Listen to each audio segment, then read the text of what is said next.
Good morning, everybody. Morning. We'll get straight into the discussions and see where it goes, and hopefully we continue to have this open discussion that we started yesterday. Okay, and I hope you also had the chance to experience a little bit of Madrid's lifestyle yesterday. So yes, today we have also an engaging agenda. Today we will deep dive into challenges. Yesterday were challenges. Challenges when implementing FTL. Today we'll face challenges when overseeing FTL. Yes. First thing. Then we will have the opportunity to see how FTL looks like from the perspective of group of operation, the new business model. And then we have the gist of the matter. Safety culture and fatigue reporting. And that's the bit I'm close to my heart, so I'm really looking forward to that bit this afternoon. Yeah, always your contribution and discussion are desirable, are welcome. So let's get started. Should we get the panel going? Yeah. So does the first panel, Dan, do you want to bring up your... Dan, Gregory, Jose Luis, and Billy, okay?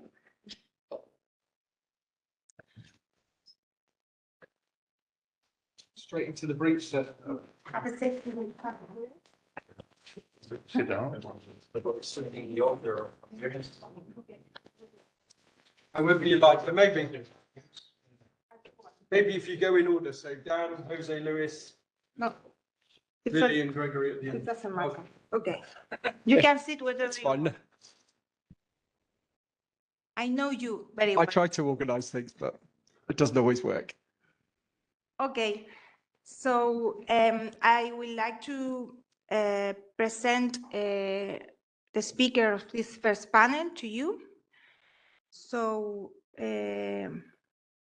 let me check my notes because they are really, really very experienced speaker. So I will start by Gregory. I was looking for you. Okay. Well, Gregory, he's the head of the EROPS in Luxembourg Competent Authority, National Competent Authority.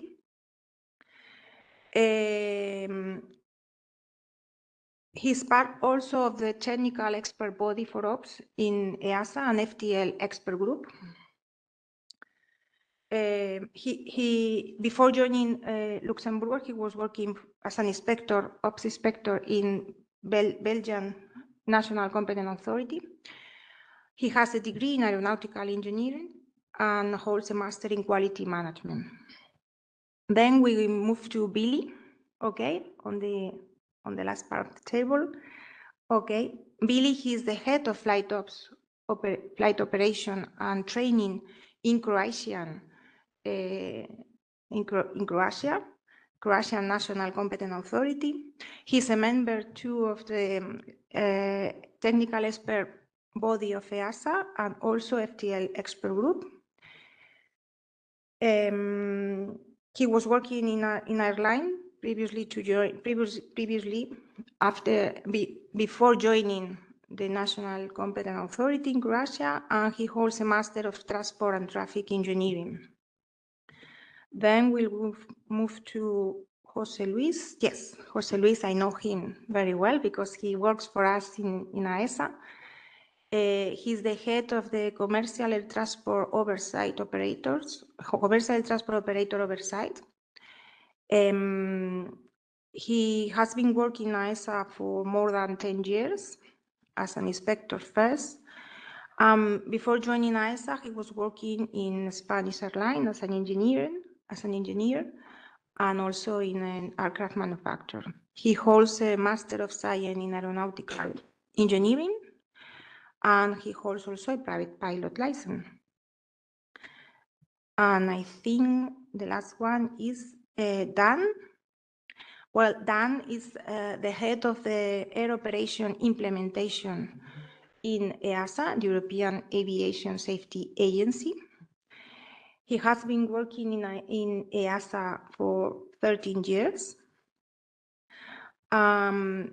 Before this position, he was in charge of several other management issues related to flight training. Flight training and flight crew licensing. So he's a pilot and pilot instructor of on Boeing 737, and he holds a bachelor's degree in business studies and management and a master's degree in air safety management. So as you can see, they are very experienced in FTL and also work for oversight and standardization in the competent authority. Okay, so they have prepared some presentation to explain or to share their views in when overseeing fatigue risk management. So you can start. I think Gregory is the first. So Roberto, can you? The first one, because after their presentations, we will have the opportunity to discuss.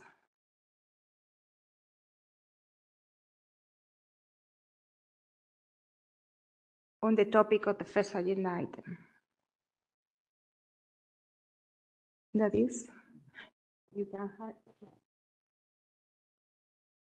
with me, no, as you want. No, it doesn't matter for me, whatever you want. Okay, great. So we will change.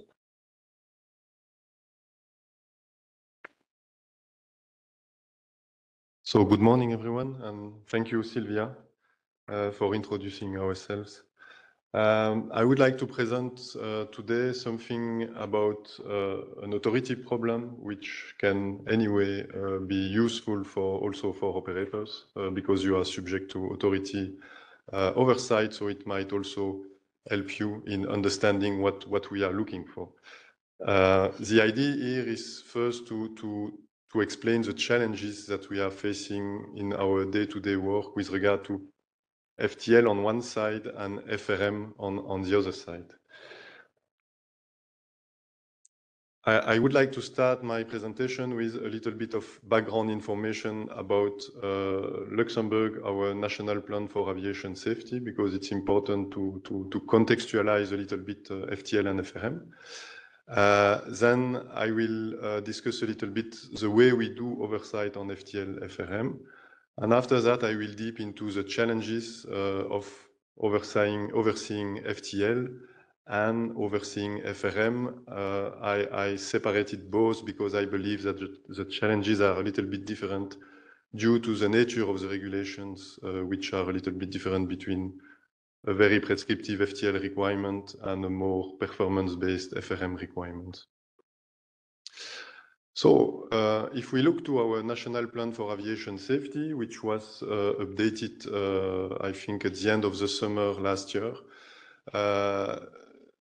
it's data that we collect from our industry, and out of those data, we have a list of major safety issues. So you can see the 10 safety issues that we have in Luxembourg by order. And if you look, we can see that fatigue is surprisingly number one.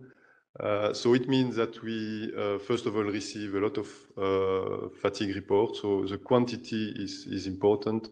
The severity is a little bit less, but still we receive a huge quantity of fatigue report from every operator that we have. So it means that it is something that we need to deal with, and it's an issue that we need to tackle as authority. In order to do that, in our plan for aviation safety, we define some actions and some priorities.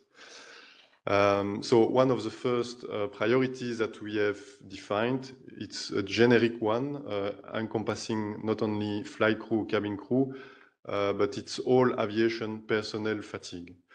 And to tackle this issue, we have identified several actions, actions for the authority, but also action for the operators and for the industry in general.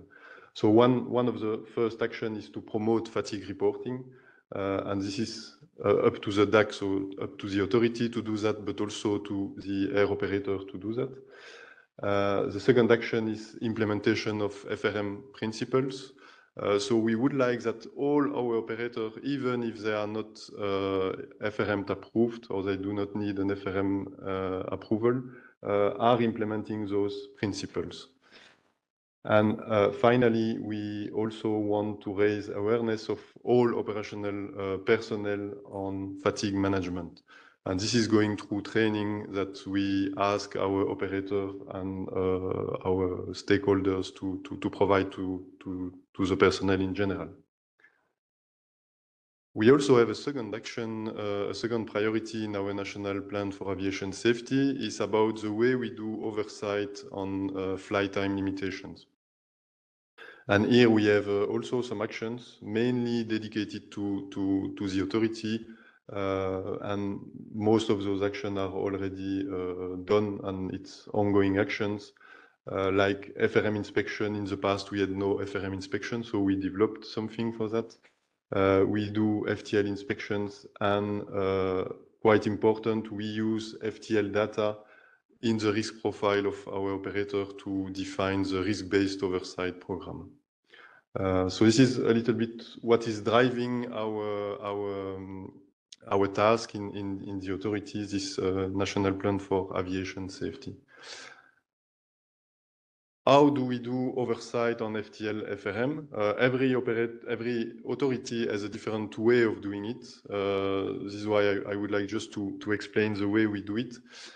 We have a 2 layers system. The first layer is our basic oversight program. It's 24 months cycle. And in those 24 months, we do 1 FTL inspection and 1 FRM inspection to the operators. In addition to this, we have the second layer, which is the risk-based layer, basically.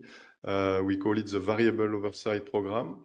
And this program is based on a risk analysis that we do every 6 months on the operator. And part of this risk analysis, we analyze the fatigue report, the result of the FTL FRM audits, maybe also some confidential report that we may receive from the crew, etc. So we take all those data and we decide if we need to do additional action in the field of FTL or FRM. Now, what are the challenges that we can see in FTL first? Why FTL separate from FRM? Because FTL is very prescriptive. If you look to the majority of the FTL requirements, they are very prescriptive. It's so many hours in so many times, so it's really clear. The main challenges for us is to go beyond those prescriptive limits, because it's very easy to look to numbers and to say you do not respect the numbers, but we need to look what is behind those numbers actually. So we need to understand the global picture to one operator. So from the start, so when the schedule are being built up by the personnel, up to the execution and even the improvement of the schedule. So we try to have a process approach with that. And we also would like to focus on how the operator is doing things and how the operator is fulfilling its operator's requirements, which is quite important, because if you look to operator requirements, it's sometimes very vague, and there is the how is not described in the regulation. So we focus on the how. We also try to approach this with a concrete example. So we will see later, but sometimes we combine after an in-flight inspection where we experience some delayed reporting, some things which are not usual.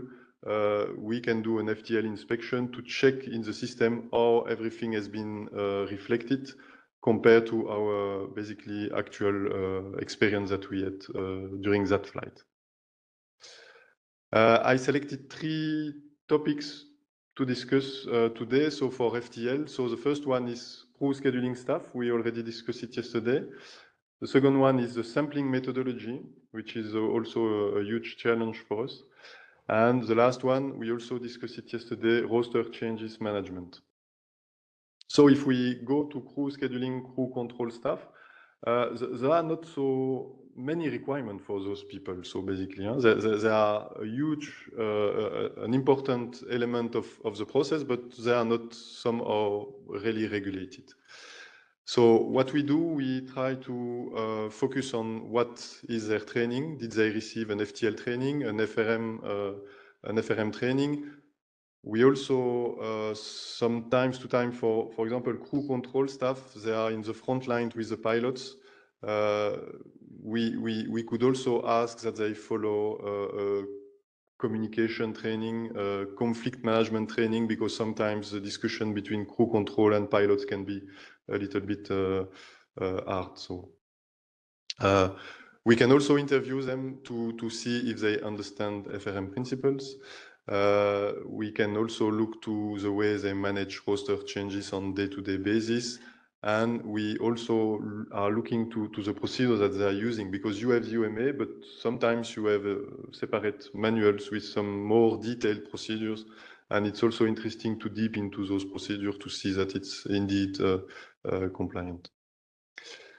Audit sampling methodology, it's very challenging because, as we have seen yesterday with the operator who were presenting, they have hundreds, even thousands of crews.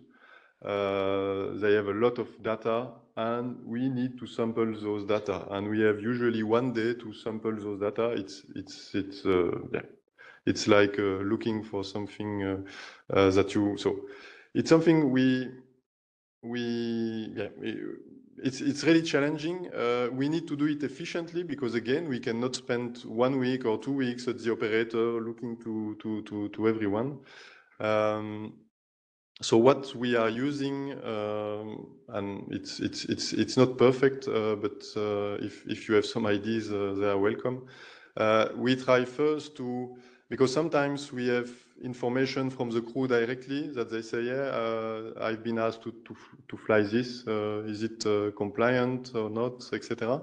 Sometimes we get also some complaints from the crew representative. And sometimes we use this to deep into the schedule of the operator. Otherwise, what we can also do is start from some atypical cases, some challenging cases. For example, use of commander discretion. This is something that we enter into the schedule with an example like this, and then, of course, you have a crew with 2 pilots, maybe 3, 4, 5 cabin crew, and then you can travel into the data, basically. And if you see something which seems strange, then you can deep and drill to have more detail. So this is the solution that we are implementing. But of course, sometimes it's working. Sometimes we can find very interesting things. Sometimes it's not working. So it's. I hope that in the future, artificial intelligence can help us to do a better sampling than we do today. And the last challenge with regard to FTL, it is the way rosters are changed. So this is also something that we discussed yesterday, but it's something where day-to-day changes, sometimes done under pressure because an aircraft is AOG, you need some crew to replace, you have a lot of sickness, etc. So this is something that we are looking at also.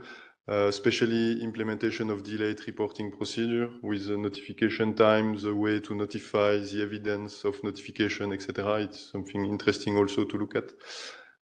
Use of crew standby also, and of course, unforeseen circumstances in flight operation, because sometimes if we investigate, we look that the unforeseen was not 100% unforeseen. So it's something we can also see. FRM, a little bit different point of view for the FRM, because FRM is a performance-based regulation. So we audit if the system is providing the required performance, but we need to define what is the required performance.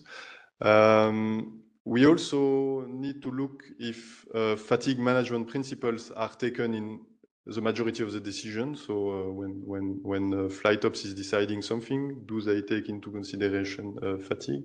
At least those principles. And at the end of the FRM audit, we need to answer the question, are all the fatigue hazards and the related risk under control? So if we are satisfied with that, it means that the FRM is efficient. If not, we need to investigate why and what can we do to improve. I also selected a few topics to discuss. So the first one is use of scientific knowledge and principles. Second one is data for fatigue hazard identification. It's also something that we discussed yesterday. And the last one, interesting topic, the risk assessment of fatigue report. So how is it done? So scientific knowledge, a lot of operators are only relying on biomathematical models. And we have discussed yesterday that those models, they have some limitations, clearly. They cannot fit to every pilot. They cannot take all the parameters into consideration. There was a presentation from an airline where they started with a biomathematical model in 2016, and they only did the FSAG in 21. This is the way. This is what we see in the real life, is that operators are using a biomathematical model, thinking that this is an FRMS. It's not the case. It's a piece of the FRMS, but it's not the full FRMS.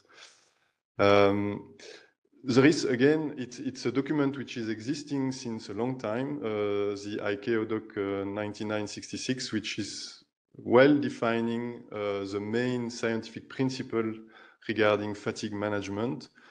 And sometimes we can see that those principles are not implemented in the day-to-day operation. So need of sleep, sleep loss, the circadian effects and the workload effects. All those principles should be implemented for an operator who is implementing FRMS, definitely. And even for the other operators, they should also try to implement this. Data for fatigue hazard identification. We also discussed it yesterday. There was a question on that. What do we do if we don't have fatigue reports? And this is something which we are facing quite a lot. A lot of small operators, they don't have fatigue reports. Fatigue report is one source of information, but it's not the only one. There are a lot of other sources of information, like, and it's something that we said yesterday, surveys, to do route studies, to analyze scientific publication, to look if there are some conclusions that we could implement or some recommendations that we could implement. So all of this can also be considered. And of course, doing safety promotion to promote fatigue reporting is also something important.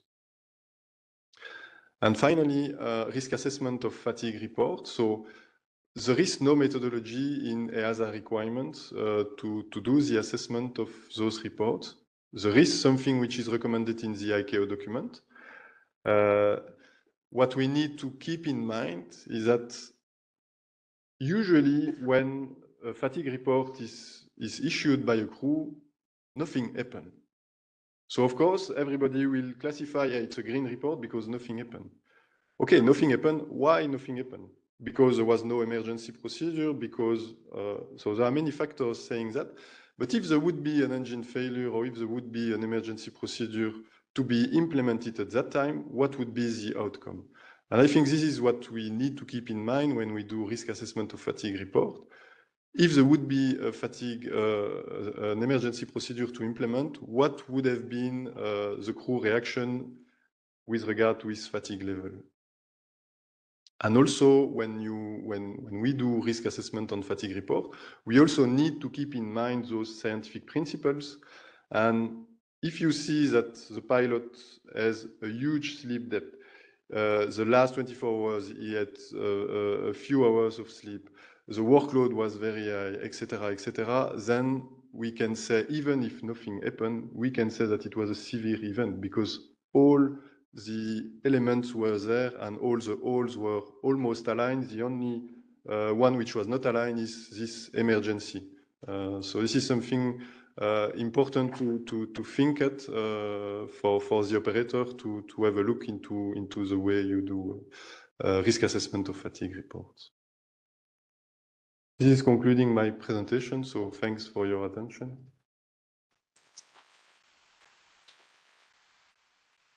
Thank you, Sylvia.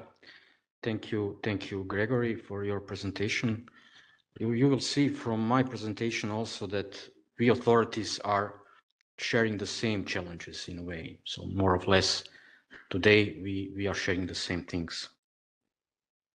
My presentation will show you perspective of a relatively, let's say, relatively small authority.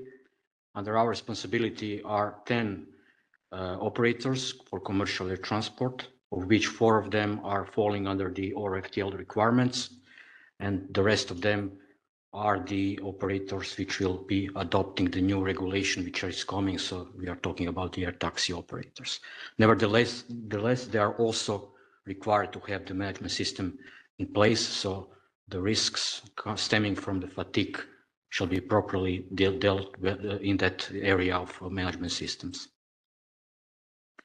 So let's start. My presentation will try to tackle with 3 major challenges that we encountered during our experience and our involvement as the authority. And the first one would be the preparation for the fatigue risk management and FTL oversight. Why I wanted to open this point? Because after all these 10 years, 15 years of having this regulation that we are having today in the ORFTL requirement, now we have a need for more time. So more time is needed today to prepare yourself for the proper audit, for the proper inspection. And more time needed, in addition to that, more data needs to be analyzed. And where does this lead to? It leads to competence of the inspectors. It's not easy anymore to bring up the competence which is now required for this kind of oversight. So you need to have some other skills and competence, let's say, which will allow you to be able to think analytically and to have this systemic thinking of the organization that you will be going over to do the oversight.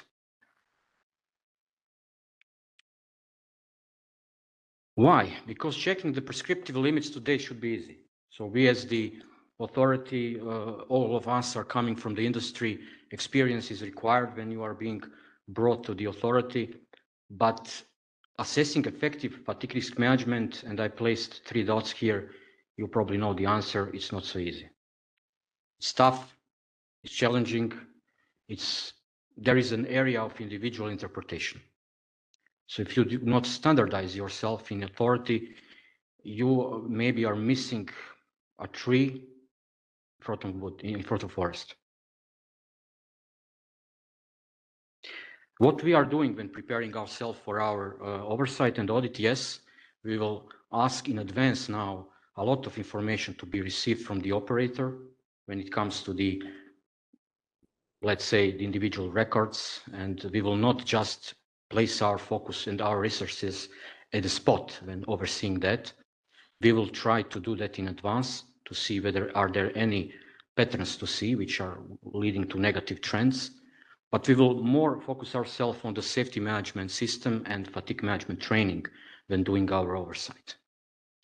If we will be happy with the effective safety management system, then with the sampling from the fatigue area, you will be happy with fatigue risk management also.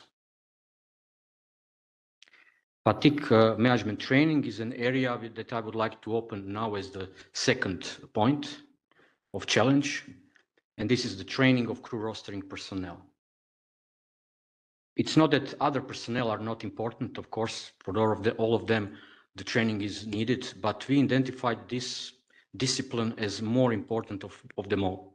So to boost their knowledge, their skill, these people are not be able to be trained anywhere except at the operator.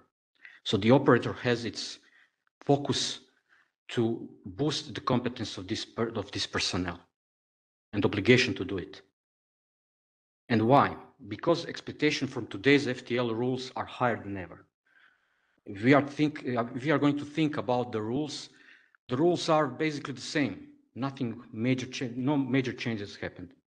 So we have this slight tuning of the rules some 1.5 years ago, but basically conceptually the rule is the same, but we are struggling still with the rule which is now in place for 10 years, with SMS which is now in the place for 10 years already. And these people need to know how to tackle with something else. So knowing how to maintain prescriptive flight time limits is not enough now. Maybe some 15 years ago, that was our focus. It was okay to see. And it is not rare that we encounter to the answers when doing the oversight, they are legal, then what's the problem? So when you are receiving such answers during your oversight, then probably the effective fatigue risk management is not there. Probably not effective safety management system is not there, is not present. How to solve this? And this is one of the challenges that we have. How to say that the ORFTL 250 FTL syllabi that is there in the rule is adequately adopted at the operator.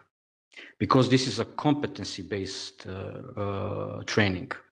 It doesn't fit all. So you need to know how you will use the bullet points and dots and topics raised at the regulation and customize these requirements for each personnel, from the crew rostering department towards the crew members.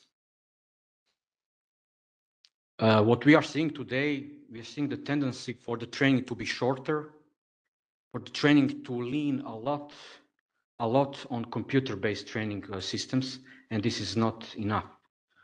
You cannot have only the computer-based training if you are dealing with your own specifics. So you need to combine these models. You could use the computer-based training, but you need to have something else. You need to use your own data, your history, information. So in a way, you need to follow the evidence-based training principles. In a way, I know it's like to say maybe too much in the field of the crew rostering department, but the principles are there. You need to build up your competence. If you will be able to do that, then you will manage to apply the appropriate fatigue risk management strategies. You will know what does this mean. And what is very important, you will understand the human factors and human performance limitation in the practical way, not in a theoretical way. And that's very important. The third point that I would like to raise up is the fatigue risk management, FTL. Where is it as a puzzle in the bigger picture? So we are today, and yesterday we are talking about fatigue risk management. And for us, this is now the whole world. But this is not the only problem. This is not the only challenge that operators are facing with. So if this would be the only challenge, it will be probably solved very quickly. For us as authority, the challenge is there, how to fine-tune the risk-based oversight model, where you will place bigger weight. What is more important, FTL, fatigue risk management, or mass and balance, engineering, performance, specific approvals, flight crew training programs? You need to fine-tune it very properly, customize it in a way not to overkill the system, not to overkill with the oversights. Mandatory occurrence reporting is a very important element that we are using when establishing our performance risk-based oversight model. And maybe this is also a moment to say that the mandatory occurrence reporting that we are all using and we are all familiar with fatigue reporting, maybe something is missing if we really want to achieve something more. So where is the fatigue as contributing factor when it comes to all other occurrences which must be reported? For example, flight path management is one of the first hazards that are usually now there at the operator. Is the fatigue contributing factor to every of these occurrences? Maybe some solutions could be found to lead the reporter of the report in a way to assess themselves always when reporting the occurrence. What was the alertness level of any occurrence that happened to you? Then maybe you will manage to solve the issue on both fronts of the top level hazards, for example, like flight management and fatigue with them. But that's something to think about it.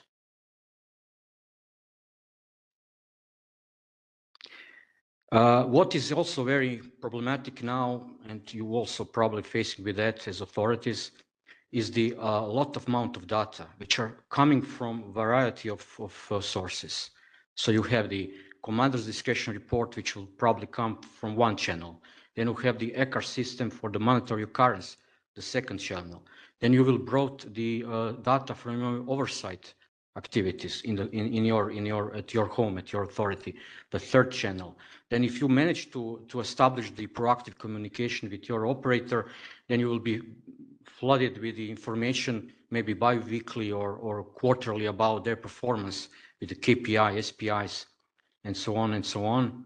What about the complaints that could also receive through several ways of channeling? That's very, very huge amount of work, very resourceful work, and maybe in the future the artificial intelligence will help us a lot to provide us with more efficient approach when it comes to analyzing such data and finding the fatigue patterns and finding the negative trends more quickly than it is done today with, let's say, manual work. And that leads to my first presentation that I opened, the first slide, the resources, the staffing of authority. And to end up, I would like to end up with the state safety program, the state safety plan and program. This would be like a crown of everything that we are doing. So we all know that there are the global plans, there are the regional European plans, we have the EPAS as the third, all of them are combined. So every state must combine all of these plans into its own, but this should not be the copy-paste. So in the end, you need to fine-tune your own systemic problems. You need to find what are the precursors to find solution in a way to standardize your operators and above all, standardize your inspectors. And that is my presentation. Thank you very much. Thank you, Billy. Thank you, Gregory. Good morning, everyone. It's my pleasure to be in front of this audience and trying to enlighten the problems and the challenges we are facing as an authority in enforcing the regulation when it comes to performance-based regulation. As my colleagues have perfectly highlighted, the challenges are there. It's not that easy to oversight performance-based regulations when we compare it to prescriptive one. And in fact, European aviation regulation has been evolved during the last years to a more and more performance-based one. So we have to adapt and we have to build our inspector skills and our strategies to become more effective when analyzing this data, this big data operators are gathering, are presenting to us when we do our oversight. So I will try to walk you through this presentation through three main bullets. The first one is a highlight of the top challenges we find at EASA when overseeing FTL, both FTL, FRM schemes. The second bullet would be a focus on the top issue of the first bullet. And the third will be what are we doing to mitigate or to improve our understanding and our effectiveness. So let's go to the first one. Well, this is like the top 5 we identified as EASA, being the first. I think all of them have been treated in the previous presentations of my colleagues, so there's nothing new.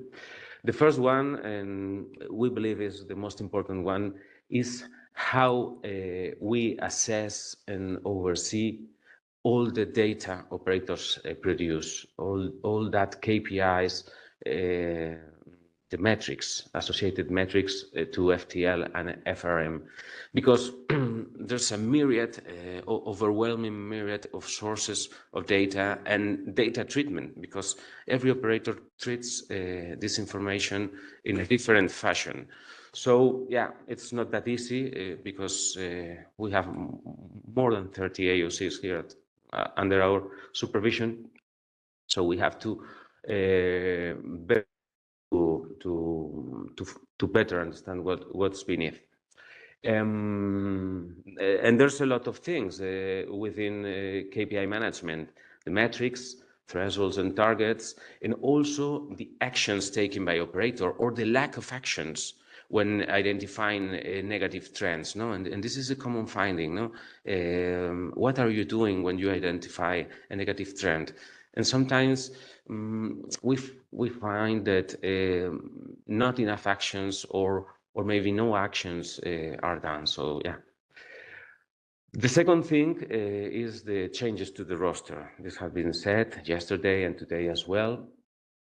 This is a tricky topic when overseeing, because definition of what's a change is not fully standardized among our operators, and also how they gather the metrics about what's a change or not, and or how many changes they have from a first publication of the roster to the execution.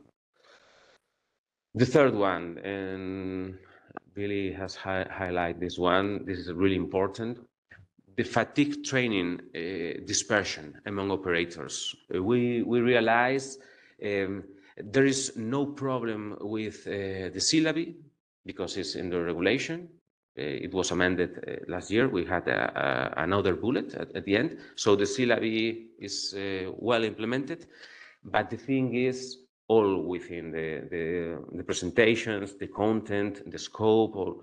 So instructor competency, and as Billy said, even if there is an instructor, because sometimes it's a CVT, and so it's important to bring the problem with experienced instructor that has faced the fatigue problem or but the specifics of the airline, because it's not the same how fatigue arises in every AOC. So this is important to be handled.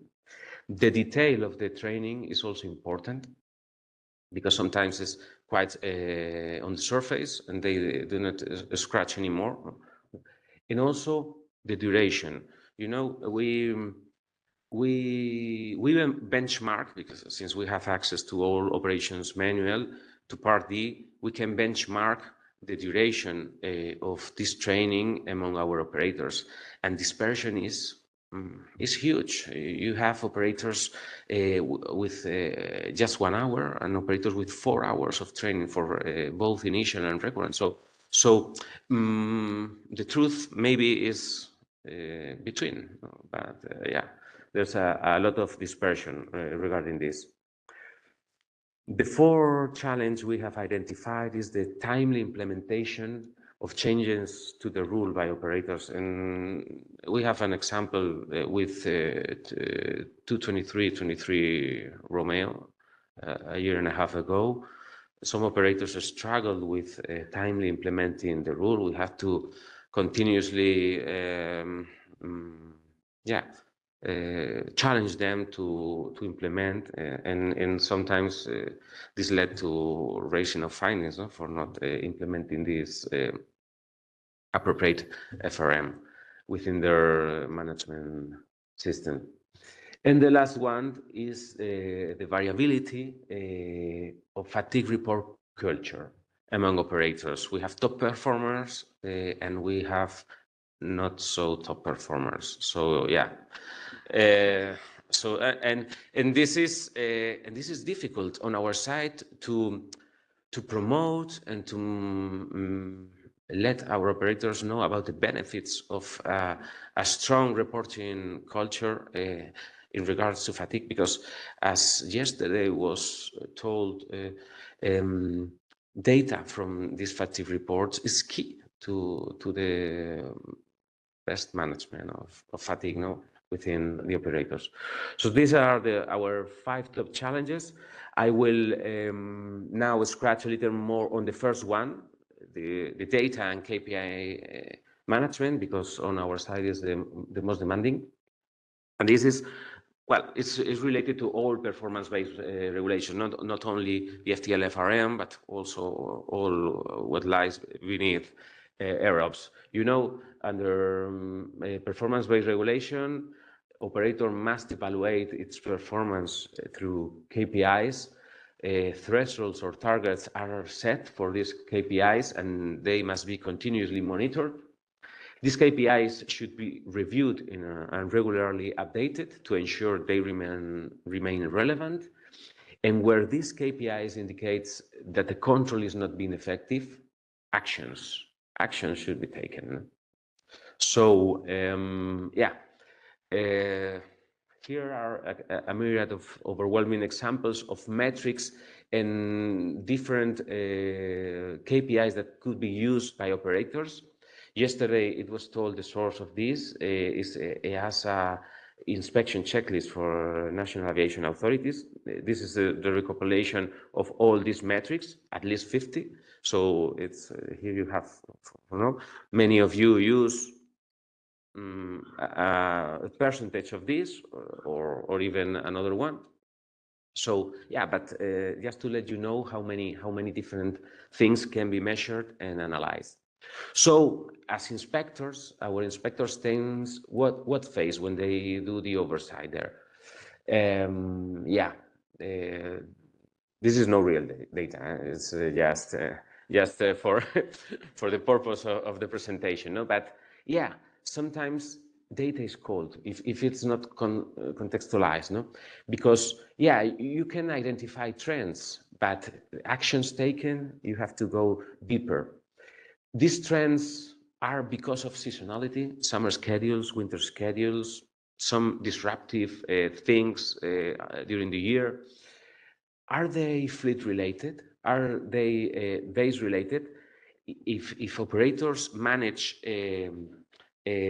without providing detail, if it's fleet related or base related, maybe globally the KPI is performing, but there could be problems beneath fleet related, base related, and this information could be hidden beneath data. So this is a tricky thing for us. Also, do they compare with previous years? Sometimes when we see this type of presentations, we cannot assess really well. And also, and this is a good question we always do, are these figures consistent with industry, with your peers? Because this is important also on operator sides to realize if they are performing well or not. And the last thing is sometimes thresholds or targets are not shown at presentations. So yeah, or even they are overdue. And what are they doing with this? And the last bullet I would like to highlight about what we are doing at EASA to improve our skills as inspector, as a competent authority. We are doing several things. The first one is improving data gathering and treatment for oversight, FTL, FRM schemes. How? We are treating the data coming from mandatory EROPS reports to authority in this commander discretion and reduction of cabin crew outside base. We are also improving data analysis skills for our inspection teams while keeping our biggest asset, that is the multidisciplinary background they have. We have both flight crew members, cabin crew members, and aeronautical engineers in these inspection teams. So we try to improve all their skills related to that. And we are also improving data tools for inspectors, for better preparing audits and for better understanding what all information is about. And we are also working on definition of common KPIs for effective oversight show operators and to make a common playground for everybody in the same scope. So that's it. Thank you. If you have questions, we will address later. So good morning, everyone. First of all, thank you, of course, to the EASA colleagues for giving EASA the opportunity to speak at today's conference. Obviously, standardization in itself is also not so visible outside of EASA, so it's a good opportunity for the standardization unit in EASA to actually be out here to speak to you today. Also, thanks to the panelists for so far presenting very interesting points from the authority perspective. And I would like to do with this presentation is to give you a bit more insight about what EASA does above the level of the competent authorities to try to support in the context of FTL and many other topics that are at play in this constellation. So I'll give you an overview of taking a step back of standardization, then I'll go a bit more into what we did over the last few years in the context of FTL. And then I talk a little bit looking forward to the future, what we could be doing to enhance the strengthen the ways we work with the authorities in this context. So let's see how this works. It's the button. Okay, so as I said, a bit of insight into where standardization is and what it does, and to address also some misconceptions about what we can and cannot do in Europe in this context. So all of our activities kind of have the basis in this regulation 628/2013, which describes in great detail about what we should do and how we should do it. But in a nutshell, it comes down to a few principles where we basically continuously monitor the competent authorities in Europe on the implementation of the requirements in a safe and in a kind of a level playing field way, so harmonized way. One of the tools is inspections, but we also have other tools, of course, but inspections are the most visible, of course, to all of you as well. And we visit the authorities, and then we also look at the so-called undertakings, the operators that are under the oversight of the authorities to actually verify whether how the authorities are doing the oversight of those operators. And we make reports to the European Commission, meaning after certain inspections, we write a report to the Commission, of course, about the outcome of the inspection. We update the Commission on a regular basis about all the other things that we have come to our attention for the particular states. And of course, there are moments in time that we unfortunately also have to inform the Commission that some states are not able to close certain findings, and then they take it over from us. So in the end, we don't really have an enforcement capability, but we are able to follow up with the states in that sense. So in my section, I have about 5 inspectors who each have a number of states under within their scope, and they are on a daily basis gathering information from various sources about those states, because at any moment in time there could be questions about, okay, what is the status of that state, how are they doing, etc., etc. So what kind of information are we gathering? So obviously past standardization inspections or recent ones or actual ones will give you information on a snapshot of a moment in time. That is a source. We have a lot of reports coming in on a regular basis, mandatory reporting by the competent authorities on things like staff turnover, changes in the industry, so you can make an assessment about manpower versus the size of the industry. We have confidential safety reports. I'll touch upon that a little bit more in detail on the later slide. Exemptions come in not so often because the ops regulation is more written in AMC as I have seen it so far. So in fact, we have a lot more alternative means of compliance coming in, which are notified to us, and we have a process where we also review those to make sure that there's no, non-compliances with requirements at that sense. Then we have a lot of occurrences coming in, of course, through EASA, and also there we have good information that we can use that point us in certain directions, safety issues, operators, things like that. And then we have another part of my team actually is looking after the ramp inspections. So it's basically all those guys that are coming to the aircraft during a turnaround to check a few things on the aircraft. So also those reports do have quite good information that can be added to the mix. And there's other sources. I mean, simple emails coming in can also be used, of course, as a kind of an information, but also Eurocontrol data. We can cross-reference certain things to double check the reports coming in, let's say. So there's a lot of information. I think the panelists also touched upon the need to be able to analyze. A lot of it today is done in a manual fashion. We have some small tools here and there, but looking outside of EASA and looking outside of the constellation, I see a lot of good tools out there that we could also use in future, maybe to streamline and improve and focus our efforts really on where it matters quickly. Coming a bit about the inspections. Just give you a little bit of an overview of the what happened in the last let's say 8 years, also in the context of FTL and FRM area, of course. But maybe just to highlight that typically inspections is a team of a inspector from my team, let's say, who's then the team leader, and it's complemented by team members from EASA sometimes, but also from NEAs. And there's a benefit to that some NEAs joining us will benefit from they call it the cross-fertilization. So they get to see how other authorities are doing it, and that will help a little bit in the standardizing of the European constellation, let's say. But I say it's only a little bit because I think we discussed also outside and inside this conference about training. Training also plays a role here to make sure standardized approaches are applied. Another thing to mention is that, as I said, we are looking more at the authority than the undertakings in terms of raising findings and things like that about how effective their oversight was. But we do visit the operators, and as you can see, the visit lasts 3 to 4 hours, and typically we do 2 operators per inspection.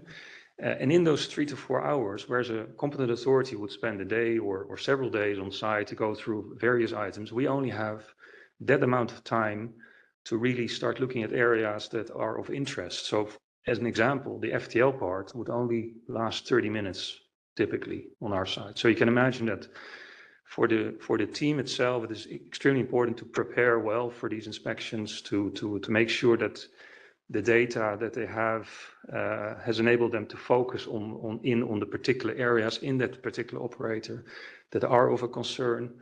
And of course, the expertise of the inspection is important. I mean, Gregory himself is also a team member with us, and he's one of our top experts on the FTL topic.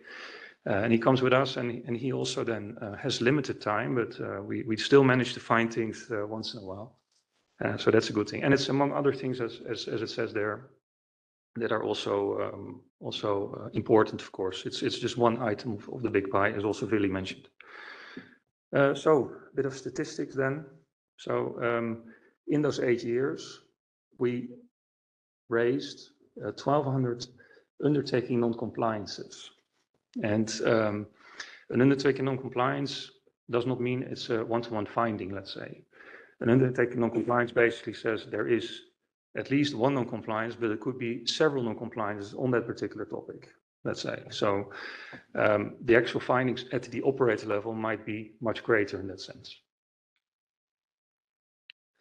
So about 10% of that, 110, relate to FTL. And on the next slide, you'll see a bit more about what that means. But you can see also here, as I mentioned, the UNC and the scope of the visit varies. Limited sampling time, and of course, helicopters don't have these EU FTLs yet, I would say. So here, a bit of a breakdown, and its percentages. You can see that oral FTL 110 operator obligations is probably the most undertaking non-compliance we can see, and then it kind of goes down a little bit there.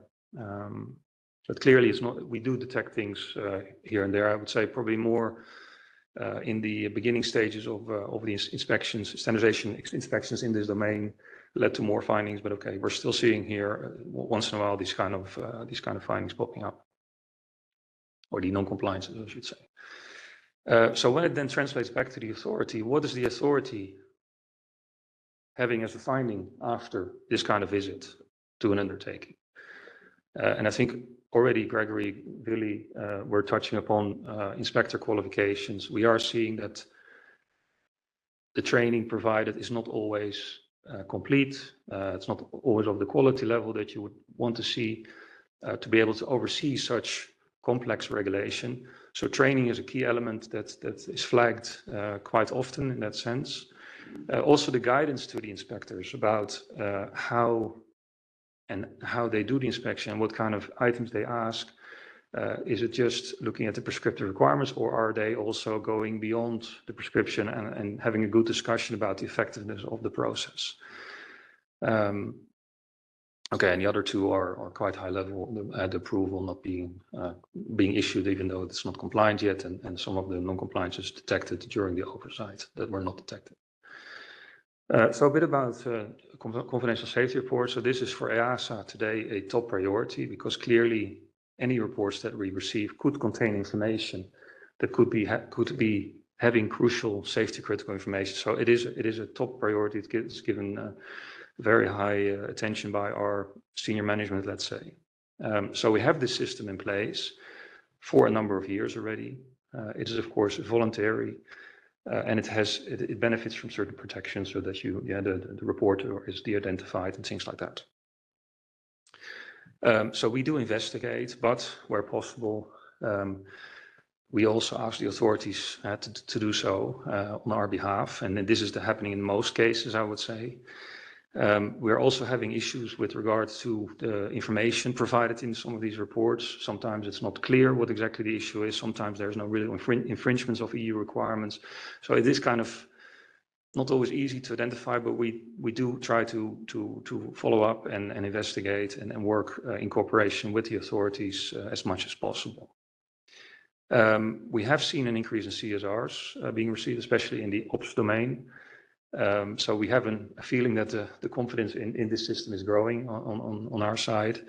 But I think, as I mentioned in the previous point, actually, is the need that each authority should have also such a system. So if you have an issue with an operator, the first point of call should always be the competent authority of that operator, let's say. And in the end, as I said, most of the time we do work through the authority to try to get to the bottom of the allegations made. So indeed, the last point, in 2024, we saw a large increase in FTL CSRs related to the commander discretion, which were all followed up and clarified, let's say. So in a nutshell, I gave you a bit of an idea about what EASA is doing to help and support the authorities in the effective implementation of the FTL requirements. EPAS was mentioned today as well. We have, of course, our focus areas are coming from EPAS in a way. We have various sources of information that we can tap into, on which we, on a continuous basis, try to assess the state's ability to perform effective oversight. But it comes with limitations. As I mentioned, we have only limited time on site. We have to work closely with the authorities. We rely on them for many things. It's not always easy, but we normally do get there in the end. And of course, for looking forward, we would like to get a better visibility on some data metrics, let's say, in this FTL domain. It might also be, I think, also equally for other areas in the ops regulation. So we are working a little bit with the authorities to see if there could be standardized data metrics. So we're not trying to overload the authority and the operators to say, like, we need a lot of information. It's just trying to find a way to say, well, let's take 5 data points, let's say, and let's try to collect information on that. And then we can make these comparisons that also was mentioned by the EASA colleague. So that within the state, you could compare operators together, but you could also equally at EU level try to compare the performance of operators. Because sometimes you only have a few operators and some of them are doing really well and others are not doing so well, but how well they are doing compared to others outside of your state is not so clear. So it could be very meaningful to do that. And the other thing where we could play a role potentially, so the authorities would be helped in the way that they can focus on the outliers of these metrics, let's say, and we could go one step further and identify hotspots where potential issues are at play, so we can liaise with our colleagues that are working in the ATC aerodrome domains to see if anything could be done about particular hotspots that is common to many operators, let's say, where possible, of course. So I think with that, I hope I provided you with a glimpse of what we are doing, and I look forward to the next discussions we'll get. Thank you very much. Okay, thank you very much, all of you. If you don't mind, we can continue with the panel discussion, and at the end of this panel discussion, we can take care of your questions. And I think that a poll has been raised at the beginning of the session, so I will invite you to provide us with your comments, answer, and views on this matter. Okay, all of us, operators, crews, inspector, authorities, have to deal every day with FTL regulation. And it's not a black and white story here anymore. There are a lot of gray areas. How many authorities are there in the room? So it's not easy for us, as you can see, because when it comes to performance-based regulation, we focus on achieving specific safety and operational outcomes rather than prescriptive limits. And to measure outcomes, indicators are needed. But how many indicators do we have? Do we need to set? What targets do we allow? Are same indicators proper for all operators? Of course not. And here is where the difficulty of oversight lies. So we need to make a move forward. And I would like to start the discussion by a very, very simple question. For you, do you think that is it necessary to have an effective safety management system to deal with fatigue risks? So, Gregory, would you mind sharing your points? Can you hear me? Yeah. Yeah, of course, the answer is basically yes. So this is a short answer. Why is it yes? Because first you need to have a good safety reporting culture, because if you want to get data, there is no other way than to get fatigue report, to have a good safety reporting culture. We can observe a difference between the safety report culture and the fatigue reporting culture. Sometimes there is a gap between both, so they are not always aligned in every operator. So we believe that some crew are still are now they fill out easily a safety report, but not easily a fatigue report. So basically, this is what the operator has to do, is to work on the safety culture and to promote fatigue reporting.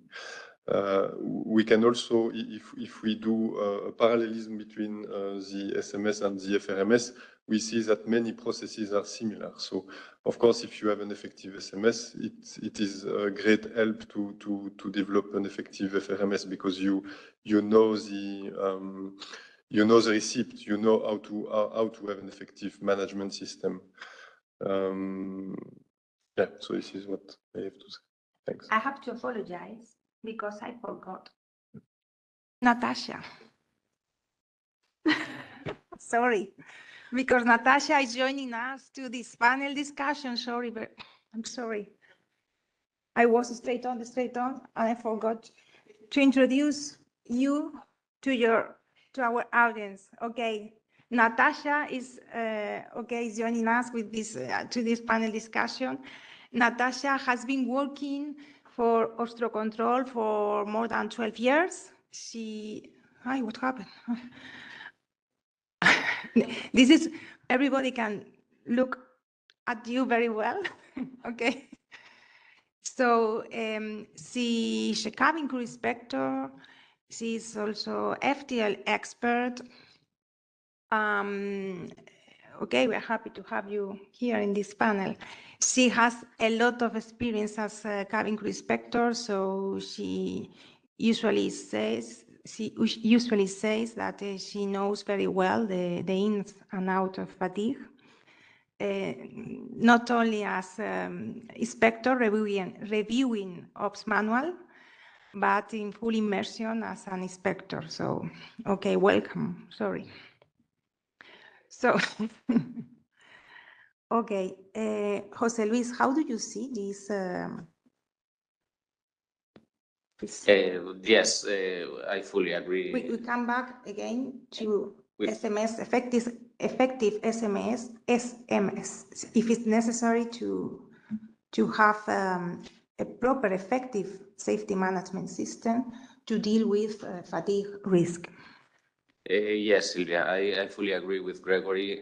SMS is the core where performance-based regulation is managed by operator.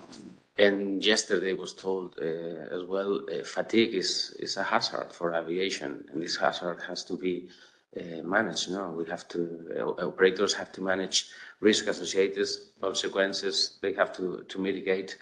And having the appropriate tuned tools for coping with this is essential. It seems that the proper answer is yes. It seems okay. Yes. See, yes, of course. Yes.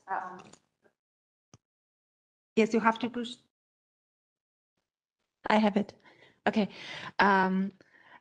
Because I thought about this question, and for smaller operators, because I am a little prepared, even if I'm coming from standby, so I had my briefing.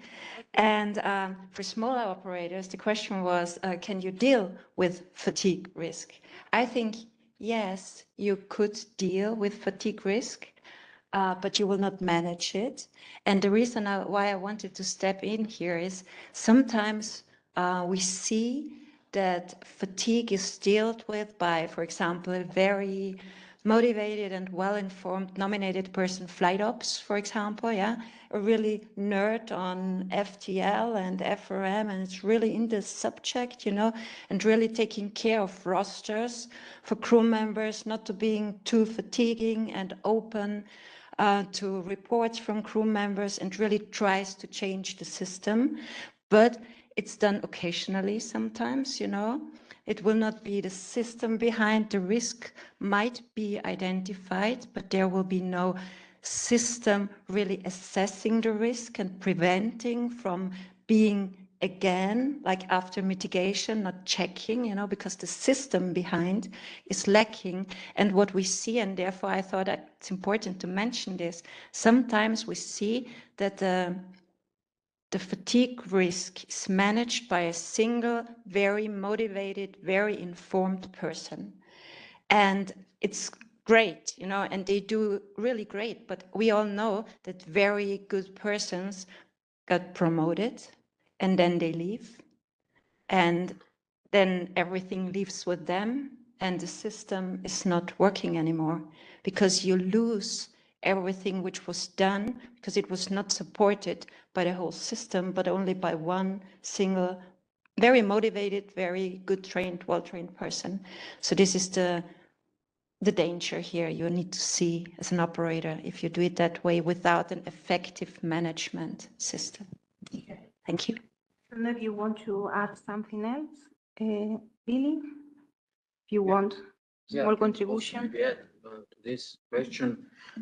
this question, maybe it could be answered with counter question. Why would you want non-effective system at all? Yeah. So it's just a wasteful resources. FTL.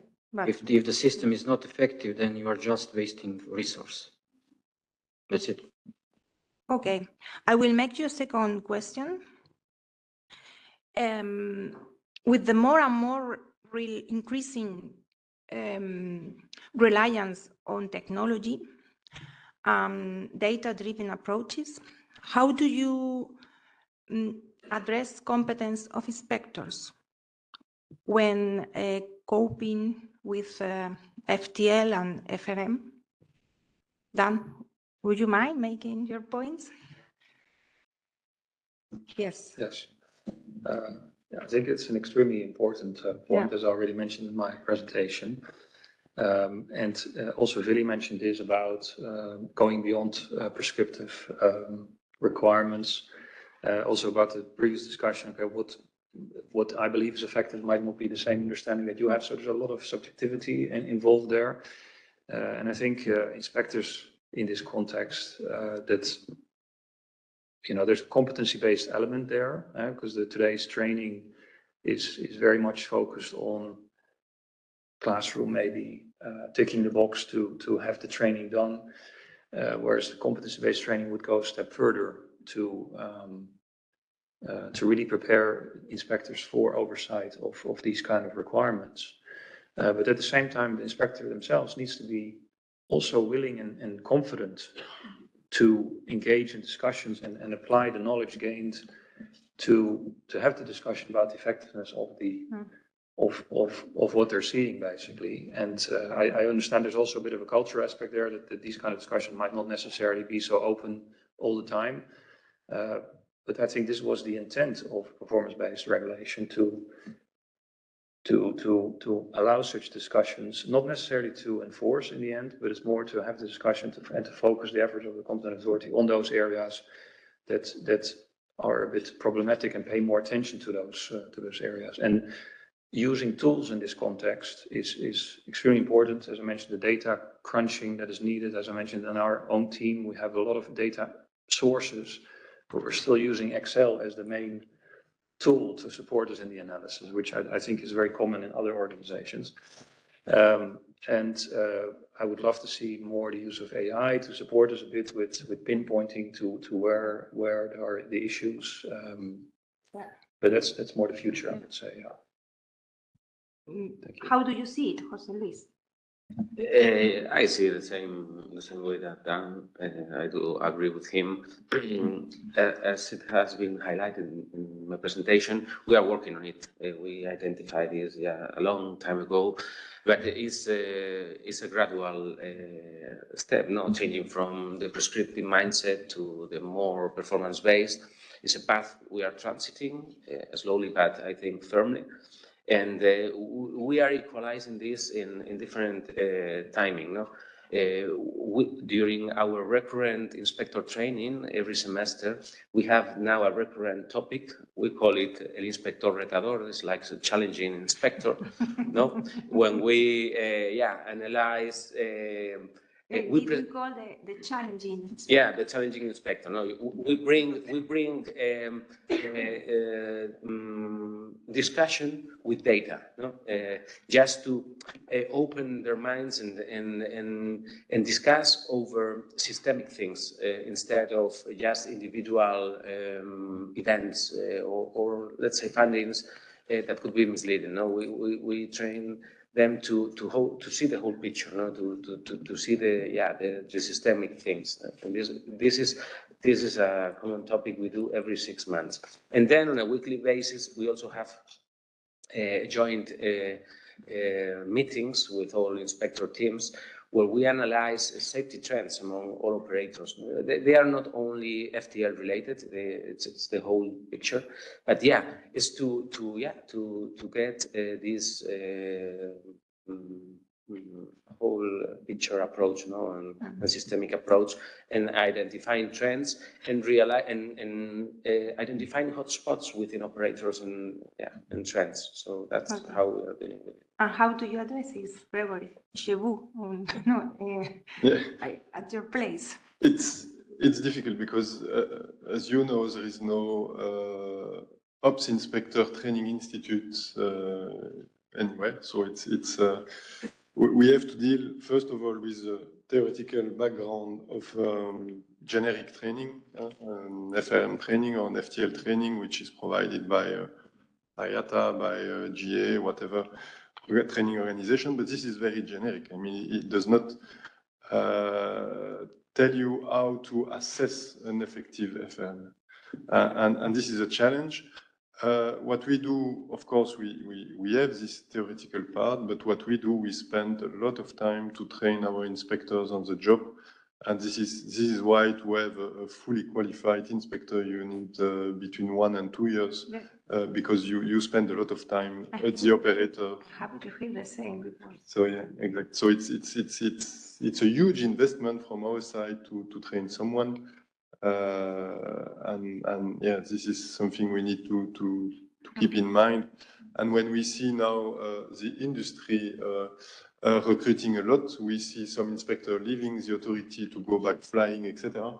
For us, it's very difficult to react to this because we have a lagging time of 2 years, so it's yeah, very difficult for us. But yeah, on the job is really a key element of the success to have a new inspector with a very experienced inspector to see how we do on the field and also to face some situation, because you can during a classroom training tell anything, it will not replace when you are in front of an operator and you see a situation where you have to react. It's completely different. So this is why on the job is a key element. Okay. I don't know if you want to add something else, really, or about inspectors. How do you deal with qualification? Competence. Inspector EASA is always saying, okay, qualification of inspectors. You need qualified inspectors. So I open But this also. It's really hard to do it. In my presentation also open that. Yes, the goal is to achieve standardization, the adequate level of standardization in the performance-based environment, and that's hard. Yeah. So that's why you need to implement the practical training a lot, scenario-based training. Okay, I agree completely on the job training, and all the training that can be done by visiting the operator is good, but a lot of things could be done at home by training the person in the scenario-based environment. So they need to build up the self-confidence, what to do and how to find something. So the analytic skills must be there. And today the safety inspector, which is dealing with the fatigue risk management and FTL, must be safety analyst in a way. And usually these persons are not brought from the industry with such skills. And that's the element that should be built up, and it's hard to do it.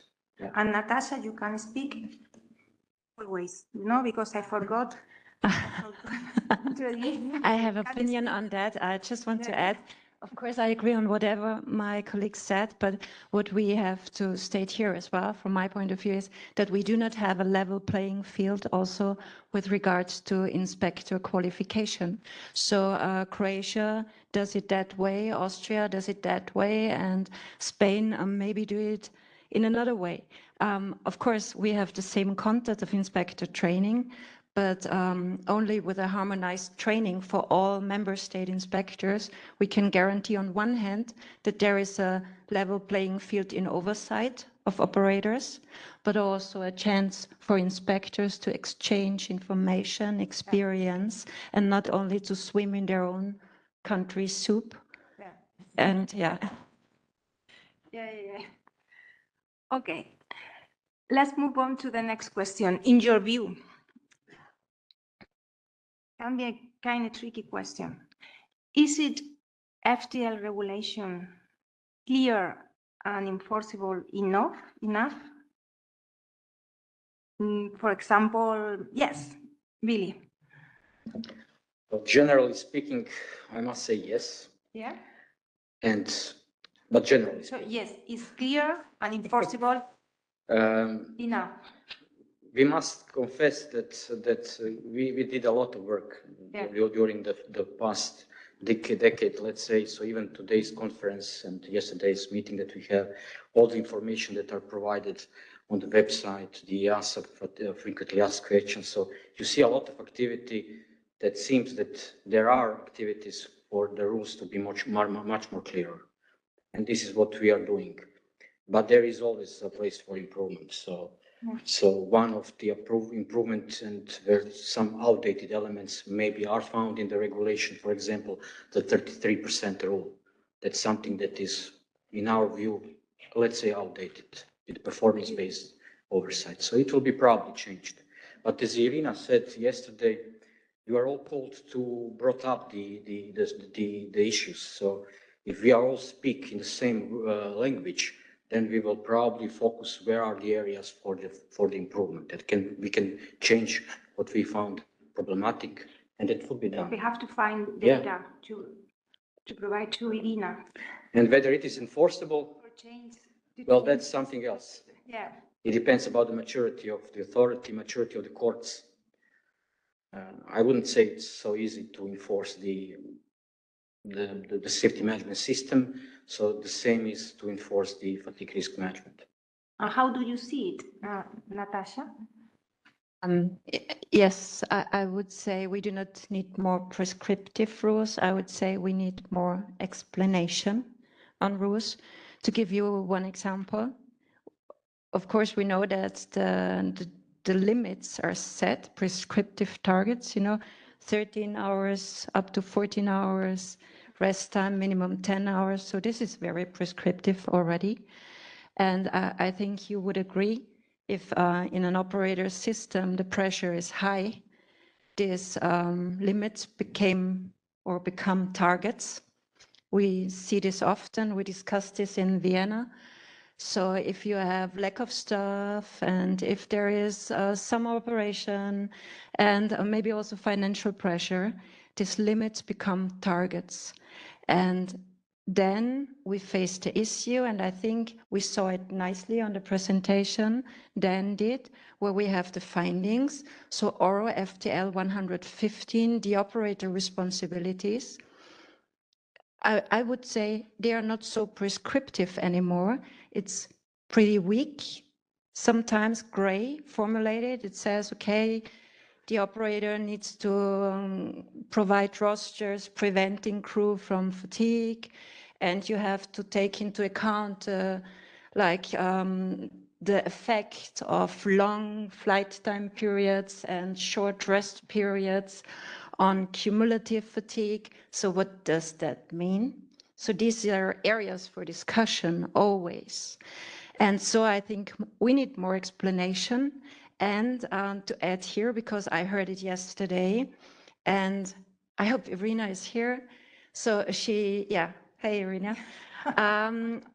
This practical guide EASA was working on, there was like a summary of more explanation, which would not only help the NAAs, but also the operators, because we see also the FAQs. I mean, crew members check that. So to make it short, more explanation, not more prescription, from my point of view.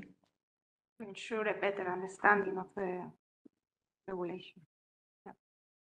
Okay, I don't know if you want to. Yeah, I agree with Natasha about the explanation for some requirements like operator responsibilities, etc. I have a mixed feeling about the balance between prescriptive requirements and performance-based requirements. Because of course, prescriptive requirements, it's easy for us to enforce. It's very easy. I mean, you have a limit. You are above the limit, it's not correct. You are below, it's correct. However, with fatigue, for example, it's not because you are above, 12, 13 hours that suddenly you become fatigued. So it needs some nuance in that. However, some operators are challenging us and saying, yeah, but it's not written in the rule. So why do you look at this? Okay, because it's a performance-based regulation, and I have to assess the performance, and I use that to assess your performance. But sometimes we have findings which are refused by operator because they say it's not written how I should do it. So this is why I have a mixed feeling about that.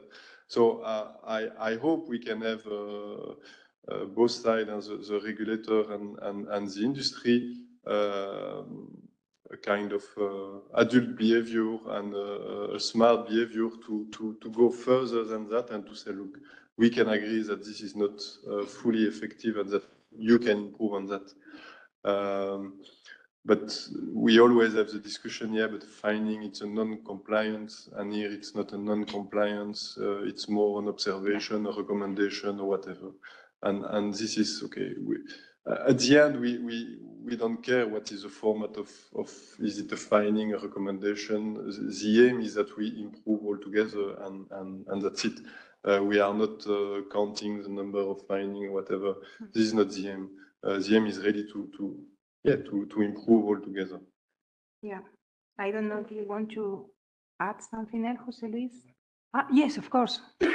So in when it comes to performance-based, I think the intent was more to have that discussion, to share the concern, and to try to make the other party understand that there is this concern and not being effective or missing some points. But indeed, going further than that and raising findings is maybe not the intent. I understand the way that performance regulation is meant to be is that it forces this conversation, and if this conversation is not successful, you continue to visit the operator in this case to have this conversation more often than with other operators, let's say, which are performing well. So your focus area becomes more on that particular. For that, we have to change the attitude. You know, That's inspectors and operators. Yes. How many operators are there in the room? Okay. So. And it's also a skill from the inspector to then convince. You know, That's like why we it's- need yeah. the super inspector. Yeah. 2.0 plus plus. Okay. Yes. Okay. Let's move on to the next question. Okay. How can authorities work better with operator? So it's really very related to the previous one. How can we work better with operators to improve the final product, that is fatigue risk management effectiveness? Because I think that we have all the same goal, this proper management of fatigue risks, because nobody wants to have any crew fatigue in the cockpit or in the cabin. So how do you think we can work better with operator to achieve this goal? I don't know, Gregory, Billy, Jose Luis. Feel free to answer, please. Well, proactive communication. And if you can share some kind of better, good lesson learned or experiences. I would say proactive communication. So maybe those days are over when you plan the oversight and you will do one per year or 1 in 2 year cycle, and that's it, and you will never be back. So lots of things are changing and happening at the operator you will not know about it. So proactive communication must be there. The channel of transparent share of the information must be there. You should receive more information to be able to coach the operator at the right moment, not to steer in the wrong direction. That I would say that it's very important. To do workshops with the operator, a lot of workshops, and specifically with the personnel which is responsible for the maintaining and establishing the crew rosters. That's important. Good practice, maybe what we saw in our industry is that operators are starting with establishing the fatigue safety action groups, although that's not a requirement for them. Mm-hmm. And they are opening the channel with such groups toward the authority. That showed very good results, because you are receiving the data, you are receiving the analysis which are done by the experts within the operator. There are also the crew members, representatives, union representatives, and you are in that way much more in real time information about the fatigue level at the operator. Do you usually attend these fatigue safety action groups? Yes, our operators are opening such functions inside of these organizations, although they are not required. Okay. So that they could use the safety action group. Yeah. It's not forbidden. It's not written in the regulation. It's not forbidden, but that's the good practice. It's not written in the regulation. This is a very common sentence we hear. Yeah. Yeah. Okay, Jose Luis, what do you see that? Yes, I think it's essential the mutual trust between authority and operators, and the mutual exchange of information the transparency, of what's going on, how operators are dealing with it.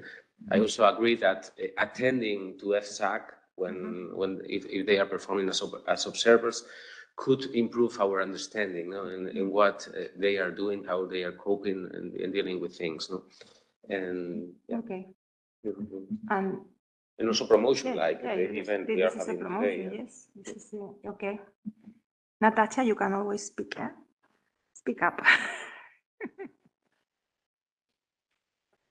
I have to invite you for a coffee. Just because you said it's not in the regulation, but it's in document 9966, Yeah. where it's really stated and This it's is the recommended guidance. This is to the guidance. to add the authority to the FSAC, because it's my strong belief that we can only do this together. It's like taking the metaphor of having a puzzle, and 3 people are working on this puzzle, and all the people, they have their own parts of the puzzle, and the 3 people representing the operator, the crew members, potentially the unions to represent the crew members, and the authorities. And if not everybody is putting the puzzle part on the table, you will not see the full picture, and you cannot mitigate something if you do not see the full picture. So only together, short and precise. How do you see it, Gregory? Yeah, I have the same view than my colleagues. We are also attending FSAG as an observer. Yeah, for one operator, it's very long time that we are attending it.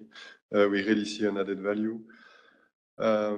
Sometimes misunderstanding can create a kind of blocking issue with the operator. So it's important to have a proper communication and to explain clearly what we need.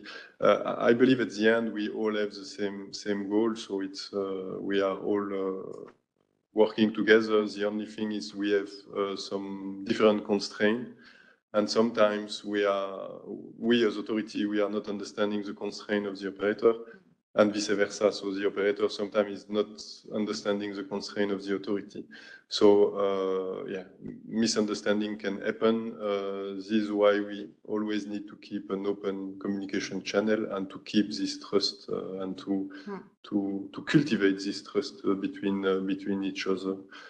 By doing regular meetings, by doing workshops to exchange views, etc. So it's very important, and to keep also door open to the operator, but also to the crew, to the pilot representative, etc. To gather all point of views which are important with regard to especially FTL FRM.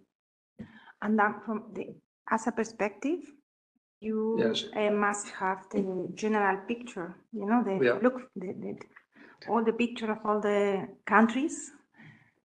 So yes, I how do think you see it? Yeah, I think, obviously we're not as close as the colleagues to the operators in that sense, but what we're seeing is, and I think this was also yesterday.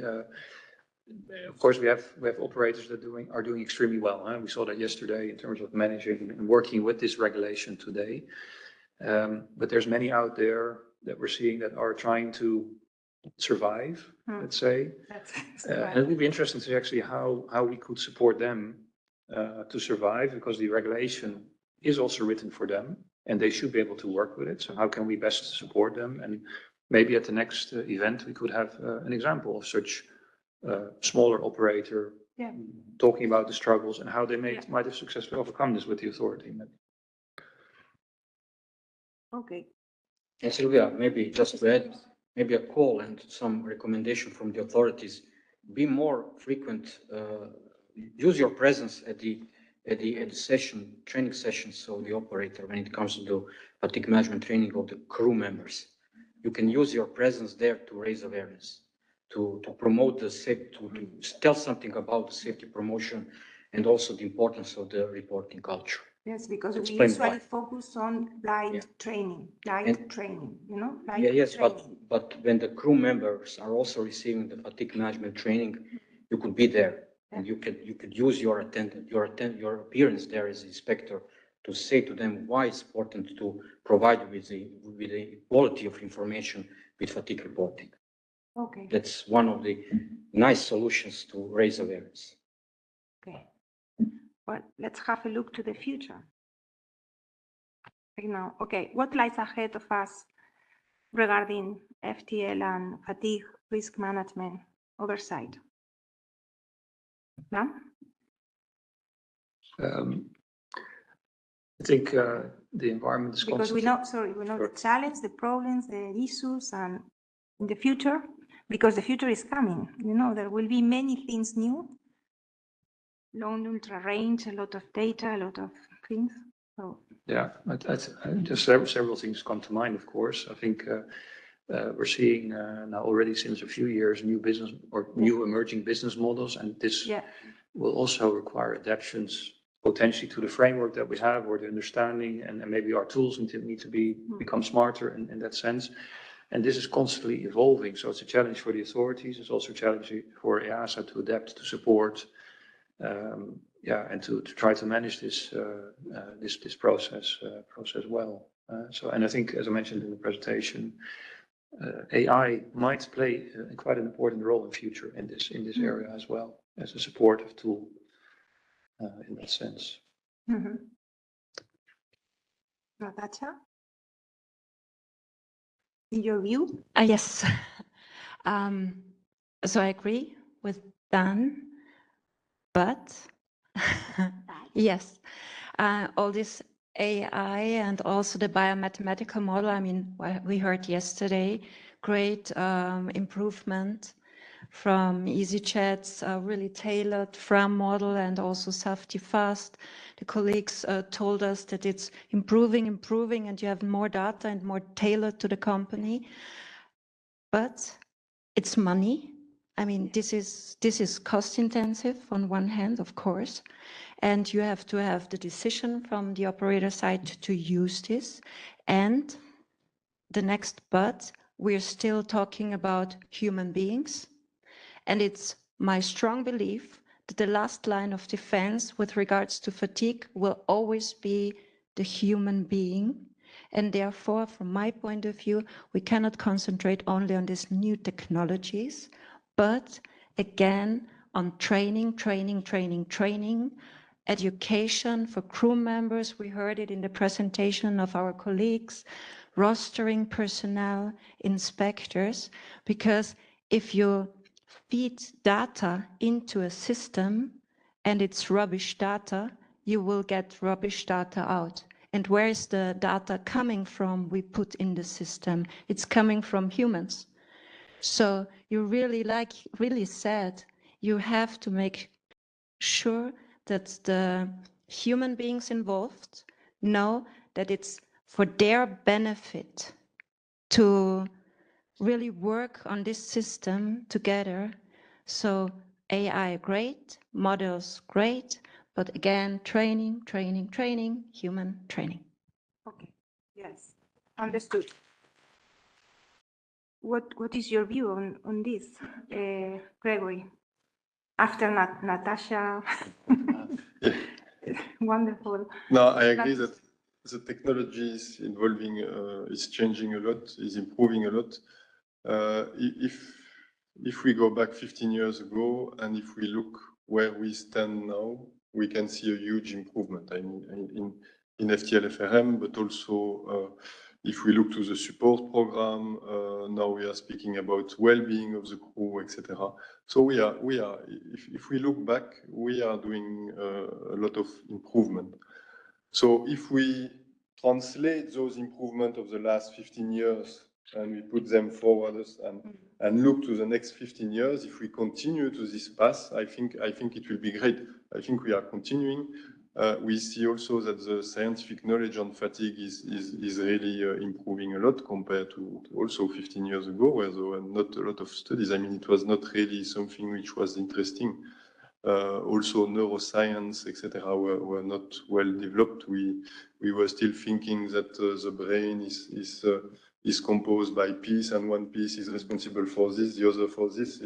Now we know that it's totally fake, but 10 years ago it was not the case. So it's evolving a lot, and I believe if we continue to promote, to improve with that regard, to put the crew at the center of the industry, of the aviation system, it will be great. So yeah, I'm looking forward, and I hope we will be part of this again, those improvements for the next 15, 20 years. Mhm. Okay, I would like all of you to say something here because I think I am interested in knowing your views on this matter. So Billy, probably can go ahead. Yeah, so artificial intelligence, for sure. Yes. That's today. I wouldn't say future, that's even today. What I would like to see, and it will be very interesting to have it, it will be a dynamic checklist that will change in time, Yeah. that will give you suggestion as the audit is in progress. That will be something that I would like to see. Yeah. And it will happen probably. Okay. José Luis? Yes, I agree. Artificial intelligence for us as authority will free time for other more important things, Yes, or we can type save of things, because for the compliance part, it will be easier even to manage bigger roster comparison that today we just sample. So yeah, on that side, it will help if it's well trained and tuned, because that is one of the things we have to achieve. And also on the other side, things coming to the EASA environment, maybe these ultra long flights, aircraft are improving capabilities now. We see on the press what Airbus is doing with the 350-1000 with Qantas, this Project Sunrise with flight duty periods. How long does it take? 24 hours. Flight 24 hours. Flight duty periods, yeah. Wow. 24 flying hours. from with no Australia, stop. Yeah, non With no stop. stop. Yeah, maybe because of our location here in Europe, we are not so exposed to these 16, 17 hour flights. But this will come. If technology is there, I imagine the market will open for this type of operations. And I think it's navigating into the unknown related to fatigue. Yeah. I think somehow we had some exposure during COVID, a short exposure, if you remember, with these cargo flights, cabin flights to China, to gather. With no rest. Yeah, No I remember they were handled as exemptions and doubling the 20 hours or something like that. Up to 32 hours. To 30? Period, doubling. Yes. The cruise. And the feedback, because we asked for feedback as part of the mitigations and so on. Feedback was not that bad on the crew side when the whole crew was reinforced. Yeah. But it was on voluntary basis, and also there is something really new. It's not the routine flights. But so I think regulation is not that. Maybe it's a field for this performance base. And do you plan to work on artificial intelligence in your authorities to try to save time? Something come up, Yeah, please. I think, as I understand, the best way to understand artificial intelligence is actually try to play with it yourself in your private life, but also at work. We have a kind of ChatGPT trialing happening within the Commission constellation, let's say, that we can also, play with in a way to find ways. And I think every week I'm learning something new for which it could be used, which then makes you think, okay, how can we then apply it here and there? So I think this is something that we're just trying to grasp for. Okay. Yeah, please.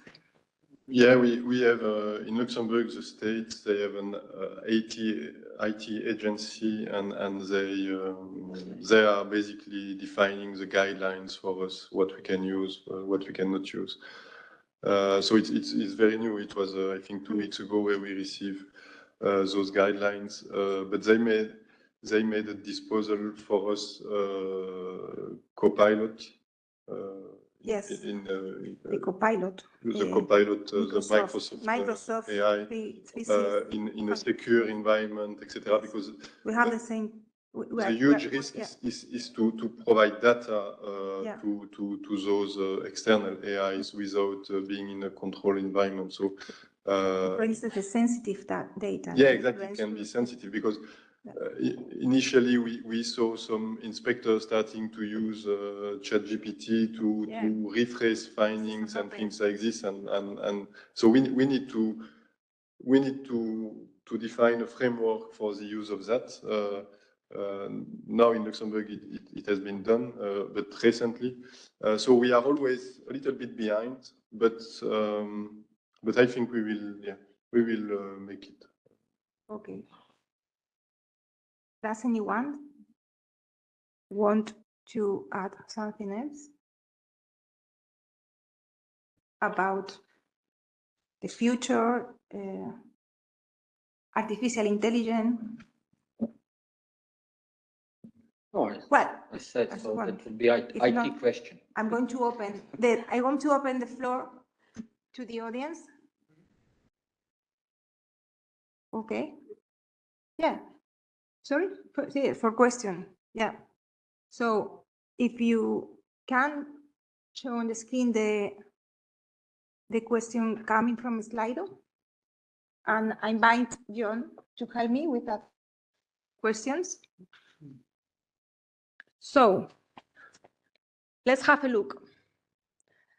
Okay. Shall I read these? So first one, we've got lots there. So when receiving fatigue reports, how do you usually determine if a fatigue case is valid or invalid? What are your thoughts on fatigue being subjective? Well, I guess as authorities, you're not receiving directly the fatigue reports, but how do you handle situations and discussions with operators like that? Yeah, Gregory.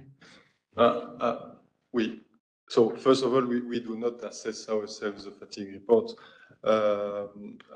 However, if a pilot or a cabin crew decided to do a fatigue report, I believe why should we say it's valid or invalid? I mean, it's as soon as the crew member decided to do a fatigue report, it's valid. Now the question is, what is the severity of it?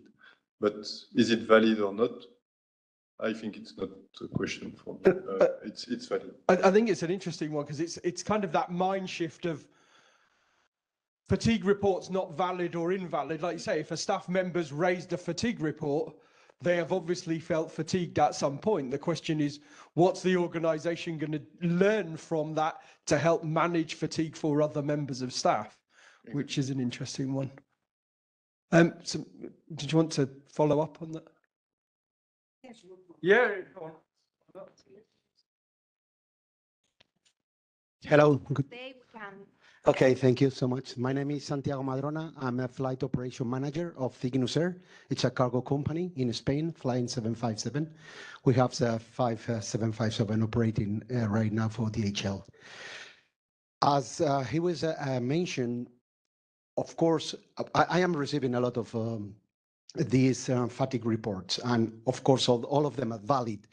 But what I think is we are giving the crew some maybe, let's say, option to go or not to go to work.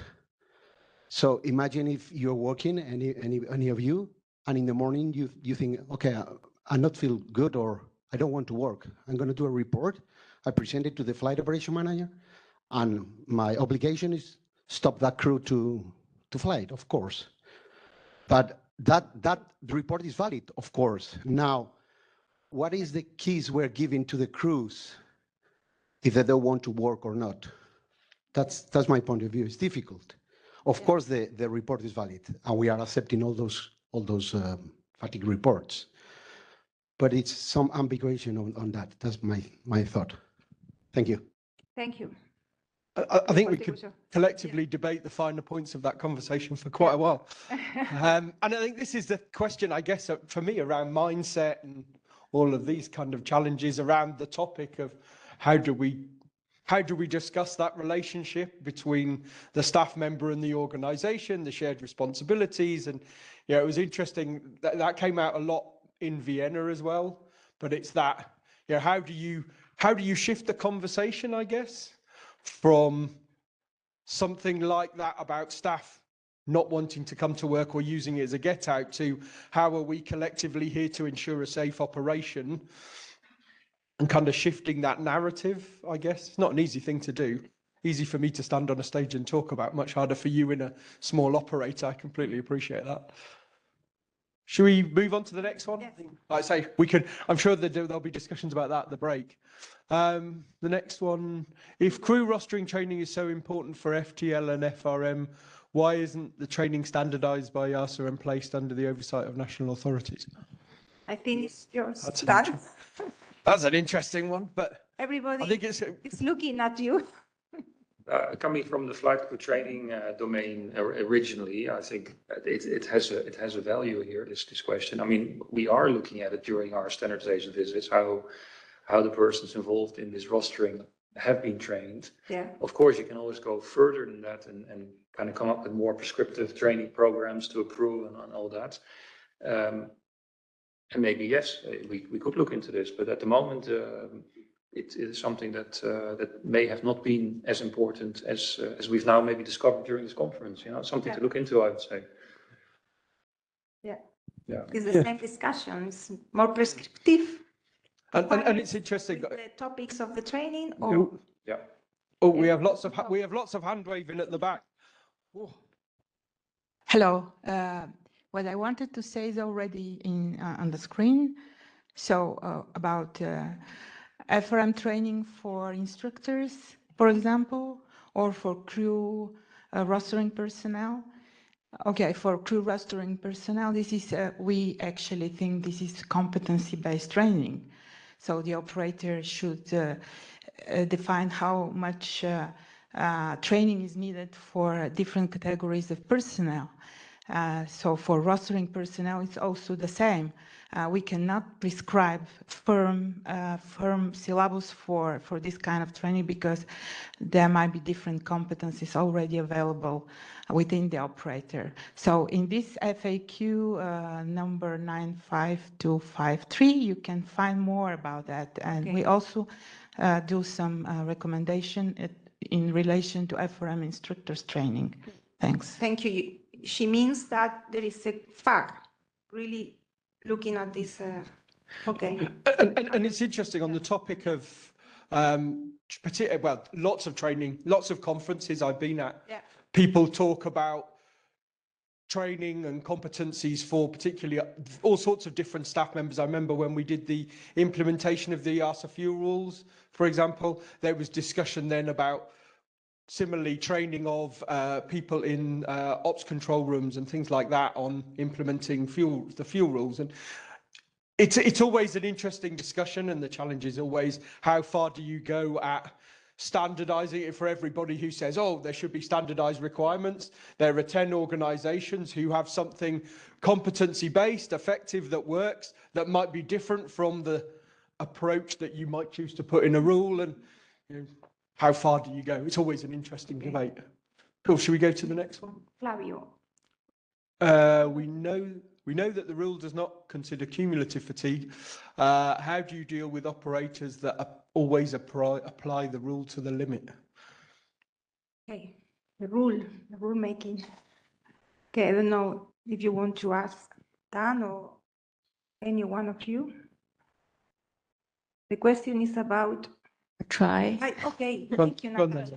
But thanks, Flavio. Yeah. This is always pretty tricky because we discussed it. Sometimes it's just said that it's legal. The limits, of course, they're legal. So what we then do, we have a look at reports and how many reports are coming in and how the operator is dealing with reports in the hope that there are reports. Otherwise, and this is what I wanted to point out before, this is the area where it's getting really tricky for competent authorities, and there are sometimes really hard discussions on raising findings or not. I mean, we know. But yeah, summarizing, we have a look at the reports and the way they deal with it, to try to find some grip there. Flavio wants to add something up. The thing is that, as you said, it's not easy to raise findings. We need to convince the operators. Operators, when we challenge, when we discuss with them, they say the rule is made by the EASA, so it's already safe. Why we should take any other more conservative rule? So maybe my question was just to try to make the rule more clear on this factor. Okay, so we can have more instrument, more tools to face and to discuss, because we don't need to discuss sometimes with the operator. We need to apply the rule. They are not really there to discuss with us. Thank you very much. Just going to be, I'll jump in and be controversial here. Okay. One of the things, I know certainly a lot of discussions when we talk about data and risk when we talk about data and risk management, is the rule might say you can't do this. You're not as far. You're still legal because there's the rule. But I think that reinforces what Natasha was saying there. Is that if you if you have reports and the operator can't demonstrate, there is a risk because there is a problem. It's the whole debate about between compliance and a risk-based approach. Is compliance isn't safety. Compliance is part of safety, and there are risks that go beyond outside compliance. And I think that's kind of a classic example of that. We had somewhere a question, there was a follow-up. Did we have somewhere? No? Okay. No worries. So we go to the next one. Do you work with crew associations, unions to improve your oversight in the authorities? Go ahead.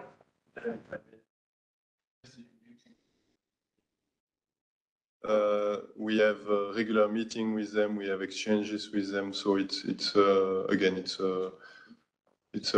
have a good collaboration, and we exchange. So no problem with that.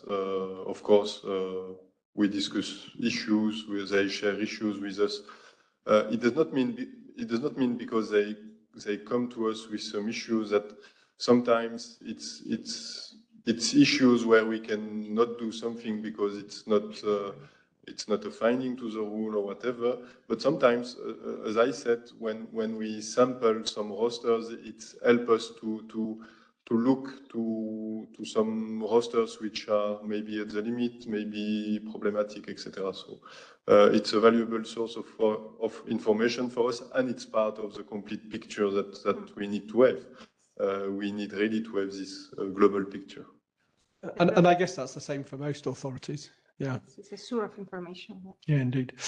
So we've got time for one more question. If we take that next one, then maybe. How can crew members verify the content of Chapter 7 against the regulator's intent?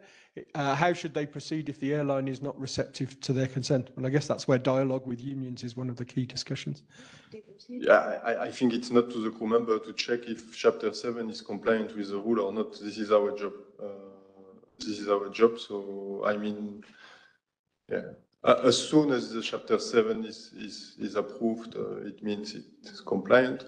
Sometimes we can miss something, but I think it's very rare. However, they can still discuss with the authority if they have a doubt, but yeah. Natasha has a lot of experience with Chapter 7. It's a little tricky. Because sometimes Chapter 7 is, and this was discussed intensively, a copy-paste of the regulation, while on the other side there are some collective labor agreements existing as well. So I'm not sure, Matthias, if this is addressing the collective labor agreements where the crew member then says, hey, the operator is not acting up to their contracts with regards to the collective labor agreements. But yeah, it's like Gregory said, I mean, Chapter 7 is our task. Yes. But I think you want to add something. Yeah. Okay. Once you find something and you address it to the employers, thank you very much. Then they say, well, this has been approved by the authorities, so this is correct.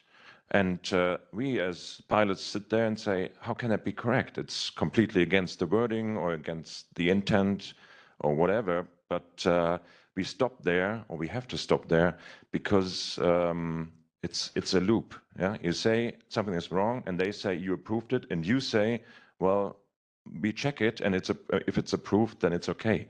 So there's something we need to do about this once we discover all these well, false intentions maybe, or false wordings, or so on. So this is really, like you said, Natasha, a tricky thing. It's not about CLAs, because the CLAs are above once, except they counteract to the regulation, but usually they don't. And this is more about Chapter 7 itself, and how can we address it to you. Thank you. Well, time is running out.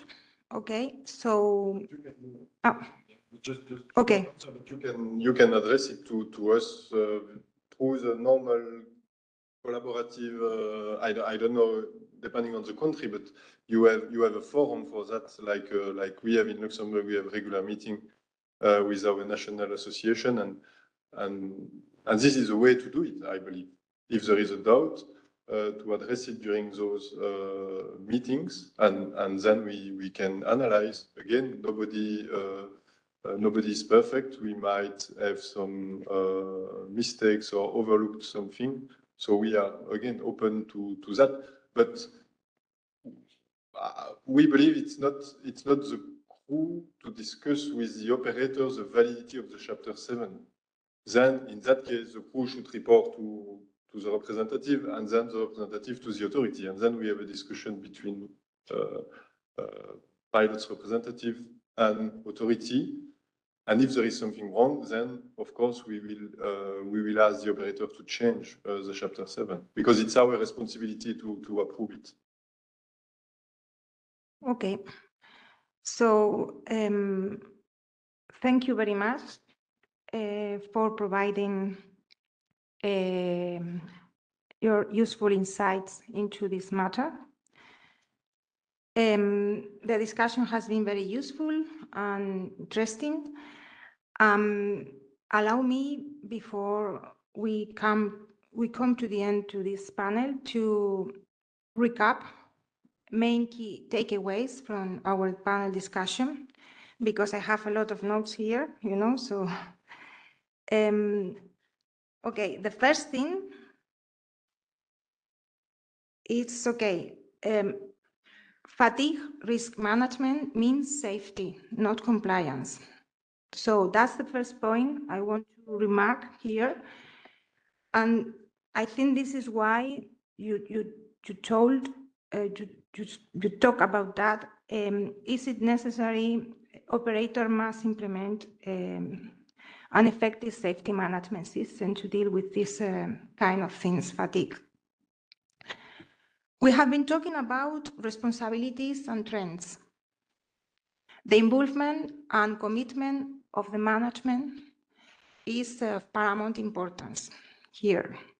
So we talk about speak, dialogue. So it's really, really important. Authorities, inspectors should meet more often accountable managers to require from them to take action when the indicators show bad trends, because this is the key. It's not something that you can address in an inspection. You need to talk to accountable managers. So, I mean, to take the bull by the horns. Okay? Okay. When it comes down to inspectors, we have agreed that we need a new generation of inspectors, 2.0++, new competencies such as analytical thinking, new tools such as artificial intelligence are needed. So the knowledge of the regulation doesn't seem anymore enough for coping with PBN, with performance-based regulation. Well, what's more, training. All people related, all people handling FTL, fatigue risk management, need a comprehensive training about this. EasyJet told us yesterday, all the team working on FTL need to be trained properly. So in short, we have discussion too. Every one of us, the only way to tackle fatigue is all together. You mentioned previously, Natasha. Every one of us should take on responsibilities and pull their own weight on this matter, because neither regulation nor inspectors are able to sort out fatigue issue. So that's all from me, from us. I hope you feel at ease during this conversation. And okay, I think it's about time for coffee. Okay. Welcome back. Welcome back. The panel discussion before lunch. I would like to invite to the stage right now Jose Manuel Ponz. We have on the agenda a flash talk about fitness for duty. We've been talking about that about fatigue, but we are also human beings, and sometimes we forget that we are human beings. So I would like to introduce Jose Manuel Ponz to you. He is the president of SEPAC. SEPAC is the Spanish Association of Civil Aviation Psychology. Well, he has been flying for 40 years or something like that, a lot of years, okay? Okay, he's a captain, instructor, examiner of A320 and A330. Former head of crew resource management and human factors in Iberia. Former flight safety manager in Centennial Airlines. The floor is yours. Muchas gracias, Silvia.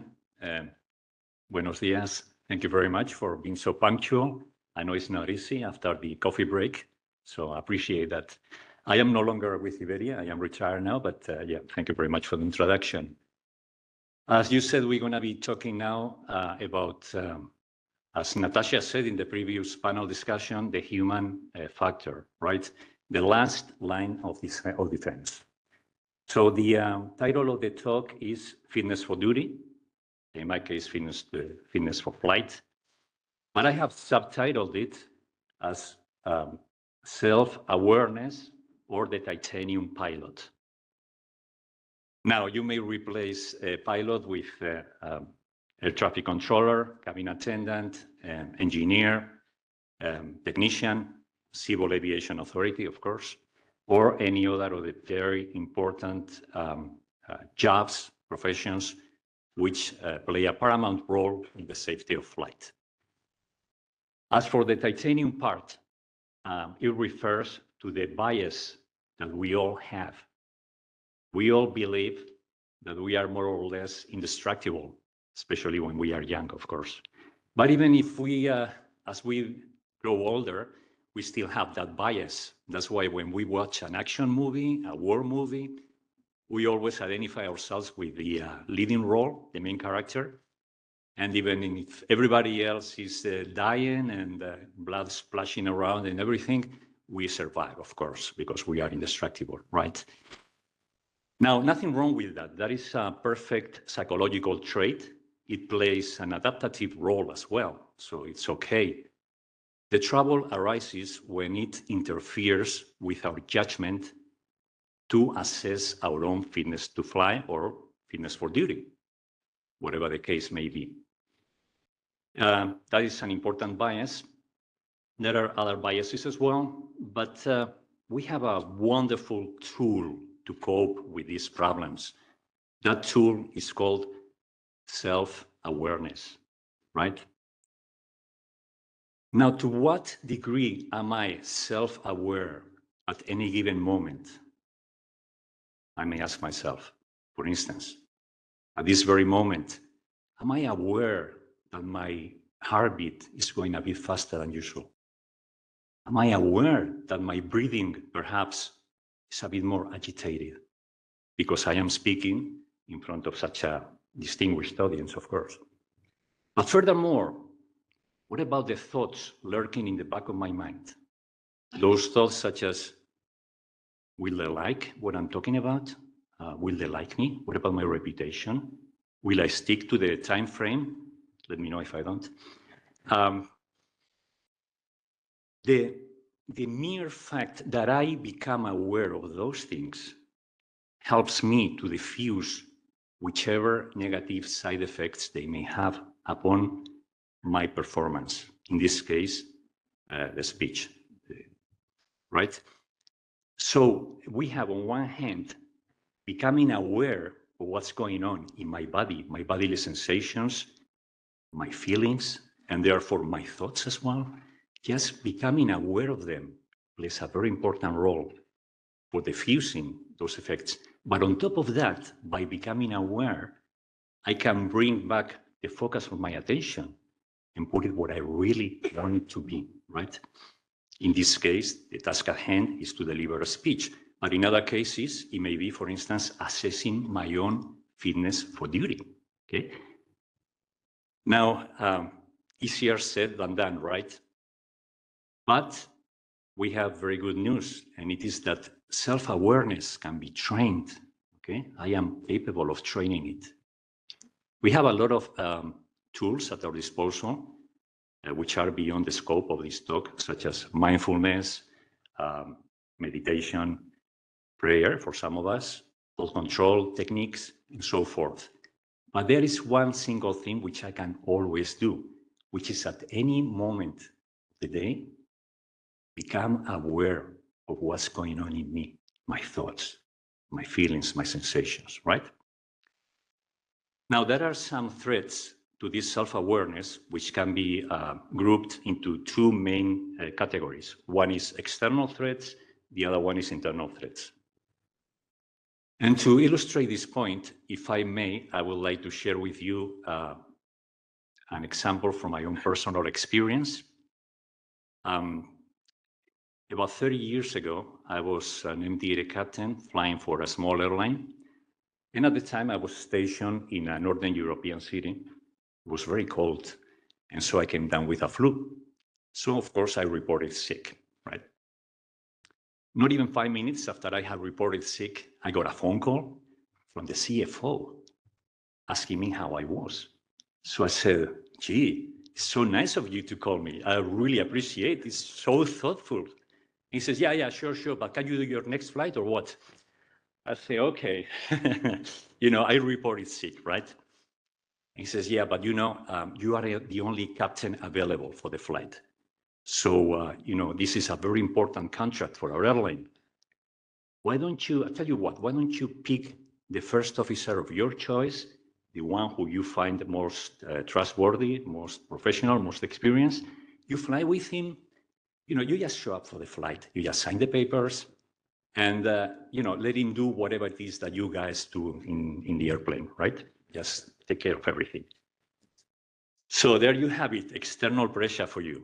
I mean, the man himself, the CFO, not the director of operations, not the chief pilot, the CFO calling me. And that's external pressure for you. But then comes kicking in internal pressure, much more insidious. Why? Because it comes from the very place where I should be finding my strength. As Natasha said, as the last line of defense for safety, the last barrier. But there comes lurking, internal pressure. Thoughts like, what about my reputation? What will they think of me if I don't show up for the flight? And, the airline might go broke. People will be losing their jobs. Children will be starving, and all because of me. So at that moment, to quote Mercury and to quote Bowie, under pressure, right? You feel a lot of pressure. So what do you do at that moment? Well, we have this source of strength We have this self-awareness.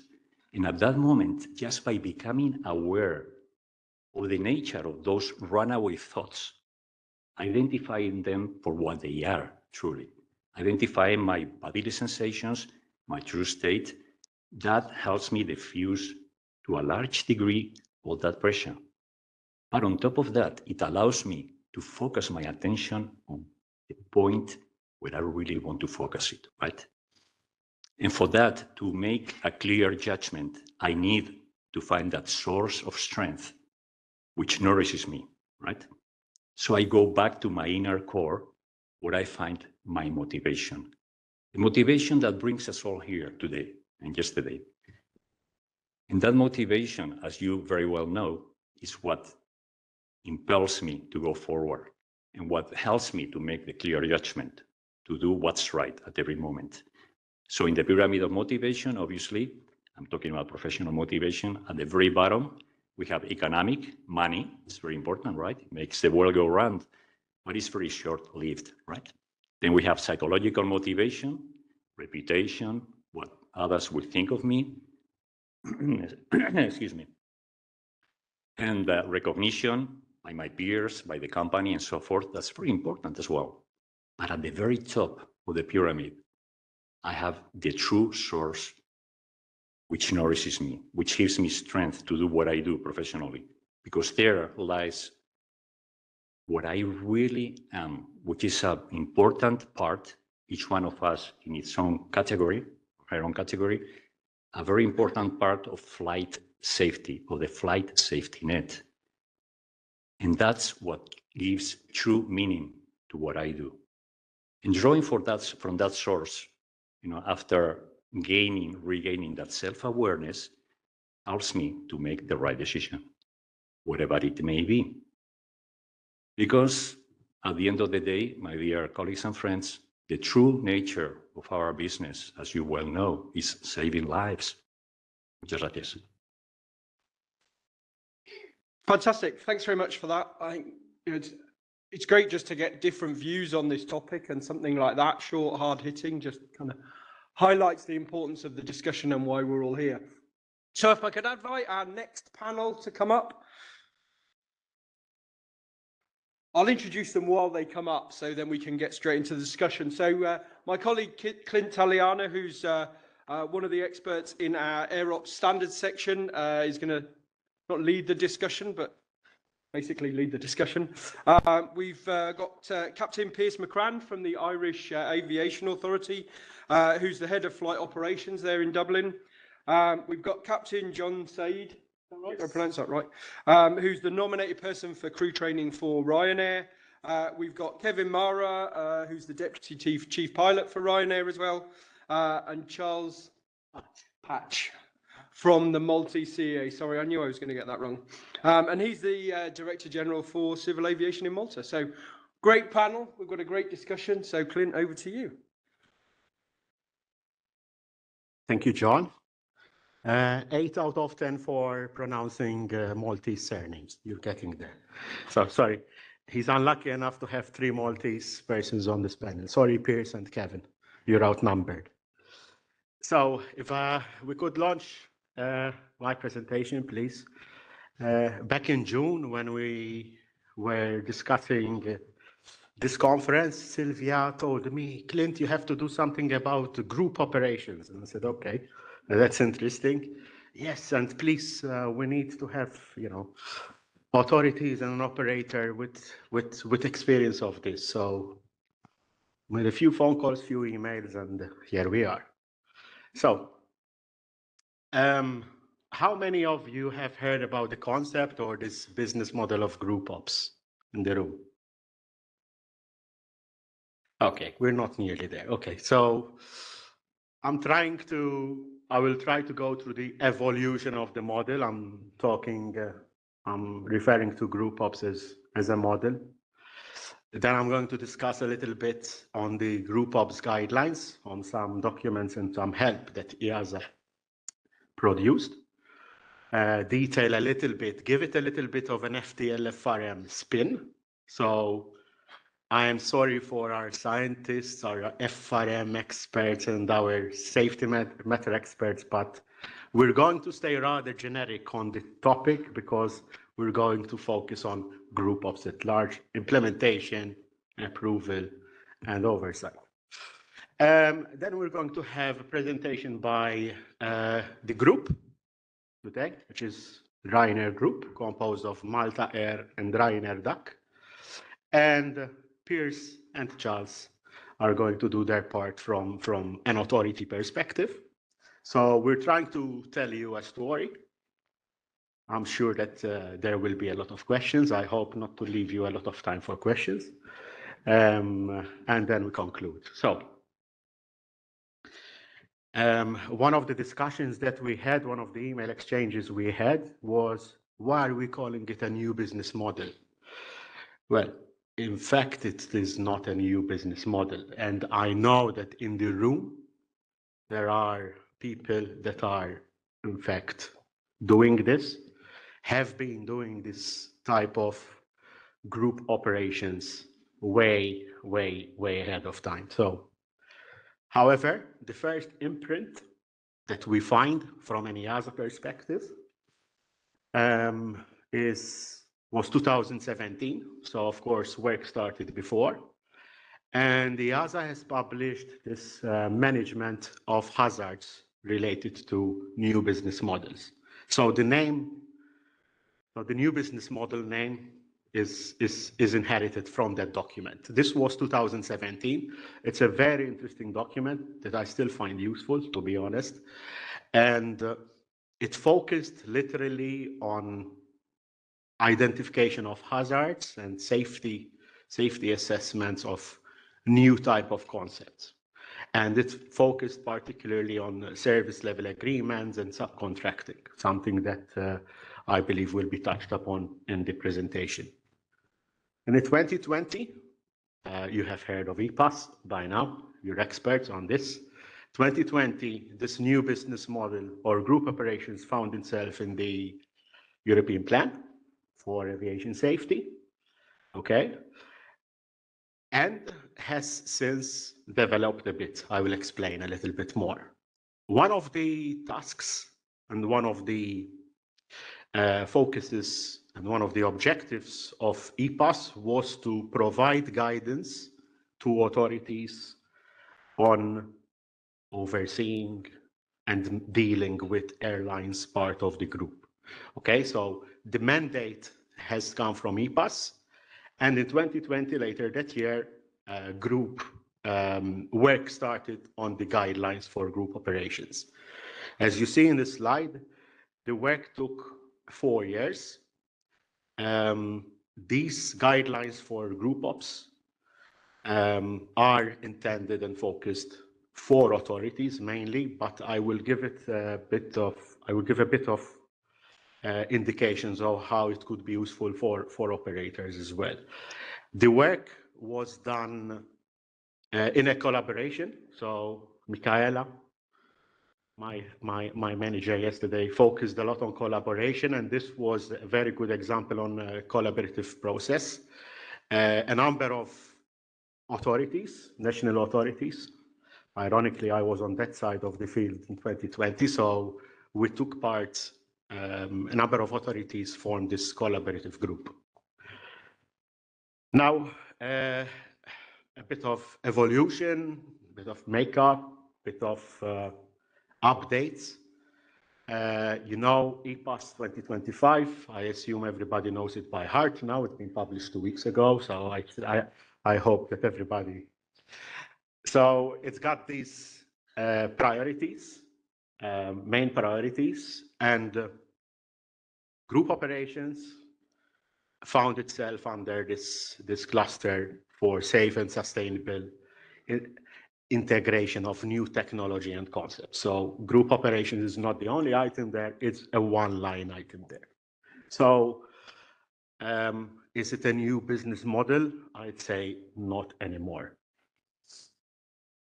Let's talk about a bit about the guidelines. So what do the guidelines do? So the guidelines are available on our website. They are public domain. So everybody may access and may make own use of this. The focus and the guidelines start with a very, very in-depth, I'd say, storytelling or process where cooperative oversight is mentioned. So when you have a multitude of AOCs with stemming or certified in different countries, if the authorities do not cooperate or there's no form of cooperative oversight, we're starting on shaky grounds. So the guidelines do give a lot of focus and a lot of importance on cooperative oversight. Again, they are guidelines, so we're not talking about rules here. They're practical guidelines. So every authority, and as you will see, every authority deals with this in its own way. It lists very interestingly key enablers and key issues. Okay, so when the group, remember the group of authorities that met and worked on the document, of course, some authorities in there had experience already of this, some authorities had requests, and some other authorities who had no agenda or particular interest in it still gave their input in the matter. So very interestingly, we see that the document lists enablers and key issues. There are 3 clusters, and I'm sorry I'm using the term cluster. I know it may bring bad memories of 2020 and 2021, but I'm gonna use the terminology of the guidelines. So there are 3 clusters that the guidelines detail. These are the fundamentals, the columns upon which these type of operations are built. So we're dealing about management system. We're dealing about crew training and checking. And the last cluster, which of course most of you will be interested in, deals with flight time limitations and fatigue risk management. So from an agency and an NCA perspective, these are the 3 pillars that form part of group ops. Okay, so I'll do a very important, a statement that is, this is not a rule again, but I'd say that this document, these 3 pillars are quite key. The last part, and I'm sorry for maybe we have some Brits with us or for all the third country operators following us.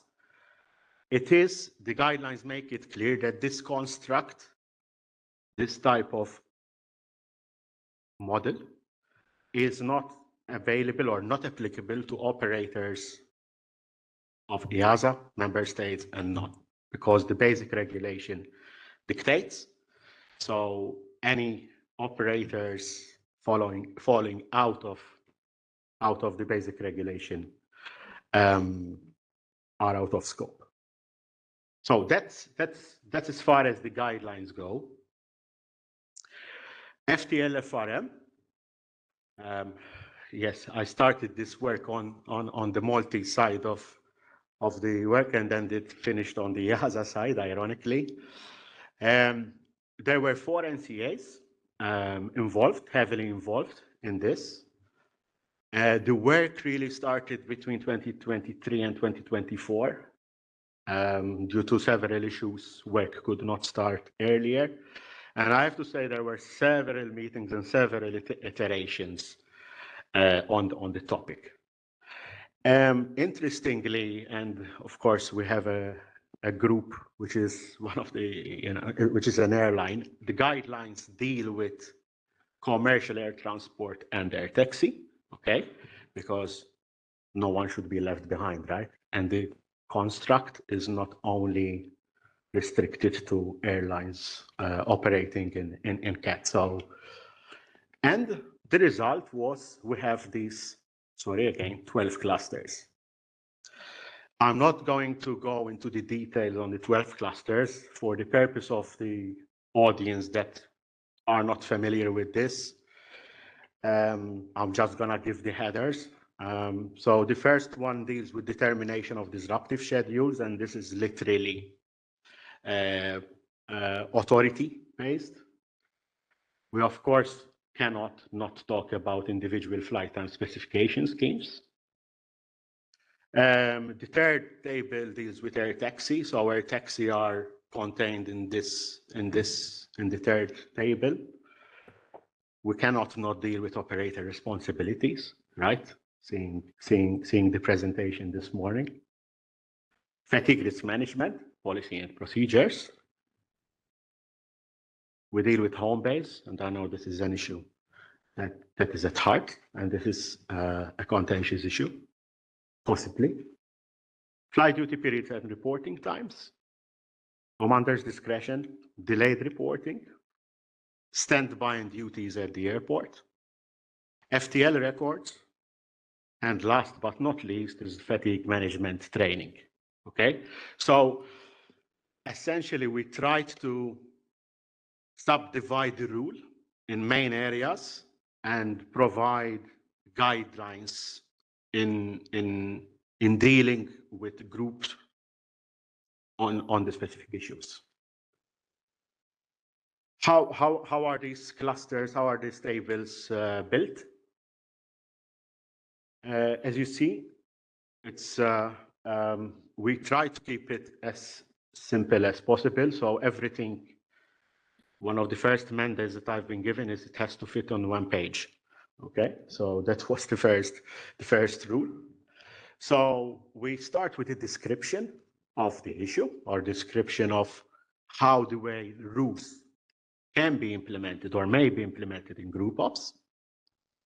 You will see the challenges associated, the challenges for authorities in overseeing these type of issues. We did come up as well with recommended solutions. So this is pretty important for authorities to say, to see possible solutions to challenges, right? And of course, we tried to keep an alignment between the challenges and the solutions, okay? And the last but not least, the practices that are considered not compliant. So the word not compliant is a strong word, but we use it to say, listen, these are no-go areas. So if you have a group that wants to do certain things, be careful, these are the challenges, this is what you can do, and these are things that you know, cross a red line.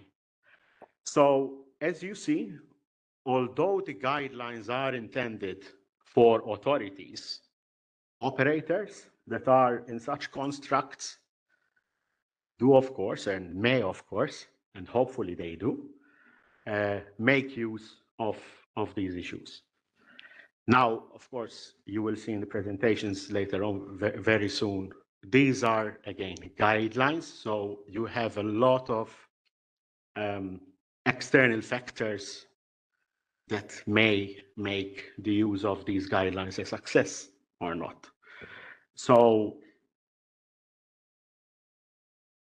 that is from my side at this stage. I will come back at the end for a conclusion.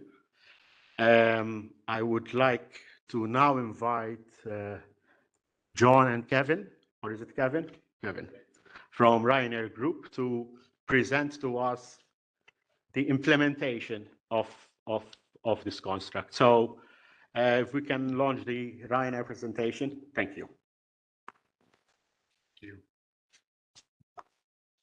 Thanks, Clint. Afternoon, everybody. So my name is Kevin Mara. I'm the Deputy Chief Pilot in Ryanair DAC, who are the parent AOC within the Ryanair Group. And I'm joined today by Captain John Saeed, the nominated person crew training for Malta Air, an AOC within the Ryanair Group.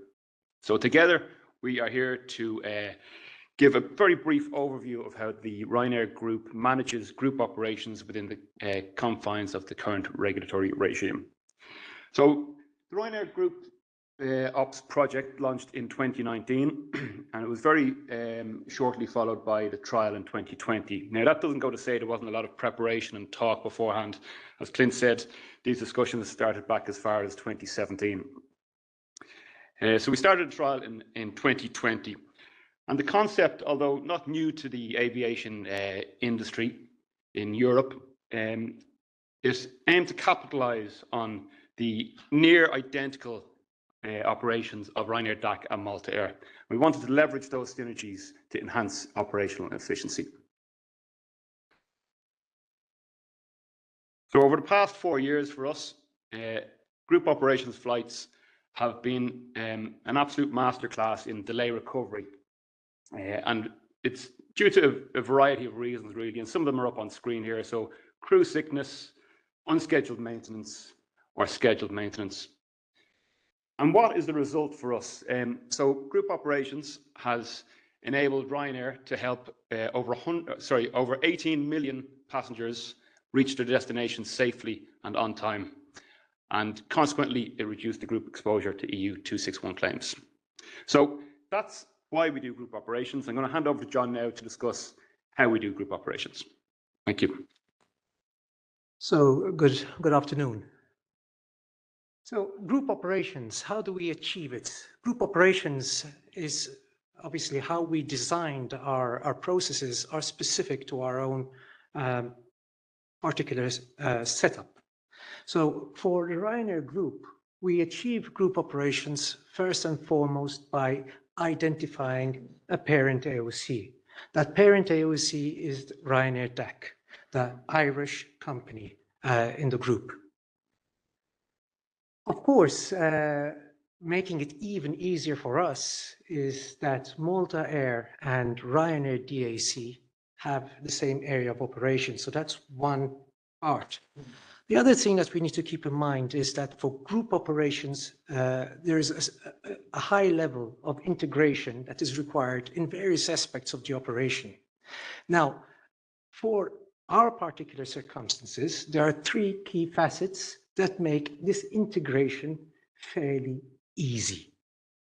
All right? And these three key facets are the fact that we've got identical equipment, meaning we operate the same aircraft types, the same variants. The safety equipment that we have on board is identical. The electronic flight logs are identical. The electronic flight bags are identical. The tech logs are identical. So this makes it all very easy. Secondly, we've got training syllabi. So we have the same course entry requirements. We have the same course content. We have the same output requirements for the course. And we also have all our trainers which are standardized across the group. Furthermore, we have a uniform layout of one, equipment on board the aircraft. We have a uniform layout of how we promulgate information. What do I mean? Operations manuals are displayed to crews in Ryanair DAC and Malta Air in exactly the same format. They are specific to the airline, but the display is in the same format. So if a crew member requires to go and seek information, the process, the location of that information is standardized across the group. Now, how do we achieve standardization? Well, we decided that in order to achieve standardization, all initial training will be conducted in the parent AOC. Once the initial training is completed, then every single air crew member undergoes an operator conversion course into Malta Air. And like that, we have crew who are qualified to operate in Ryanair DAC and crew who are qualified to operate in Malta Air. We have, of course, the standardization of all trainers and checkers and examiners. How do we achieve this? We achieve this through the simple fact that all our trainers and checkers are trained either in Ryanair DAC or in the Ryanair ATO.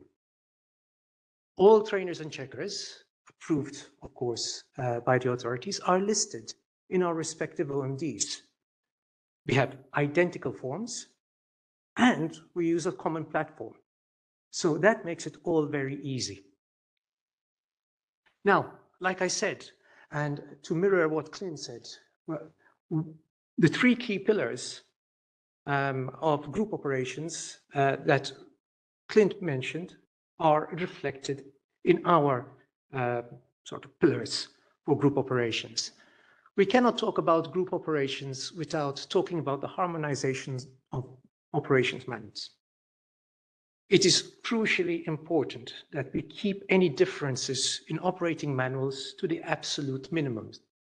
So again, particular to our circumstances, we have developed a series of processes and procedures to ensure that we maintain alignment of all our operations manuals. How do we do this? Well, there are a series of meetings that are held on a regular basis. The objective of these meetings isn't exclusively, the alignment of manuals. There are, of course, many other things that are discussed in the meeting, but they deal in part with the alignment of the manuals, any proposed changes, any required changes. And then there is a clear process of how we progress these through the group to our authorities, if the change does require approval, and then how to time the publication and the dissemination, of course, of this information to the various crews. So I'll very briefly discuss how we have done it. It's not necessarily the only way to do it, but this is how we have done it within our group. We have a weekly group MPFO meeting. This is always chaired by the nominated person, flight operations, of the Ryanair DAC,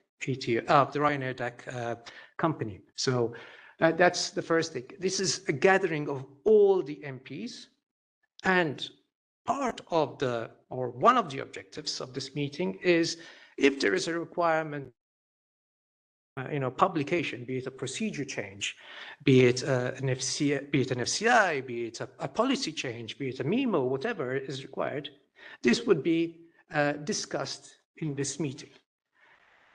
Analogous to this weekly group MPFO meeting is a monthly group MPCT meeting, again chaired by the nominated person of the Ryanair DAC company, and again, it's not exclusive to publications, but any required changes to the OMD or to training material is discussed and processed in part through this meeting.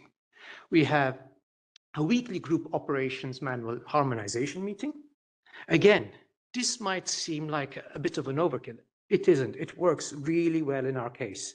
What we have, the function of this meeting is, this is not a meeting where any of the decisions on the content is made. This is where the coordination for the publication of any changes takes place. So this is a fairly low-level meeting. It's chaired by Kevin, my colleague over there, and it's basically the SMEs, agree between them on the appropriate timeline based on when the manuals come back from the authorities, when the manuals come back from the platform that provides the display, the promulgation of this information. So that is essentially what happens over there. There is a monthly group MPFO and MPCT meeting, and it's also an in-person meeting on a quarterly basis. And this is a bit of a more high-level meeting.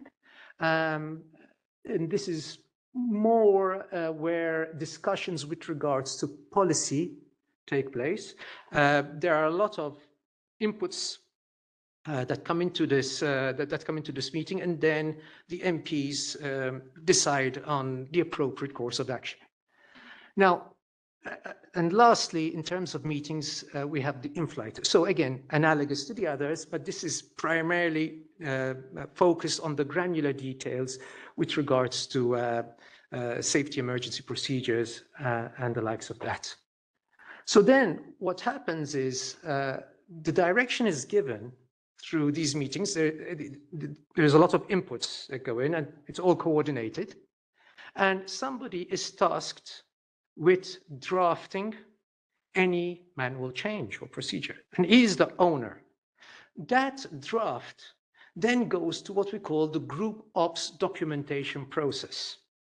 And that allows all stakeholders to provide feedback. That feedback is all collated. It is managed by the task owner, right? And eventually, we give deadlines, of course. Eventually, a final draft is provided.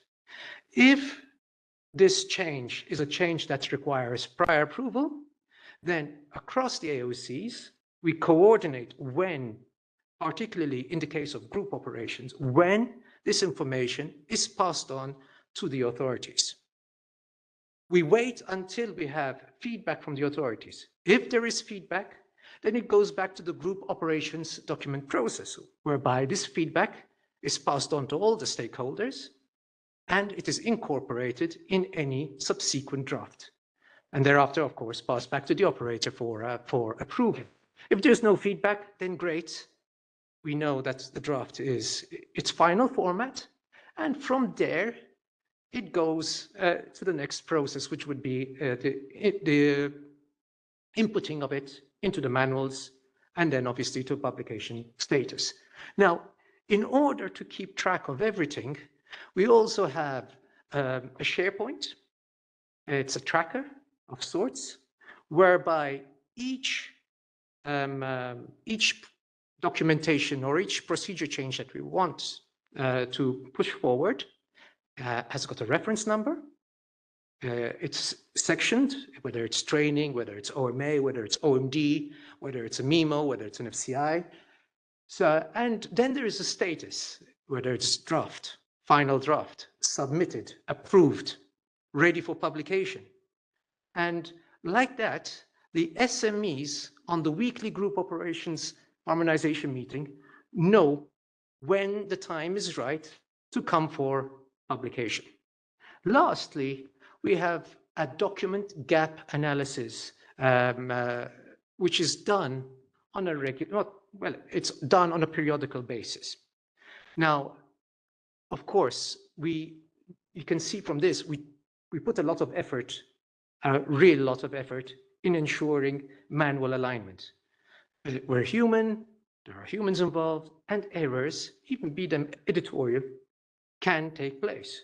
So what we do is, we've just finished it actually just a few weeks ago. We undergo a very, very detailed gap analysis. And then this gap analysis is reviewed by the likes of myself and Kevin.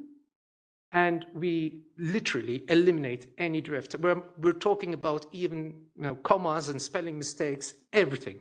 That's the granular detail that we go into in some of these gap analyses.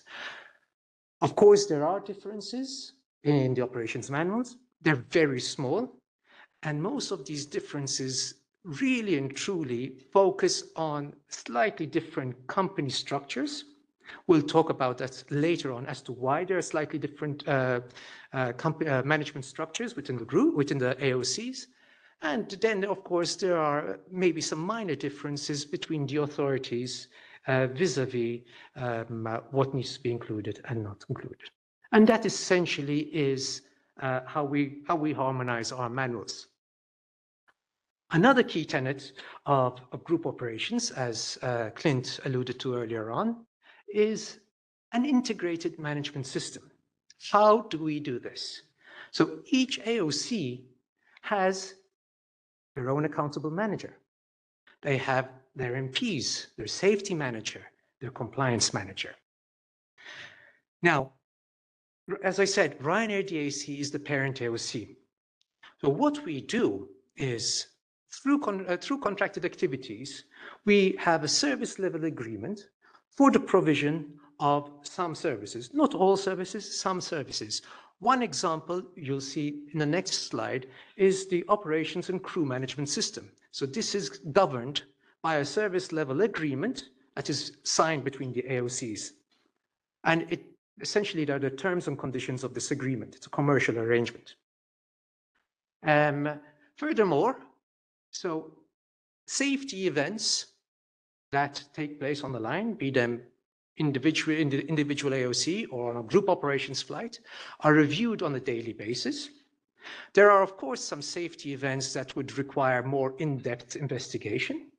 How are these managed? Well, every Monday, there is a safety, security, and fatigue management meeting, which is gathering a panel of experts. They go through the safety investigation recommendations, the root cause, the recommendations, the corrective action. They agree as a panel whether this is what they wish to suggest to the nominated person flight operations of the AOC in which the event happened, and it is put forward to the nominated person for acceptance and progression. There is a quarterly group safety and security meeting. This is a meeting in which all the accountable managers within the group gather. There is also a board of director representation in this group, and there is also the chief risk officer involved in this meeting. And the purpose of this meeting is essentially they are looking at safety trends, not only within the Ryanair group, also in the industry. They're looking at compliance trends within the group, within the AOCs. They take feedback from the safety review board, and then they set a vision. And that is passed on to the MPs and to the MPCTs. And that is one of the things that will be discussed in those weekly MPFO meetings or the monthly MPCT meetings. And that is how the information, the vision of the policy is promulgated downstream. We have, between Malta Air and Ryanair DAC, we pool our audits and we pool our auditors. And to facilitate all this, we use a common platform and common forms. So next, a common crew management system. Again, so how do we achieve this? We have our own in-house operations and crew management system. This is run and managed by Ryanair DAC, being the parent AOC, and then Malta Air, through a service level agreement, is provided the services for operations control. Now, this makes it very easy in our case. The fact that our flight time limitation scheme in Malta Air is identical to that of Ryanair DAC. So it is very, very easy in terms of managing legalities on the crew management system. However, we also have some additional legalities which are outside of the FTS scheme and which pertain exclusively to group operations. And this is where there are these minor differences in the operations manual. So we have excluded from group operations anybody who's operating on an ICAO validation or who have specific OML exclusions. For example, a diabetic OML is not approved for group operations. So we have an inbuilt legality check that prevents this from happening. We have other checks as well as safeguards, so it's not only one thing. Like I said, we have obviously all this is provided through a service level agreement. Again, really crucial, identical forms and administrative processes and common records across the AOC. So now group operations is possible within the current regulatory regime. From a management perspective, right, the way to achieve, and this is from a flight ops management perspective, we'll look at the crew perspective as well. But from the flight ops management perspective, the effective and seamless implementation of group operation, again, is dependent on 8 things. 8 seems to be the magic number. So we have a group operations protocol document, and this is probably the most important document that we have for the management of group operations. It is one that we built over time through, obviously modifying it as we learned. It is one that the authorities, through their feedback, were invaluable, because it now makes the whole process of group operations really quite simple. This document basically governs how we harmonize our manuals, how we deal with any differences, how we deal with differences within the authorities. It governs how we manage audit findings. It deals with how we manage crew training and checking. So it is a very comprehensive document. It's a high-level document. It sets out the terms and conditions for group operations between the two AOCs, but it also sets out the relationship for group operations with regards to the authorities. So this is where everything governing our group operations is documented. Of course, OM harmonization, we've discussed it. It is, again, really, really important to make life very easy. We are lucky in our particular circumstances that we have made a decision that across all AOCs on the Boeing 737, we have identical equipment and identical training. We follow the same cycles for training. We have a very closely integrated management system. We have a common crew management system, as already described in detail. We conduct operator conversion courses every 6 months for flight crew and every year for cabin crew. We have created a very easy guide for air crew to follow. So rather than giving them a complex group ops protocol document, they have access to a very simplified version that deals with the day-to-day operations of group operations. We also have included, it's not over here, but this will come on the next slide, a checklist. So in the same format that it's presented on the aircraft. So it's very easy for the crew to follow the procedures. It's just a matter of a few seconds. And sorry, oops, how do I go back? My apologies. The last point is that when we started out the trial for group operations, we agreed with the authorities on what information they want. And so we prepared a report on a monthly basis to assist the authorities in their oversight of the group operations project. Now, with regards to group operations from an aircrew perspective, there is the group ops protocol document. Yes, but this is quite complicated for them. But then we do regular operator conversion courses. And the minor differences that there are between the AOCs and the reporting requirements are dealt with over here. Furthermore, like I just explained, we created an aircrew guide to group operations, which is a simplified version of all our processes. So should anybody have any query, it's the go-to place to answer that query. And in fact, the number of questions we get with regards to group operations from line operations is virtually non-existent. It's become second nature. There is a group operations checklist. So this group operations checklist lays out the different scenarios. So you could have a group operations flight where you have a Maltese registered aircraft, which is a Malta Air aircraft, with 5 crew members who are from Malta Air, but because one cabin crew member got sick in, outstation, we're taking a DAC cabin crew member, and suddenly that becomes a group ops flight. This is how we can recover, delays and recover the operation because of one member being sick outstation, away from home base. So there is a checklist for that. It's a very simple checklist to follow for the crew. And there is a checklist, for example, if you have got an entire crew who are, an entire Malta Air crew who are operating on an Irish registered aircraft. It is very, very, very simple for them. Furthermore, to make things really simple is that any operational queries with regards to a flight that a crew have, be it if they're operating non-group ops or group ops, is the same telephone number. The fact that through a service level agreement, Malta Air subcontracts operations control and the crew management system, it makes it very easy for us to manage that. And last but not least, of course, we've got safeguards that are built in to the electronic flight bag. Within the electronic flight bag, there's the electronic flight log. So there are safeguards built into that.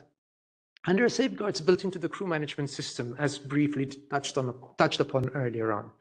So all in all, we believe we've got a fairly robust system to ensure that crew who are not eligible to group operations do not partake in group operations. And we're fairly confident that the systems that we have made group operations very, very easy for our aircrew. In conclusion, again, for the Ryanair group, the current regulatory regime, as is, allows for seamless implementation of group operations. Again, this is to our circumstances. Group operations is a concept that has allowed us to recover huge amounts of delays. Oops, sorry. Finger trouble. It's allowed us to recover huge amounts of delays and huge inconvenience to our passengers. Over the last 5 years, we've conducted over 100,000 group operations flights between Malta Air and Ryanair DAC. And the most important of all of this is that group operations allows us to leverage synergies amongst both AOCs. Thank you.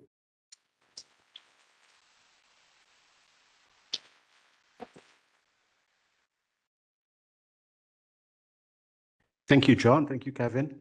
Sorry, I'm seeing a lot of people waving at me. So I'm going to pass on the floor to the authorities. We have 10 minutes and we'll wrap it up for you. So we will not delay your lunch. Thank you.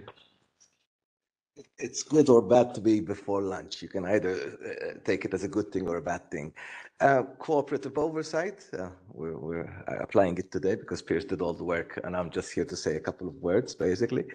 I just tell you the story, obviously. When we received an application from Ryanair way back in 2019 for an AOC, it was a big deal for us. The amount of aircraft that was on the cards was quite a lot.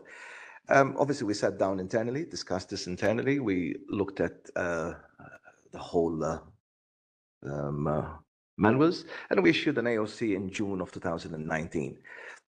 They had one aircraft, as every AOC starts with, one aircraft, a limited amount of crew, and then there was a whole amount of aircraft and crew to be transferred from one AOC to the other. During that transfer, we encountered this issue of, listen, but we're coming from Ryanair, the aircraft is the same, the crew is the same, why do we need to go into duplication of work? We sat down again, decided that there was nothing in the regulation that actually forbids that we do interoperability. At that stage, we weren't talking about group ops. This is a word which I don't really like. I like to look at it as interoperability rather than group ops. We decided that it was something that could be done. Our young partners wanted to get married, basically, and we took this to our counterparts in Ireland. I believe we had a meeting shortly after that. We went there. We didn't kiss and hug on the first date. It was like Meet the Parents kind of movie. It needed some time to sink in. But eventually, we worked on that first meeting. We started meeting regularly. I believe the guidelines actually were issued after that meeting, which once again emphasized that we were on the right track. And they are guidelines. I must say this because we don't need a regulation, because the regulations already cater for it. So I would have thought that after 5 years, if we needed a regulation, it would be there. But the framework is within the regulations as they are today.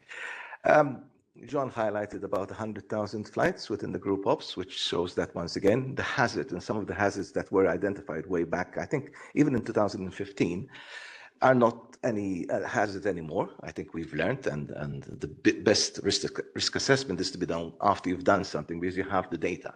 It's different in the beginning when you haven't done something because everything is a risk. Eventually, you start removing certain things from that risk because you say it wasn't a risk at all. So it's lunch soon. I'll leave it at that. Piers will give you a bit more information on how we go about controlling the whole thing.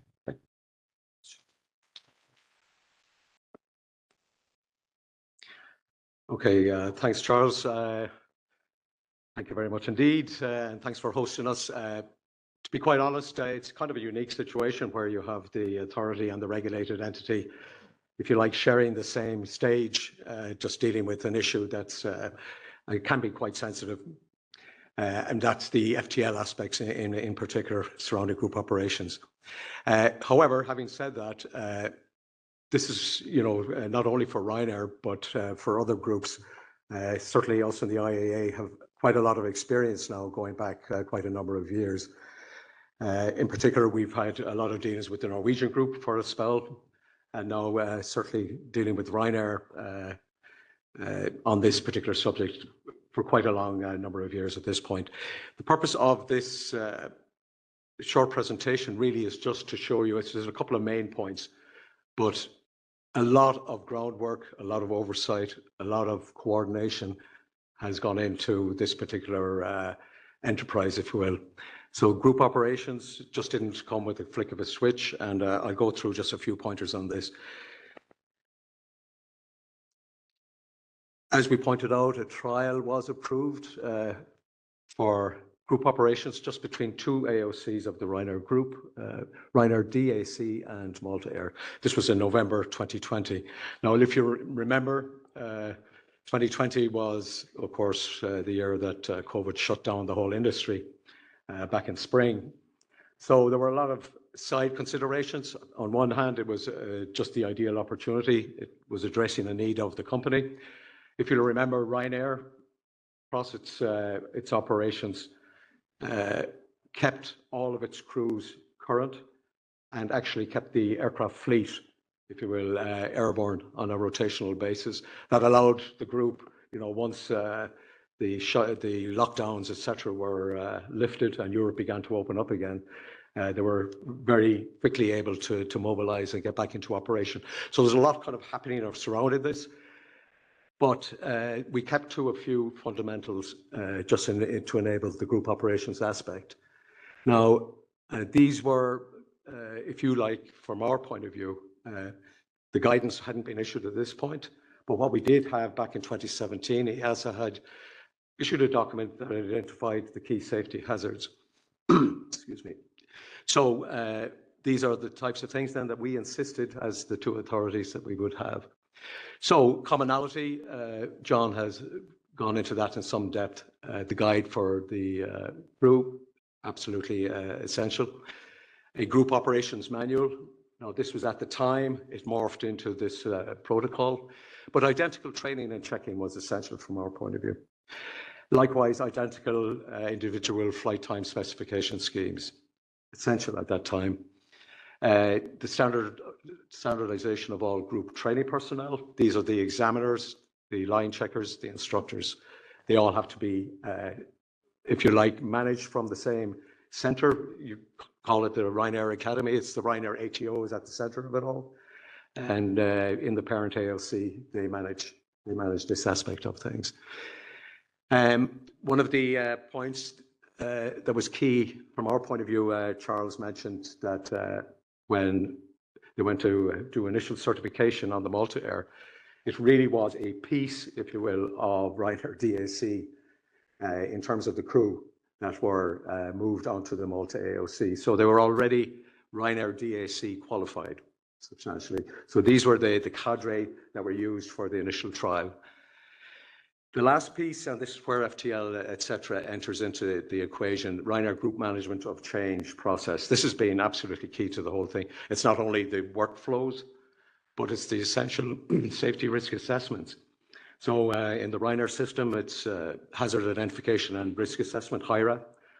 Some of you may be familiar with that approach, but it's essentially the safety risk assessment. And that really had to focus in on things like FTL and how that would be managed. There were a couple of things from the get-go that made this a little bit more straightforward, and I may as well mention it now. Ryanair is a very large operation. Currently, the Ryanair DAC would be 320 aircraft in that region. The Malta Air is about 170 aircraft, and there are 3 other AOCs with much lesser fleets. Looking at certainly 4,000 plus flight crew, the region of 8,000, maybe 10,000 cabin crew. So it's quite a big operation. In terms of management of change and looking at the risk assessments, Ryanair operates a a very straightforward shift or schedule that all crew are tasked with. So what you have is a 5 on duty, 4 days off for all flight crew right across all of the bases in both of the AOCs. For the cabin crew, it's a 5 on days on duty and 3 days off for all of the bases within the Ryanair system. Now we have a lot of bases, you know, what's the grand total at the minute between the two? It's certainly 40 plus, and so we have very extensive operation, but everybody is following, if you like, the same shift pattern. So again, when we looked at the risk assessment in advance of this, we had crews in the same area of operations with the same shift patterns. Those shift patterns, by the way, they go from earlies for 1 week and then followed by lates duties on the following week, and it alternates. Crews are issued their rosters a month in advance, but they're issued each week. So the crew has visibility of a month ahead with the active week plus 3 weeks. So they know when they're going to be working. Obviously, particular pairings of flights, etc., could change within that time frame. So I have a number of slides. This was the starting point. We gave a 1-year group operational trial approval. Remember, we didn't have the guidelines at this point, so we had really just the key risk areas, if you will. And these involved, you know, if you just look through the list there, I won't go through each of them at this stage, but one thing was for sure during the trial, each of the AOCs would be fully accountable for every aspect of their operation. A trial did not give any latitude for a lack of control in any aspect of it. So this approval document issued by both NAAs just made it quite clear. If we found, for example, normal oversight would be continuing, but if we found non-compliance, findings would be issued. So the trial didn't give a kind of a cover for any latitude in that aspect.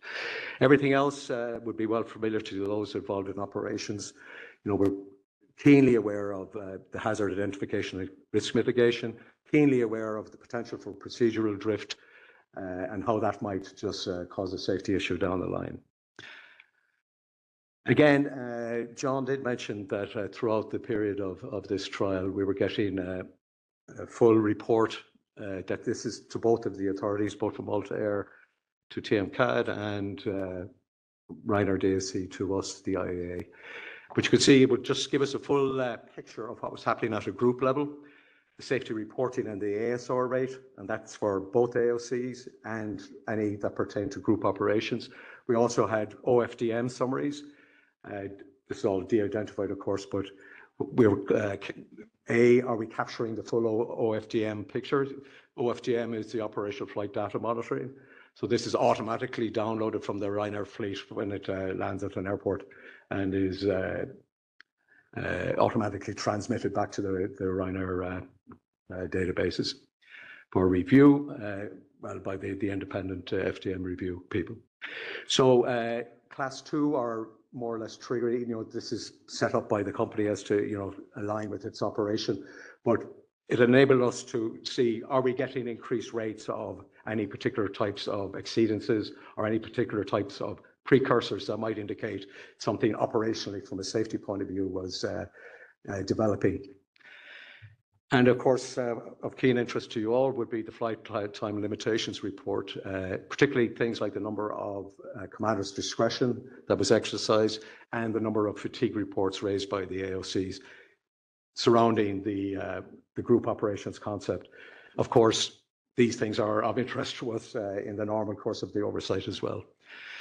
Having said what I told you earlier just about what was happening just in terms of COVID and everything else, the trial was extended to 18 months. We were expecting the new group operations guidelines from EASA, which they published in early 22. So we already had that and started developing the next iteration. So we extended the trial with the agreement between Charles's team and ourselves. And subsequently after that, we were comfortable to continue with the group operations outside of the trial basis. So where does that leave us? It leaves us, John already mentioned the Ryanair Maze Malta Air, the GO protocol. This really is the full extent of what the authorities have approved to the organizations in terms of the approvals. So it governs pretty much everything, the concept of operations. The management of change is, this is critical to group operations, particularly managing the FTL requirements. These are just a subset of what's contained in that. The FTL schemes, fatigue risk management, and how the safety office fatigue risk processes deal with reports coming from either of the AOCs. The management system, I would re-emphasize, Ryanair has, as the parent AOC, has a complete view of what is happening throughout both of the AOCs at any particular time. FTLs are equally managed in a relatively straightforward way by the Ryanair Operational Control System. ROCS, I think, is the acronym that is used. But that's an in-house developed, succeeded netline, and is a far more capable system that will be used into the future. Management system and crew training and checking. And lastly, Charles did mention the nature of the NAAs and the cooperative oversight. We meet, we discuss, so it's in the confines of our agreement that we we approve, if you will, the protocol. And I think in summary, just in relation to FTL, FRM and that, the group operations piece has not added significantly or any particular issues because of the identical operations that we've mentioned. Doesn't mean that both the AOCs, in terms of the full oversight program, aren't subject to full and continuing oversight.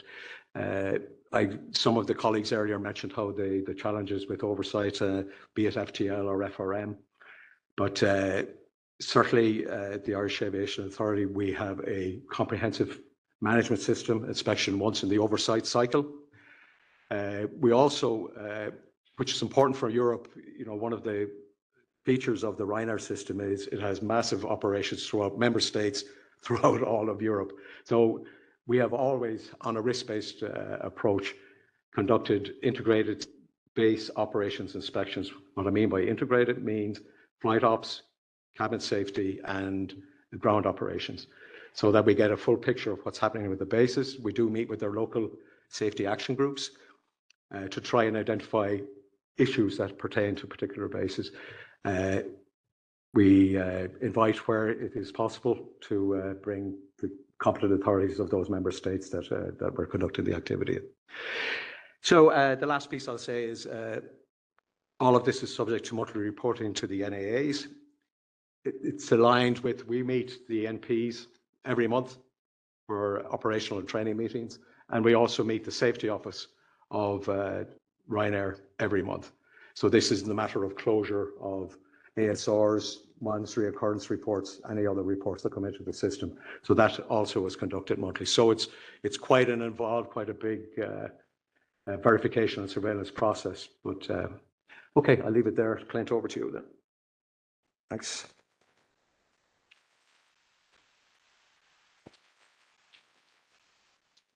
Thank you. I know we're running for lunch. I'd like to say this topic is definitely, discussion about this topic is definitely not over. I would like to thank Charles, Piers, John, Kevin for their help, availability on doing this. If you have any questions, I know there could be any questions, please approach us. We'll be more than happy to answer, so you know who the culprits are now in the room.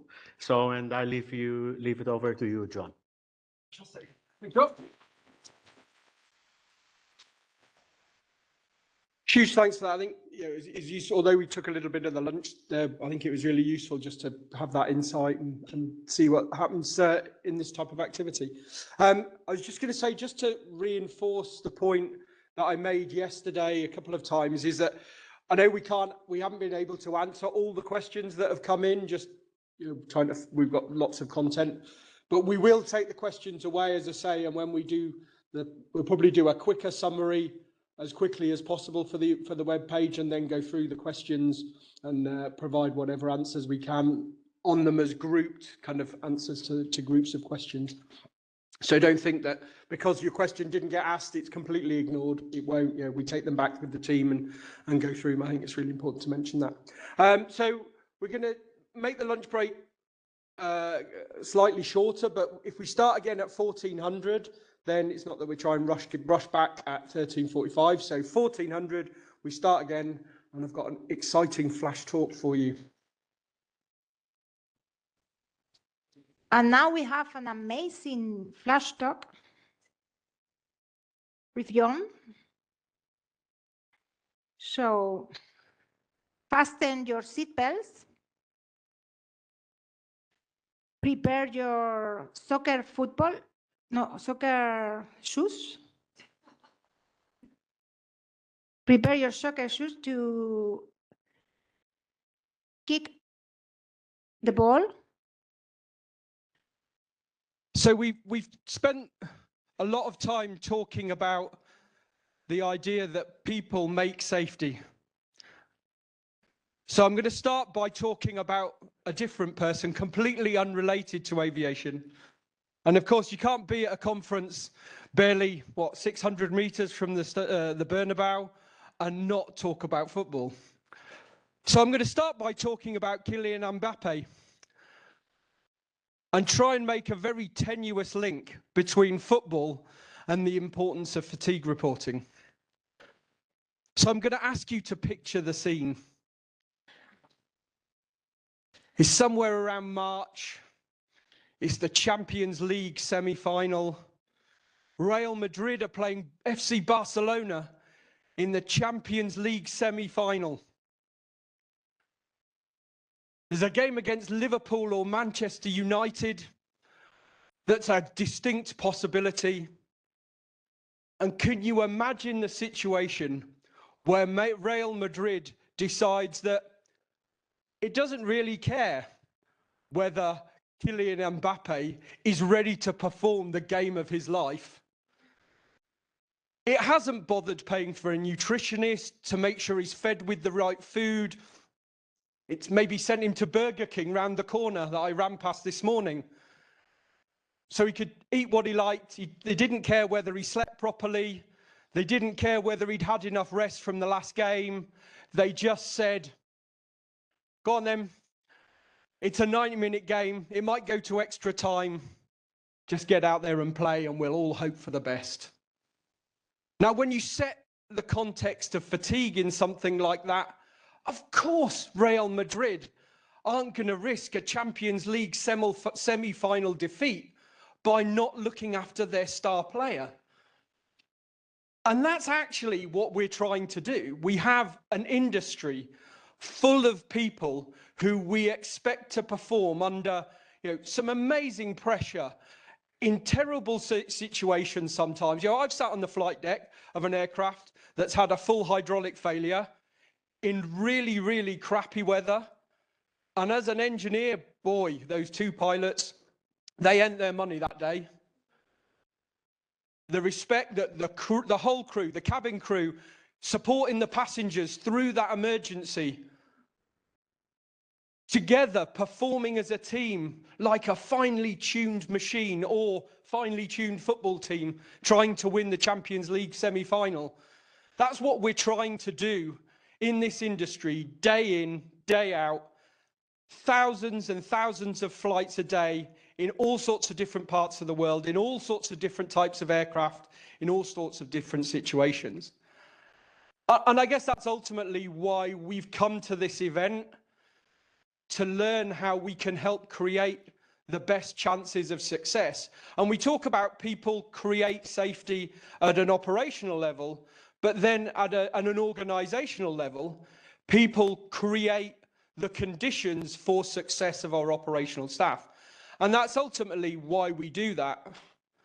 And the big question then comes is, so why do we report fatigue? Do we report fatigue because we can't hide the fact that something happened? We've done a presentation similar to this at another conference, and the story was about a bus driver at an airport, and he'd already done a 12-hour shift, and he was that kind of guy that he didn't want to, as the flash talk we had earlier on. His boss said, "Oh, 2 people have called in sick. We just need to get over the next 3 hours." And the guy, he didn't want to let his team down. He had great personal pride about doing the job he did safely. And he didn't see a baggage cart as he was turning with a coach full of passengers going to the terminal. And he hit the baggage cart, and there was a, not a huge accident, but 2 people on the bus got injured. And, this poor guy felt just terrible. And when they started talking about it at an organisation like that on an airport, if there'd been no passengers and if there'd not really been any damage, would they really have reported it? Probably not. And quite often, in some cases, we end up reporting because, well, we just can't hide it. And that's kind of the starting point for the conversation. Then obviously, one of the other reasons we report is because we need to comply with the rule to keep operating. The authority comes and says, show me how many reports you've got. And if they say, how many reports have you got? And the answer's none. Well, that's going to be a very challenging conversation. So there's an element of complying. I was part of the team that set up and supported the implementation of Regulation 376/2014 on occurrence reporting. I was particularly disappointed we couldn't get a cool number. For those of you who remember, the old reporting directive was the answer to the meaning of life and everything from Hitchhiker's Guide to the Galaxy. But with the new regulation, when we had the list of reportable occurrences, it's all anybody could focus on initially. Is it on the list? Is it not on the list? I'm reporting for compliance rather than perhaps reporting for learning. And then another big reason why we need to report is because our bosses have to stand up and show KPIs in management meetings. And if our boss doesn't have some good KPIs, then, well, what are they going to do? So if we're not careful, we kind of get sucked into reporting for the wrong reasons. And then ultimately, hopefully, we get to a point where this is the ultimate goal, is that we're reporting because we're trying to establish a culture of learning that helps, whether it's an organization to manage its risks, or whether it's an authority trying to develop the best possible state safety program, or whether it's us at EASA trying to build the European Plan for Aviation Safety. And one of the conversations we have an awful lot is about the context of just culture and how that supports positive reporting and this positive learning environment. I know one of these safety geeks, unfortunately, who reads far too many books for his own good, and as most of you probably know, spends far too much time debating safety on LinkedIn with all sorts of different people. And it's always interesting to see, safety people, we love debating, is safety 1 better than safety 2? What about safety differently? Safety something else? There's got to be a new title. But at the heart of it is the trust that builds the system of how we collect information. I remember many years ago, 20 years ago, when I first started doing occurrence reporting in a previous organization before EASA. And I made the mistake of, we were talking about the new reporting system we just brought in, and it was a fancy electronic database. People could go online for the first time and raise a safety report. And I made the mistake of saying, it's nice to have an online safety report and it makes life easier, but I just want the information. And I offered the suggestion that I don't care if somebody writes what they have to say on a brick, that they wrap an elastic band round and throw through the office window. And one day, actually, somebody did take us up on that offer. And it was a hot day and they knew we'd left the emergency, leave the emergency exit in the building open, and somebody actually snuck up the emergency exit to our first floor and threw the brick down the middle of the office, and everybody, oh my God, until we realized on the brick was a safety report. But ultimately, that's the key thing. It doesn't necessarily matter whether always it's on a safety report. Of course, if it's at the level where it's an MOR or we want to capture that information, but sometimes having conversations in the crew room and understand what people are going through can equally add to that intelligence picture. And as I say, the key part of it is really about who, and quite often Regulation 376 focuses very interestingly on the relationship between staff and the organisation. And it really sets that up. And one of the interesting things we saw in some cases was lots of organisations really embraced just culture and, started getting into it. Some still had some way to go. Perhaps some have still some way to go. But it was interesting. I know of one case particularly where an organisation embraced just culture. They got their staff. They were really proud. Look, we've learned all these new things. Comes back to the presentation, one of the presentations or discussions yesterday, where somebody said the number of fatigue reports they had, and there was this kind of visible shock. And in this situation, the organisation went to the authority and said, "Hey, this just culture's great.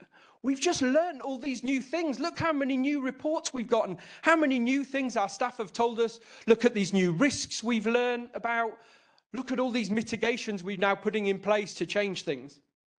And the first thing the authority did was gave them 6 findings because, well, they must be compliance problems or they must be whatever. And, so that just culture, that trust relationship has to exist throughout. And this is where, coming and kind of breaking down those barriers between authorities and organizations and frontline staff and unions and all those organizations, the more we can kind of talk and sit in rooms like this and share our experiences, tell the stories about what works and what doesn't work and what challenges we have, the better that is. It doesn't really matter where that happens. And ultimately, it comes down to the detail. At the end of last year, I went on this fantastic trip. Some of you were there, actually, I remember. We went to this lovely conference. We got treated like kings. We had lots of great discussions. And then I came back and I showed my wife all my photographs and she thought I was crazy. We wouldn't go anywhere, whether it's on a holiday or a business trip, and come back and proudly show people pictures that looked like that. We would all think we were crazy. But when we don't report and when we don't work to understand why something happened, what's the background behind a report, why did the staff member feel the need to submit a fatigue report, what can we learn, we don't bring the pictures into focus. And I think back to my previous job as the head of the safety analysis team, trying to build an intelligence picture for Europe that drove the EPAS. And I'd come to conferences and people would say, "Oh, all of these actions EASA has in the EPAS. Oh, you just sit in Cologne and you make all these new things up." But without the data to tell us where the problems are, it's like we're effectively making decisions with this much data. So fatigue reporting, every report that gets received here feeds into analysis that really intelligent people do things with, that helps Clint and Michaela and Dan and Irina and all of our experts in the technical departments know more about the challenges they're trying to solve. And then when we have the collaborative meetings that then decide all the actions and the things that Michaela talked about yesterday about the rulemaking process, the pictures are in focus. And we were in Marrakesh, but you didn't know that on the previous pictures. So it's bringing that all into real, bring it to life and bringing the industry to life so we can really learn and really embrace. And ultimately, that's what reporting, whether it's for fatigue or anything else, is all about. We want to get into a mindset of learning, create a positive culture that listens to staff, to the organizations. We talked about this shared responsibility. It is a two-way process. Reporting's the same. What are the organizational constraints and challenges, and how can we work together to solve them in effective, profitable organizations that get people safely from one place to another? And ultimately, more information is more knowledge. Every report that we have, the best detail we can get, obviously you have to balance, is it appropriate to get do you need the detail in every case? And you don't, there are situations, most people have spotted me and Mohammed in that picture, regardless of how much focus there were. And there will be situations where you might not need all the detail, but make an informed choice about where do I need detail, where don't I need detail, how can I do that? And ultimately encourage reporting as that positive culture of learning. Hopefully you found that a good way to start after the lunch break and set us up for the next panel. Fantastic.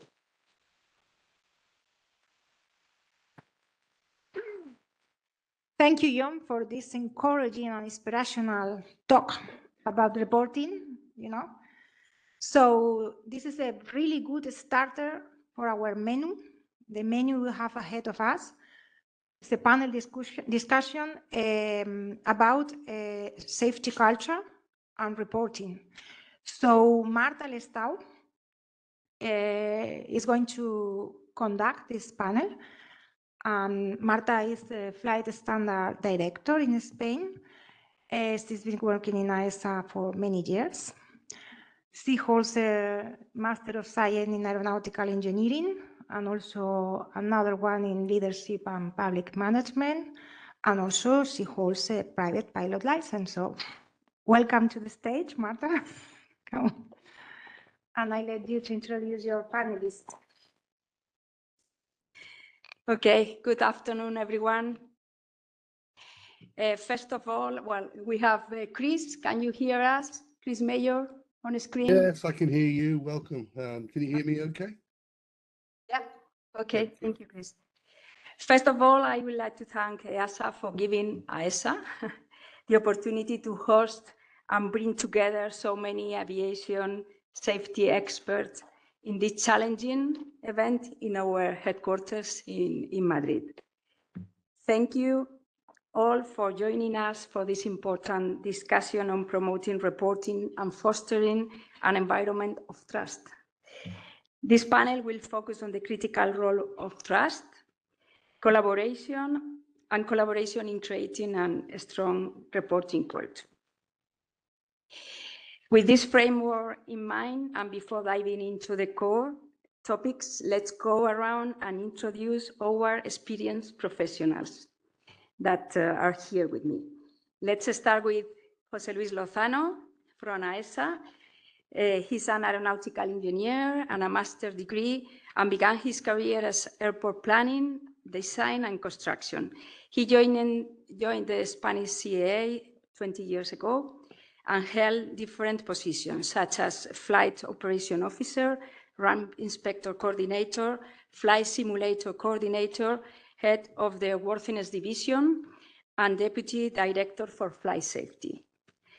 For 5 years now, he has held the position of director of safety management and crew in EASA, where he's in charge of the implementation of the Spanish state safety program and the current reporting system. He's also the Spanish member of the ICAO Safety Management Panel. José Luis, welcome. Next to José Luis, we have Ramiro José Oliveira Sequeira coming from Iberia. He's a flight dispatcher and holds an executive MBA degree. He started his professional career in Vueling and as the deputy to the director of the Operational Control Center. He continued his career as director of the Operational Control Center and crew planning in both Iberia and Iberia Express. And he has been chief operating officer at TAP, Portuguese company, same position as he held now at Iberia since October 2024. Welcome. Next to him, we have Javier Gándara coming from EasyJet, but here as the chairman of ALA, the Spanish Airlines Association. He's an aeronautical engineer with a master's degree in business administration and management and postgraduate certificate in air transport management from the City University of London. During the period 2007, he held the 2000-2007, he held the position of senior manager operation in FedEx Express. Since 2007, he held different positions such as managing director of EasyJet for Southern Europe, chairman of ALA, and ITA Aeronautical Business School, this last one as honorary president. Welcome, Javier. Next to him, we have Fernando Miragaya coming from SEPLA, the Spanish Airline Pilots Union.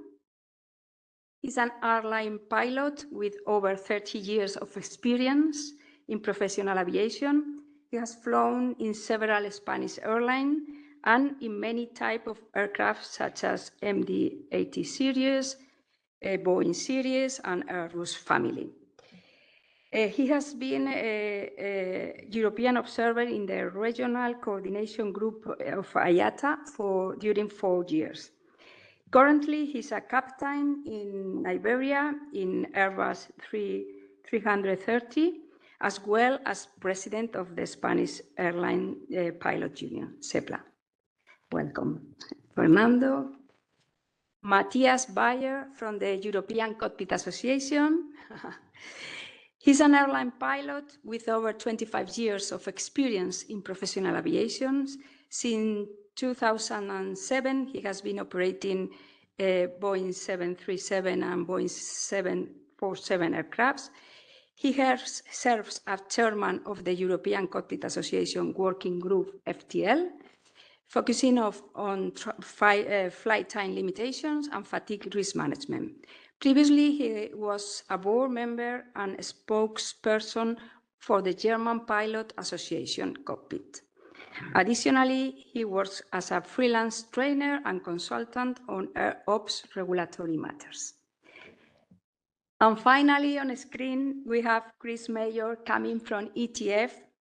He's a cabin crew member with over 20 years of experience in professional aviation.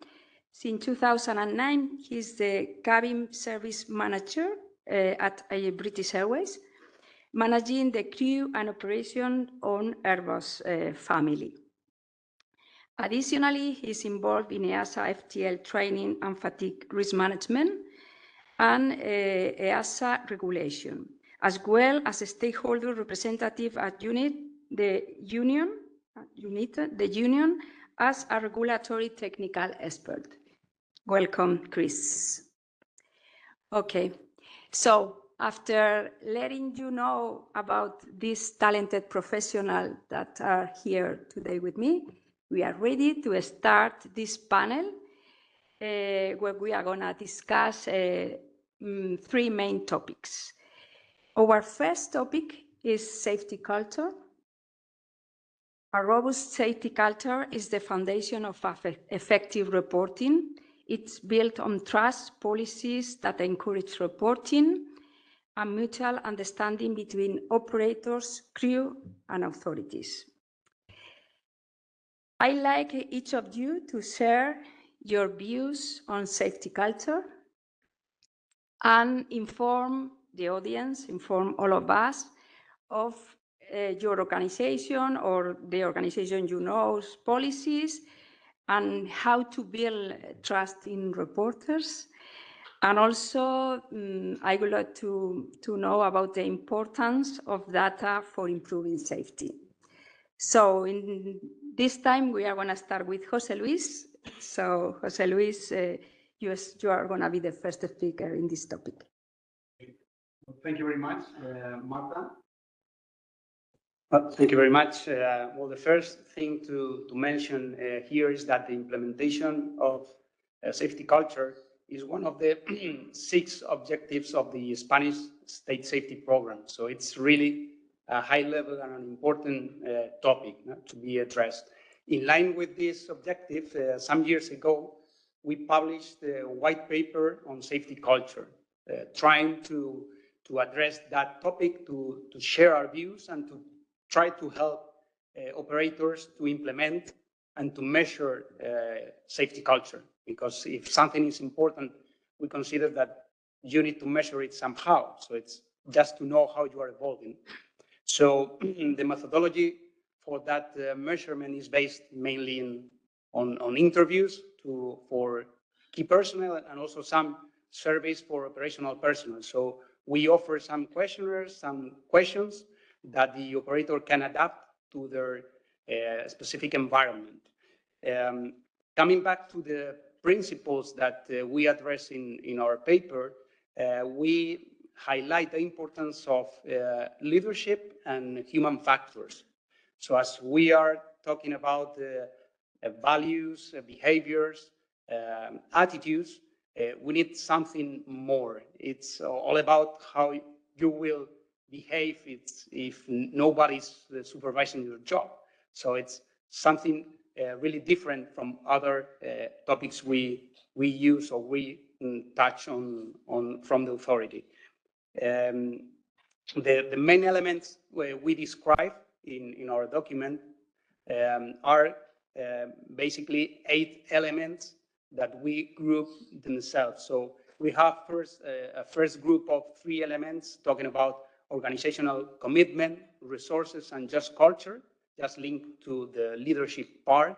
So it's not only an issue of procedures and papers, but also how the managers are sending their messages, their orders to all the personnel, what they are asking people to do, and so on. So commitment is really necessary.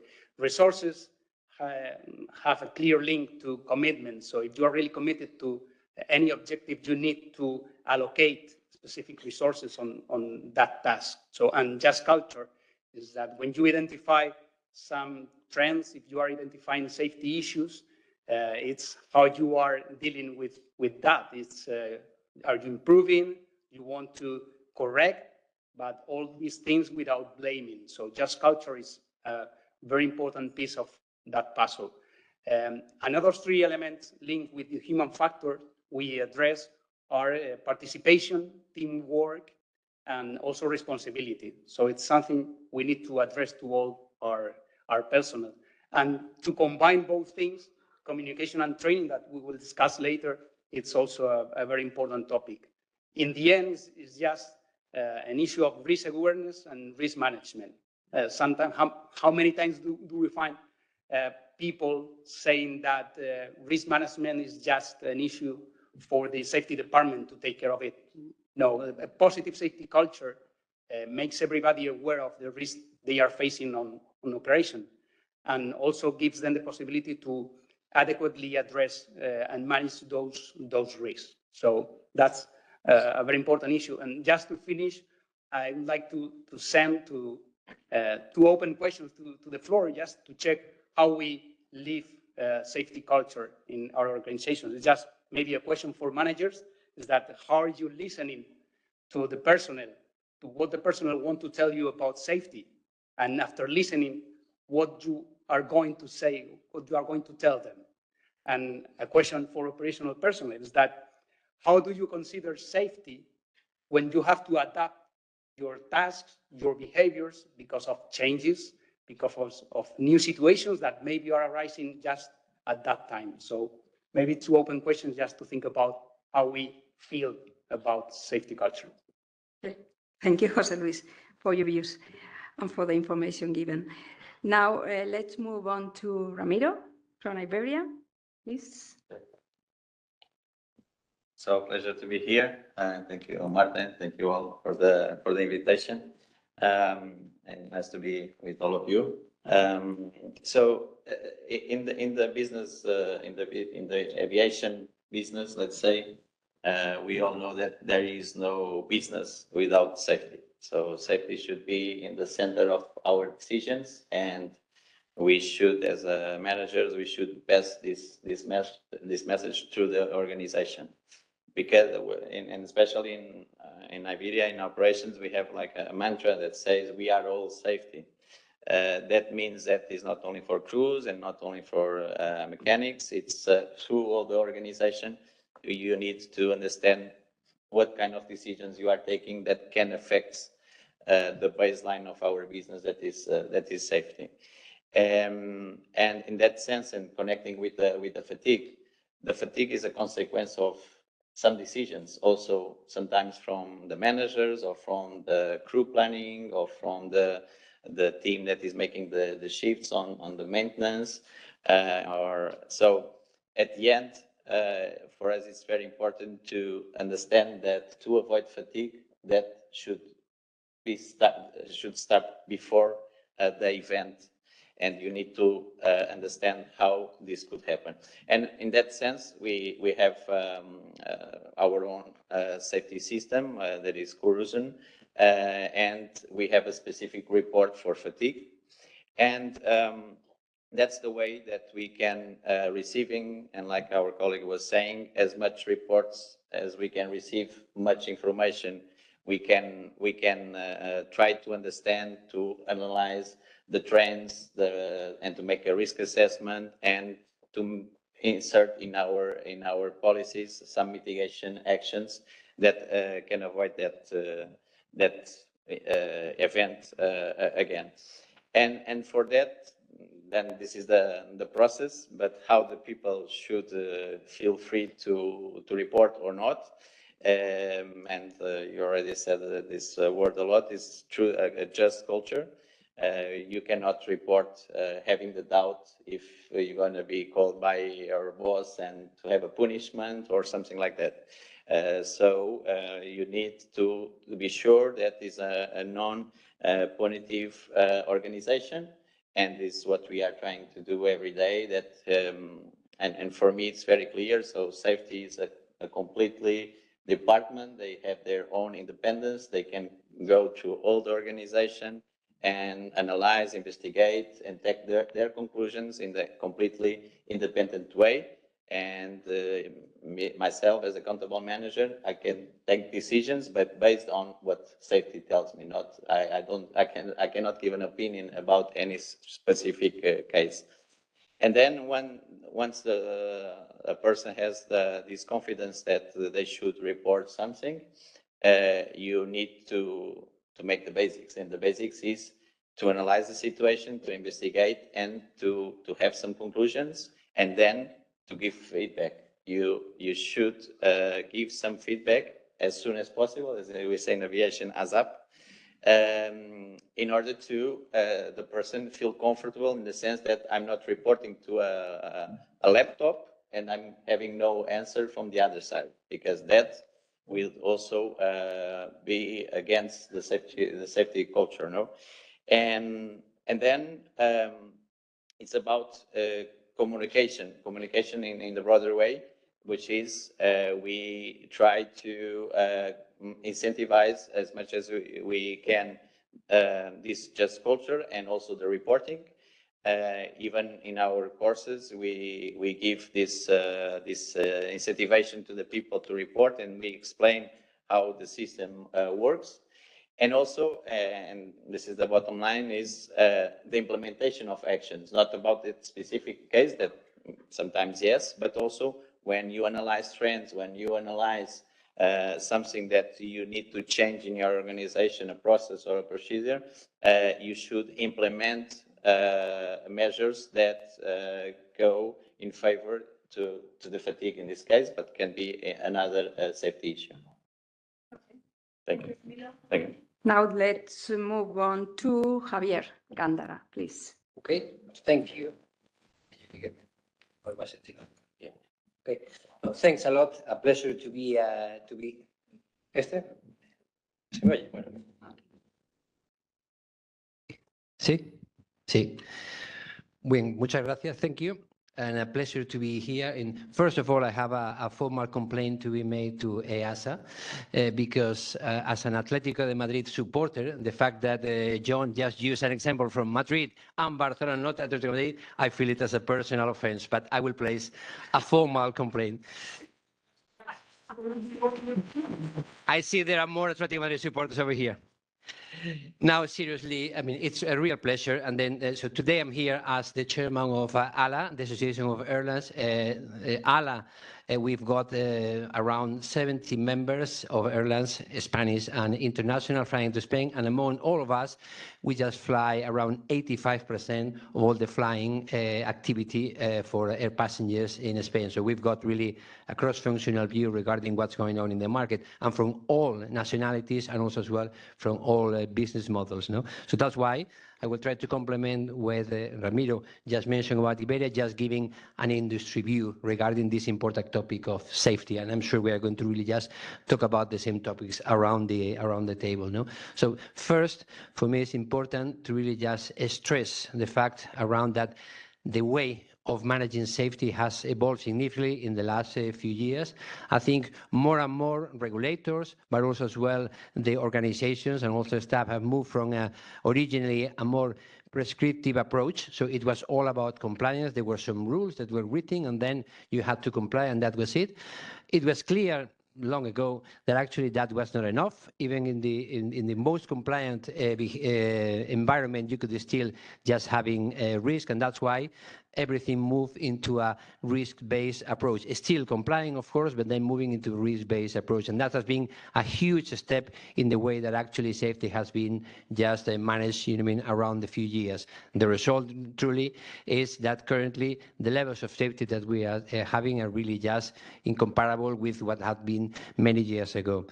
The other thing is regarding safety culture, which is the question that was done around how to build that safety culture in all organizations, in airlines, airports, air navigation, etc.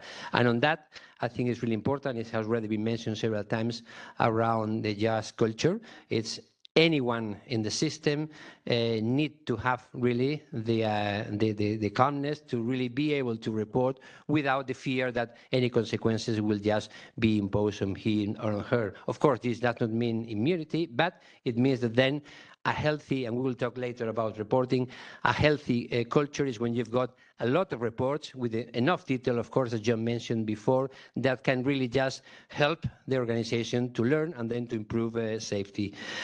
Also as well, having said that, one of the things that it is also important is that safety is everyone's responsibility. So we all have a role, and that's important. And it's important also as well that we just try to avoid some behaviors that might happen that actually might jeopardize the whole system. No, I'm referring to some cases that we've been reported whenever we've got the mix of when you are in the middle of a negotiation or when you are in a difficult social situation, and then you've got a situation where actually safety is brought into the table. So I think that should be avoided. This is only just jeopardizing the whole system. And of course, safety is something that needs to be done completely separately to any other consideration regarding both the social aspect or any other aspect. So that's something to bear in mind, that it's everyone's responsibility and not just one part. And then just to finish on this first, we'll talk about reporting later, but I think specifically about the theme of fatigue, that we will be just discussing, and on reporting, this is really essential. I think it's also important as well that no one is really just presented for duty when he is not fit for duty. Of course, that may in some cases around being fatigued, in other cases it might be about being sick, but also as well might be just about being unfit, for duty or unfit to fly. So that's also important to really make sure that everyone is reporting, and then that there is the system in place to really just manage all those risks appropriately. Thank you. Thank you, Javier. And now let's move to the other part of the table. We have here the authority, we have here 2 airlines, and now we are going to move to the staff part. And let's start with Fernando, coming from SEPLA. Thank you, Marta. First of all, I would like to thank EASA, Montserrat, Silvia, and Marta for giving us this opportunity to discuss such a vital topic. As the new president of SEPLA, the Spanish Airline Pilots Association, I appreciate the opportunity to address this critical issue, emphasizing the safety and the well-being of our pilots. I'm going to tell you a real story, 2 real stories. Begin.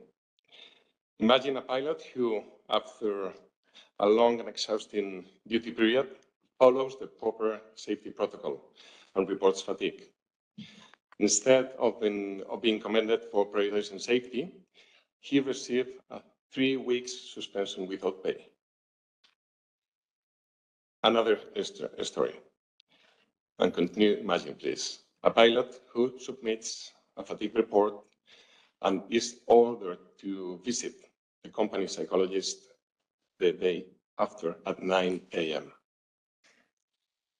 I think this is a clear message that reporting fatigue is seen as a personal failing rather than a legitimate safety concern. This is not just unfair, this is dangerous. If pilots hesitate to report due to fear of punishment, valuable safety data is lost and risks remain unaddressed. A true safety culture must be proactive, non-punitive, and built on trust. Fatigue reporting should be treated as safety data, not a disciplinary issue. Pilots must trust the reports will lead to improvements, not retaliation. And the airline industry cannot afford a system where reporting fatigue is seen as a threat to a pilot's career. We urge all stakeholders, airlines, regulators, associations, unions, to commit to just cultural principles and ensure that fatigue reports are encouraged, protected, and properly addressed.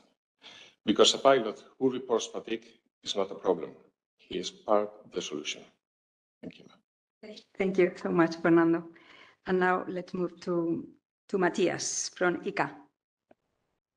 Yes, hello, and thank you to EASA and EASA for inviting us. It's a pleasure to be here, and it's a pleasure to provide insights to the ECA, European Cockpit Association, thoughts about fatigue and safety culture, and also fatigue reporting. Thank you very much.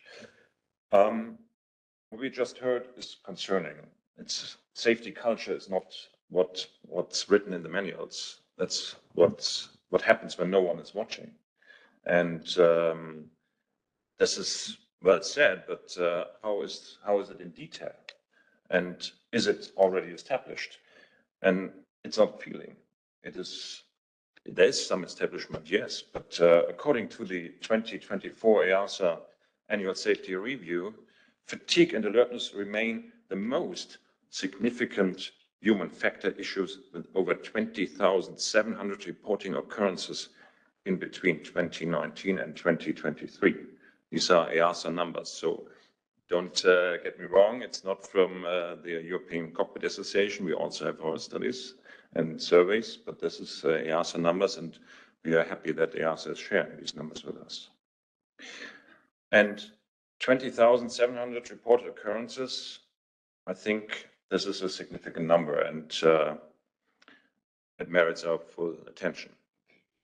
We have to accept the real world recognition must be prioritized to translate regulatory intent into evident safety outcomes. And that's where we all need to work on still, and it will take a long time. Talking about time, I heard a lot of people saying, yeah, we still need some time. We need time to learn, we need time to introduce it. That's true, but keep in mind, the regulation was introduced in January 2014 and implemented for 2016, so it's 9 years ago. And I think we have to hurry up here. Because 20,700 occurrences with our passengers on board, that's too many. And we don't know how many there are which have not been reported. So this is a question of mindset at the end. Like I said initially, it's what happens when no one is watching. So like when you drive your car and you don't think about shifting gears, you don't think about what you have to do when you change the lines. You do it automatically, and this must be in our minds as well. And coming back to what you just said, you have to accept that fatigue is not a personal issue. It's a systematic risk that requires our joint accountability. Thank you.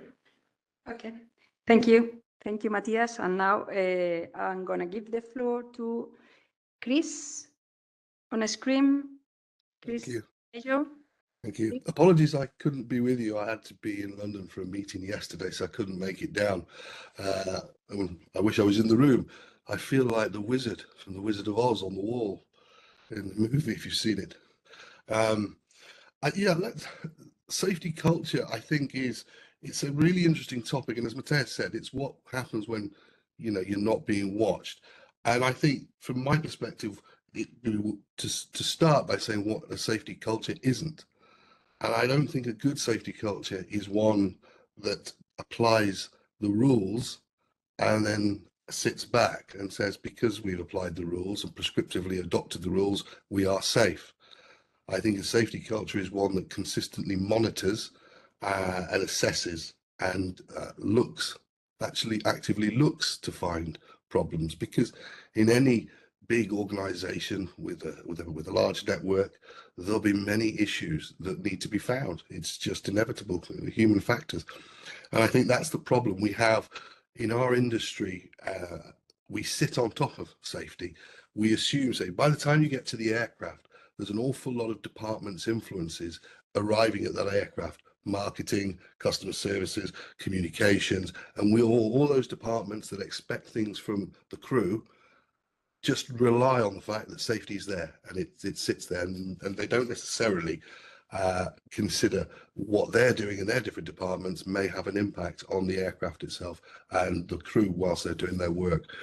And I think that's something that needs to be considered. I think if you take an example from JAL, who after an incident in 2019 decided that they would train all of their employees. Every single employee in JAL is trained that when they fly on either duty travel or personal travel, that in any emergency, they'll become part of the crew. They won't act as cabin crew, but they will help. They are trained to help. And they've done a whole package on that, which if I'm sure John Franklin, I'm sure if you've not seen it, I'll send it to you. It came from a meeting I was at in ICAO when we found this out. And it was just a revelation that all of their employees were trained. It's something that we just don't really do much of. We don't spread the safety culture throughout the whole of the company. And therefore we wonder why sometimes when we contact the company, we don't get the responses that we're supposed to get. I mean, as I chair the Joint Aircrew Committee for the European Transport Workers Federation. And so I get to see, like Matthias, I get to see a wide range of safety cultures and how they're applied in different airlines. And some are really good. Some have very open channels. They make it easy to report.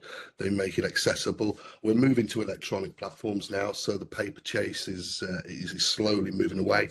And there's a lot more automated features. There's a lot more simplicity in the reporting system. The capability to report electronically makes it simple now. So we should be adopting that.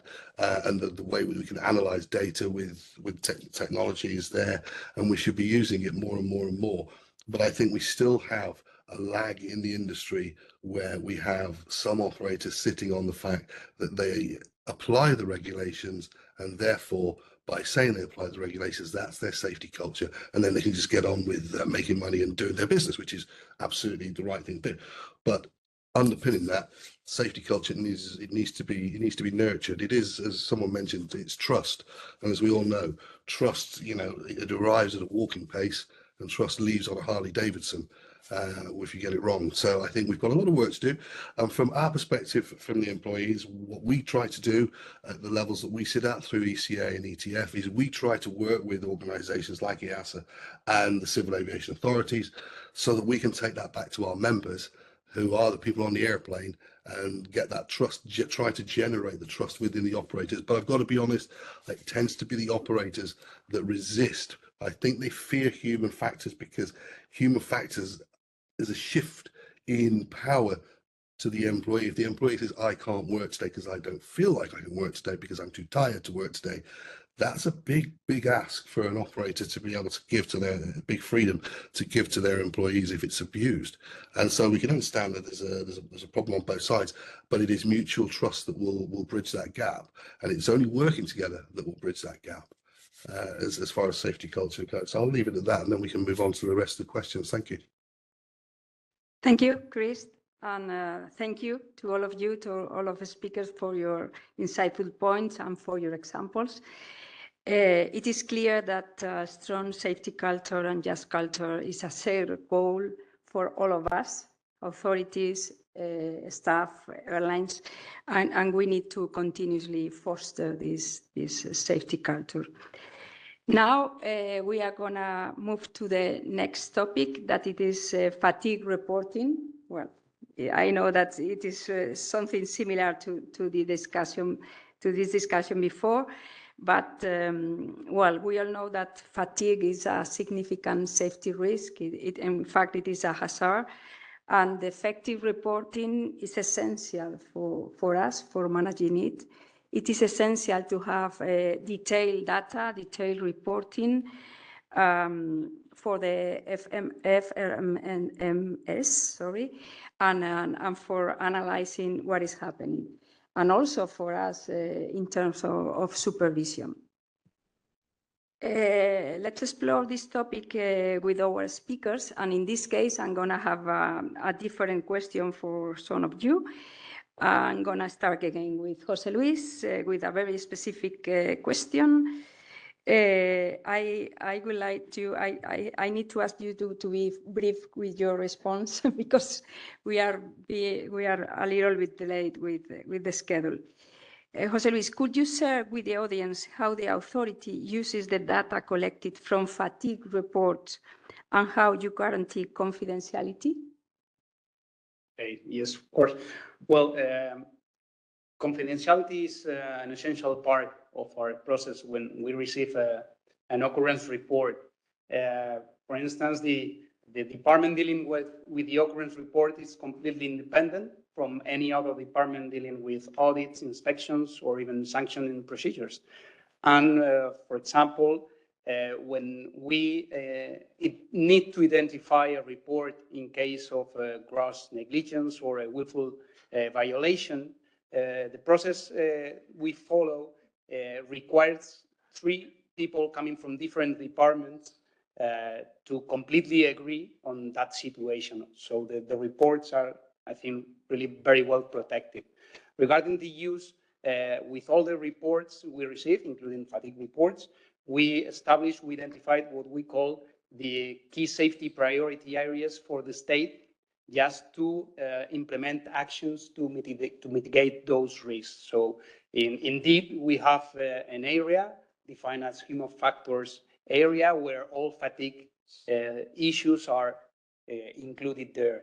And well, fatigue is a wide subject, so we need to have really good information coming from the reports. As John mentioned earlier, the more detailed information we have in the reports, the better the mitigation actions will be and will improve safety. And just to finish, one important issue from the authority perspective is that when we receive fatigue reports and reports in general, when we compare how different operators and organizations are evolving, it's very important to take care of how mature all these organizations are, because if we just simply compare data and figures, maybe you are getting a wrong message. As John also mentioned before, maybe no reports is not a really good answer.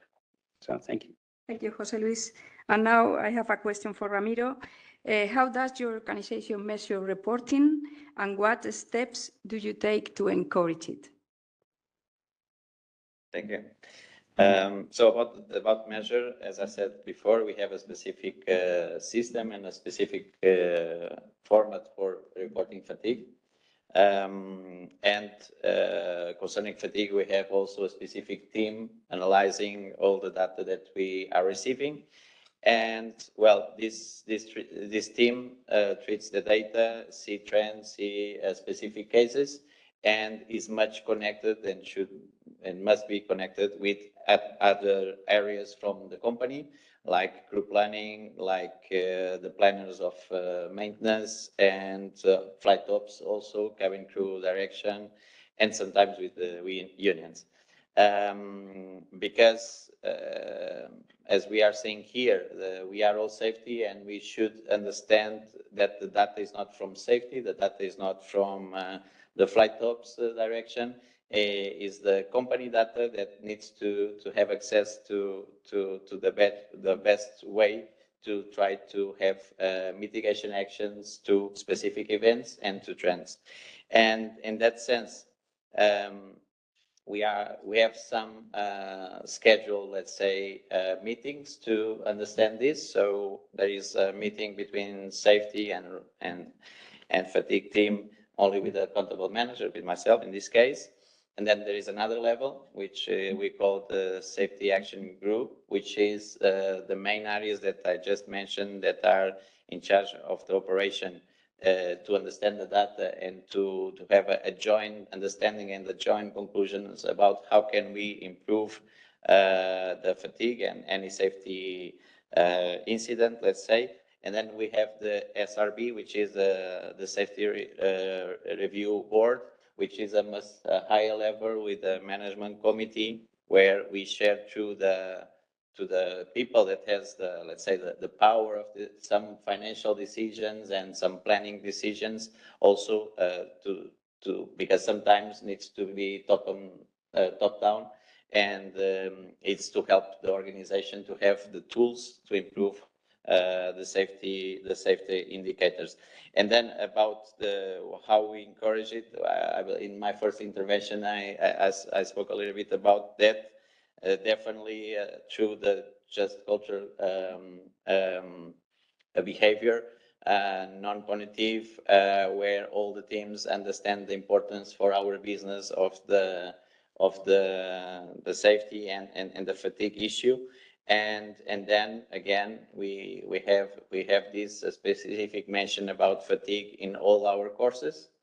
And then when we implement some mitigation actions, it's also important to communicate and for the people that is reporting, understand there is some consequences and some improvements because of their own report. So it's the best way, little by little, and with the management support to improve the safety and the fatigue issue. Okay. Well, thank you. And now a question for Javier. Well, this is more in relation with your knowledge about EasyJet and your position there. Could you highlight the role of fatigue reporting, the role fatigue reporting plays in the fatigue risk management system? Yeah, so, well, I think reporting in general, not only about fatigue, but safety reporting is essential. I think also that we have evolved, going back to what I mentioned in the first intervention, from some time ago, actually, when you were showing safety report events, if there were a lot, then it looked like you were doing badly. I think now it's completely the opposite. This is just showing a healthy reporting culture, which is good. And I mean, this is the fuel that really just brings into the engine to really just try to understand what's going on. So specifically about fatigue, it's really important that all the events are being first reported, but then they're investigated, they are put into the system and try to see if there's any pattern in the roster, in the schedule, in anything. And then, as Ramiro was saying, it's important also if patterns are being identified, that actually actions are being taken and then they're being corrected and the staff is being informed and involved. No? So I tend to think that the examples that Fernando just mentioned, I tend to think that they are exceptions and not the rule. Clearly, I mean, they should completely disappear and not should be rule. But I think the overall industry have evolved, into a much more proactive approach to safety, understanding really that is the cornerstone of everything that we do because of that. And I would like to just finish talking about reporting just with one comment linked to what I mentioned before also as well regarding the fact that actually it's everyone's responsibility and it depends also on mutual trust. No? And it's sometimes disgraceful when you see incorrect or misuse of the reporting to try to really just put forward other things. So we have occasions, and some airlines have reported when you've got in times of social unrest or industrial action, that then you suddenly have a huge increase in the number of reporting just to disappear when that action. So that should not happen. I think this is really just a jeopardy to the overall system. And then I think airlines need to do a lot also to improve and to make sure that actually that reporting culture is encouraged. And everyone needs to also as well try to make sure that reporting is done properly. And also as well that we just have, as it was done before, on that reporting, just very well explain, you know, I mean, all the details, so then you can have a meaningful analysis, and then based on that, keep improving the safety record for our industry. Okay, thank you, Javier. And now I have a common question for the rest of panelists, as for Fernando, Matthias, and Chris, as representative of many pilots and cabin crew in different airlines, in different member states.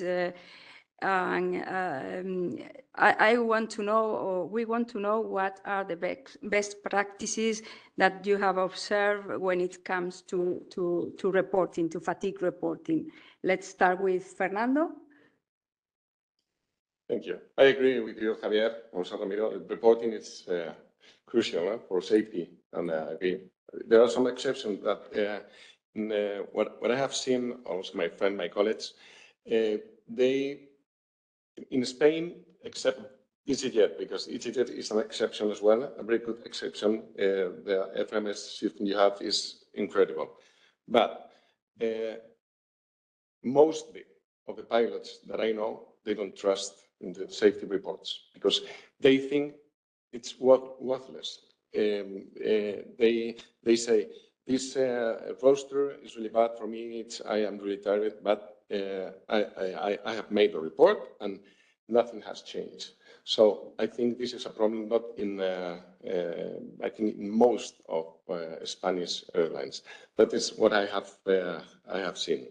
And I think the best practices for this, for reporting, should be a non-punitive and trust-based system. This is also very important. Pilots must be able to report fatigue without fear of punishment. They don't have to feel afraid of being punished when they report, because if not, the system is not working. Also, the transparency and action based on data. All the reports must not disappear in a black hole. So, you have to take into account all the reports.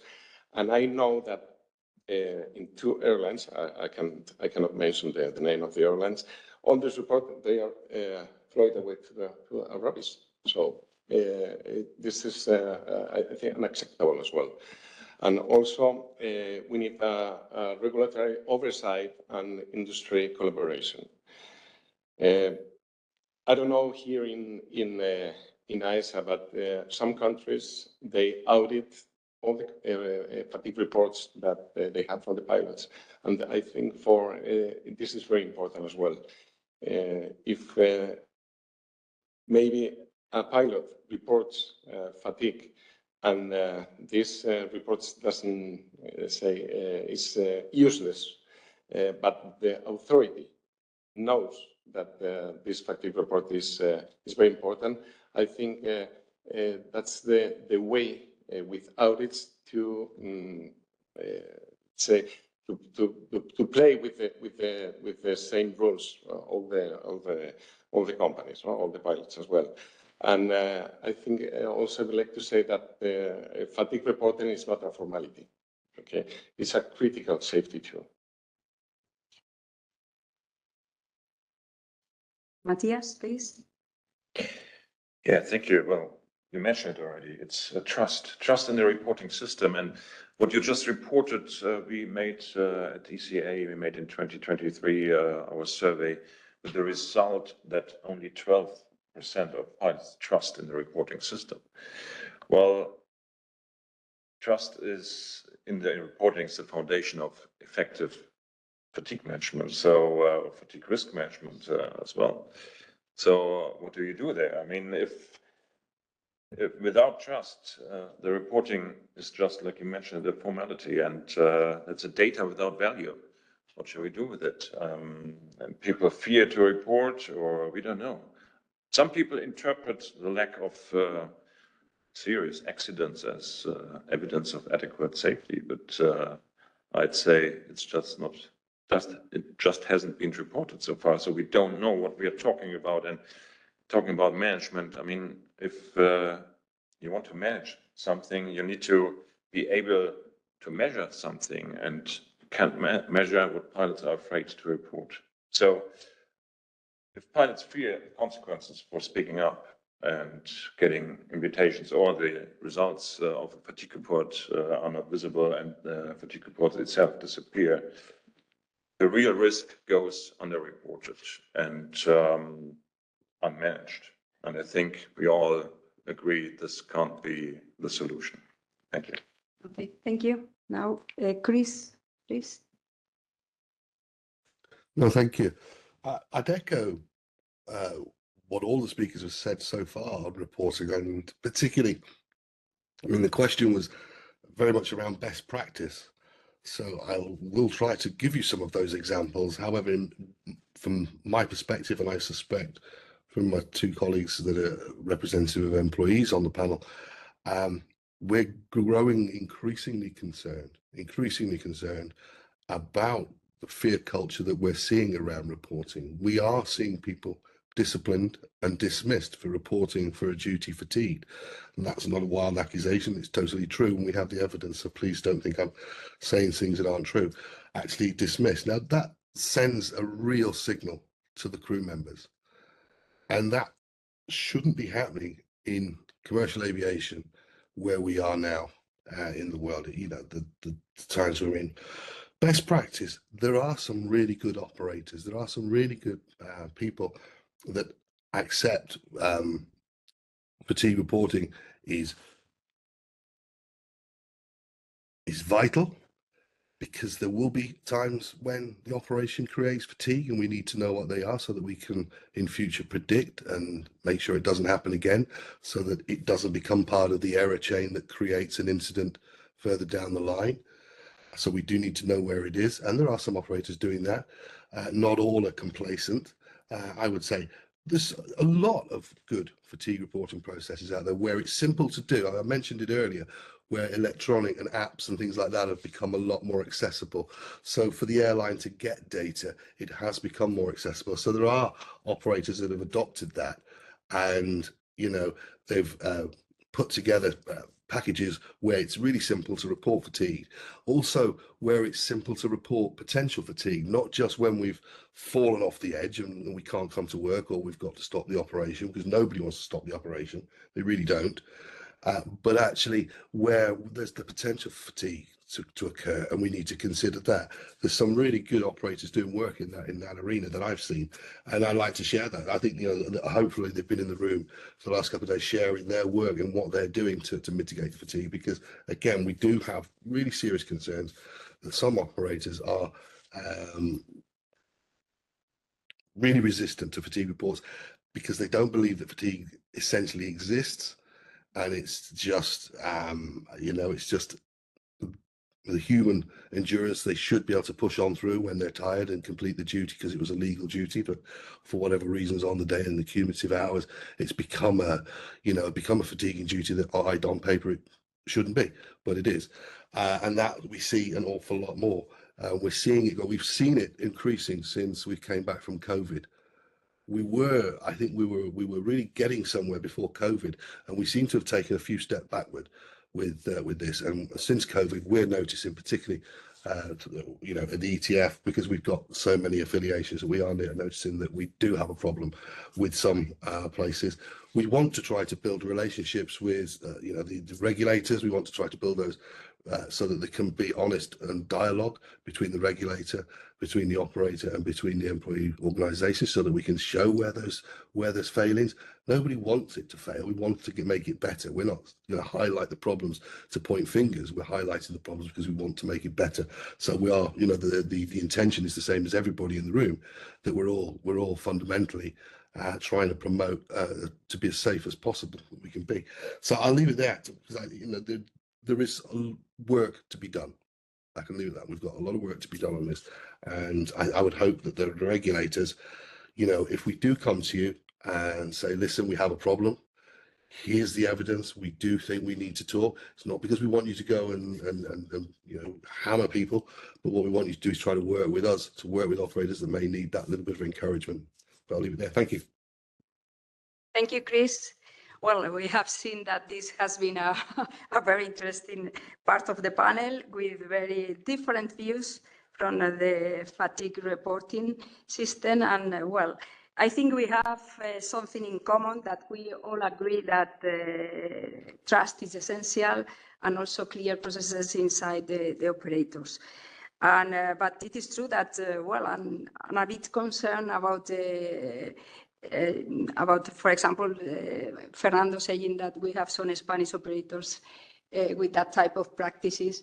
We have here many Spanish airlines also online, and well, I hope that this type of event will be useful to generate this safety culture, this just culture that probably we need in some companies. I don't think that all of them are doing such as you gave some example, but of course that probably we need to encourage and to continue with having this type of event or other type of actions in order to improve in this. And I think that training is one important and one effective tool, one effective way to improve safety culture and to promote effective reporting. You know, and for that, this is going to be the last question. This is a common one for all of you, and just we want to have some information about how training initiative in your organization or airlines that you know enhance the reporting culture. And well, this time I'm going to change the order. So now we are going to start with Chris. So Chris, you are going to be the first, and we will continue in the opposite way. Okay, Chris, please. Oh, thank you. Training. Look, this is something that we really, really advocate for. We really want to see a lot more training. We want to see crew made aware of fatigue and how fatigue, you know, the physical science behind fatigue. I think crucially, one of the areas that crew would really benefit from more training is separating between what is actually fatigue that we're talking about because the operators created the fatigue, or it's because you are too tired to work for reasons that the operator didn't create. Still fatigue, still can't fly, but it's created differently. And I think we need some, it would be useful for operators to acknowledge that the crew, when they say they're fatigued, they might mean it's because the neighbor or their baby kept them awake all night. But actually, for our purposes, we don't want to call that because that's not the operator didn't create it. And it's not something the operator needs to mitigate against as respect, what can they do? So that would be useful. And we, I mean, myself and a lady called Nikki Jones, we do a lot of FTL training and find that actually people want the education. You know, when we first started doing some training a few years ago, we thought that it would be the best cure for insomnia known to man. People would just fall asleep in the room while we talked about it. But actually, people were really hungry for it. They really do. The crew are really hungry for knowledge on how to counteract fatigue. So it is something I think we could do a lot more of. You know, there is the science of fatigue, what makes us fatigued, and how we can counter that. Very often we see that the fatigue training is used as a way for the operator to say to the crew, it is your responsibility to come to work rested. If you're fatigued, it's essentially not our problem. And we want to try to move away from that because it is a shared responsibility. You know, operators throw the rosters out, they throw the rest periods out, and the day, you know, your day's off. They're in control of an awful lot of what will create fatigue, and the crew member must, you know, in his responsibility, use that time effectively, not to come to work fatigued, unless, of course, you know, it's just impossible with the rest they've had to you know, to sleep and rest properly. So yeah, so a lot more training, please. We'd like to see it. We'd like to joint train. We'd like to see, again, we'd like to see regulators do a lot more training. It would be useful if the regulators got involved in that as well, because, you know, it is a shared responsibility. All three organisations, the employees, the regulator, and the operator. It's in our interest to work together to make it to cut fatigue as best we possibly can. You know, I think that's where I'll leave it. Thank you. Please, yeah, more training. Okay, thank you, Chris. Matthias, please. Yeah, thank you. Just thinking about my first training in fatigue management I've received from my airline, and they said don't drink too much alcohol, go to bed on time, and don't watch too much TV. That's it from the training perspective. I mean, I think we all agree this is not enough, and we go to a simulator twice a year and train for technical failures all the time. Why not training for fatigue, which occurs more often than and more frequently than we at the moment than we know because of the lack of reporting. I mean, it is, well, it's the other way. Effective fatigue management training doesn't stop at compliance. It builds critical thinking, and I think that's what we need. Critical thinking about operational risks, and this needs to be aware for everybody. That's really important, and this builds trust. And this was some key message from the last question you were raising. And just trying to think about John Franklin's brick. I promise you, there won't be more bricks in your office if we can make it happen that there's more trust in the system to accept this. Or even if, then let's build another house. I think that's a nice idea. Thank you. Thank you. Fernando, please. Thank you. I totally agree with you, Matthias and Chris. I think we need more training, Tasha. Yes, I think training is a fundamental pillar for a strong safety culture, and also for effective reporting. Sometimes when I am flying, I don't know if I am fatigued, I am sleepy, or I am tired. I don't know. And only the people that we fly, we have that feeling, or maybe the people that work maybe by night or whatever. But it's very strange thing. For me, it's similar like the high blood pressure. It's like silent death, because you don't know that you are having a medical issue, and maybe you can have a fatal. But with the fatigue, it's the same. Accumulative fatigue is horrible, and I have once actually fatigue. So that we need training to detect this fatigue. And I think there are three factors that make training truly effective. One is beyond the regulatory compliance. We need programs to be educated with sleep strategies, circadian rhythms, and the real impact of this fatigue. Also, we have to empower the pilots to report without fear. That's very important. And also, we need training for management and the authorities and the regulators, because if we don't train the management of the regulators, we're going to continue with this fatigue. And all the mitigation procedures that they apply are useless. So what we recommend is to train our crews, train the regulators, and also train the employees. Okay, thank you. Now let's move to Javier. Yeah, well, I agree with everything has been said so far, so no further comments on that. I would just like to stress the fact around something that Chris said, that sometimes it's different when you are fatigued, which is just linked to what you've been flying the days before. A different thing is when you are sick, and that's another one. But then there is a third point, which is you are simply not fit to fly or unfit. No, so it's important also as well to train the people to properly use the reporting system, and then to make sure that when they are sick, they report sick. When they are fatigued, they report fatigue. Or when they are simply unfit, that could be for many reasons completely outside of the aviation world that they report. So it is true that in my experience, particularly, it's out of those three is this third one, the unfit, that normally referring to the abuse that sometimes is being done is more usually done, because it's true that there is no questions being asked. It's just around, I'm simply not fit to fly. And of course, a responsible operator will always say that if you are not fit to fly, then don't fly. We just stood you down and then just put somebody else. So that's why I think training is essential. And also as well, we repeated the same words all the time. Trust is critical, and trust goes both ways, you know what I mean? Or three ways in that case, between the staff, the operator, and the regulator. Thank you. Ramiro, please.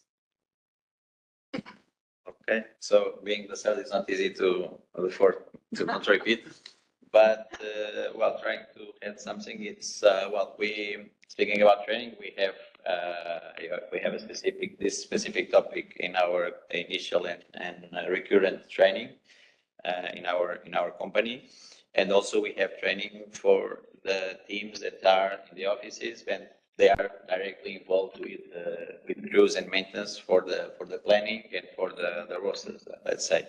So yes, we have this topic in our training program, and also to give some perspective. Of course, I believe we are always in a continuous improving, and we should be with this mindset, always learning and always trying to improve the things. But it's true that the FMRS is not with us since 50 years ago or 40 years ago. So in this kind of industry, to have something new, let's say, is something that we are all learning, okay? And I believe also that, and of course, we have systems already that help us to improve the fatigue, to reduce, in this case, the fatigue. And we have all the inputs that I was mentioning and my colleagues were mentioning before, that we receive from reports or we receive from specific situations. If it makes sense, we introduce some restrictions, some limitations in our rostering systems in order to avoid that specific situation again. And in the area that we are concerning technology, I believe that the technology will always and also help us, airlines, operators, and authorities to improve this topic. Thank you. José Luis, please. Well, as I mentioned, referred to safety culture, communication and training are essential enablers for a safety culture and then for a good reporting culture.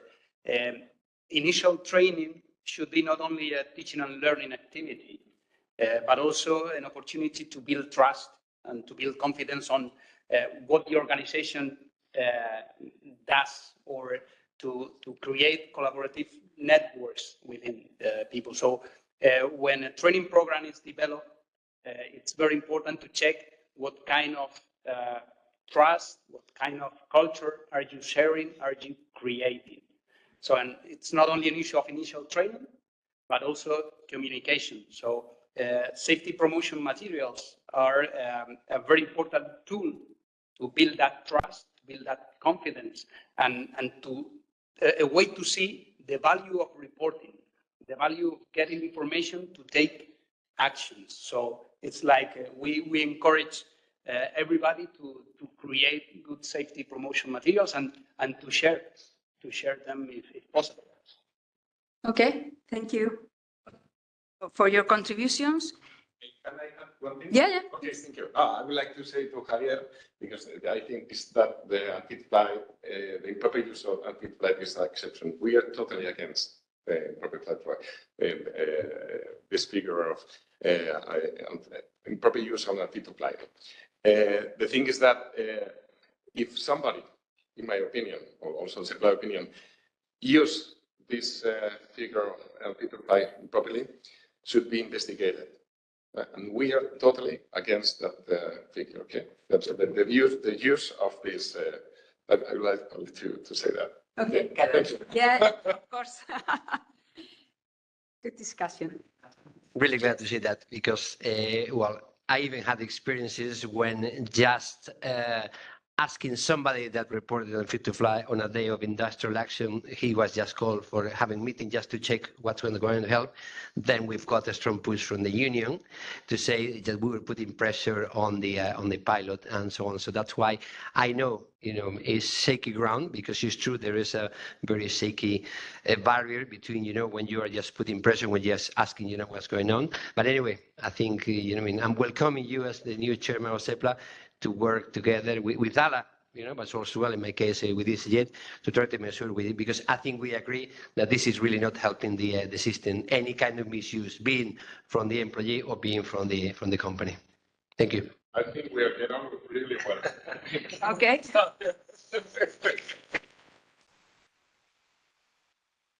Well, good to know that we have created so good links with the Spanish industry here around this table. So I'm really happy for being the moderator. Well, we have heard from all of you that the importance of training, the training as a powerful tool for building awareness, for learning more about fatigue reporting, and also for fostering trust, of course. And unfortunately, we don't know, there is no time left, or? Yeah, we're probably a bit short for time on questions. So we have time for questions? No. No. Sadly not. Because I think we have used the buffer.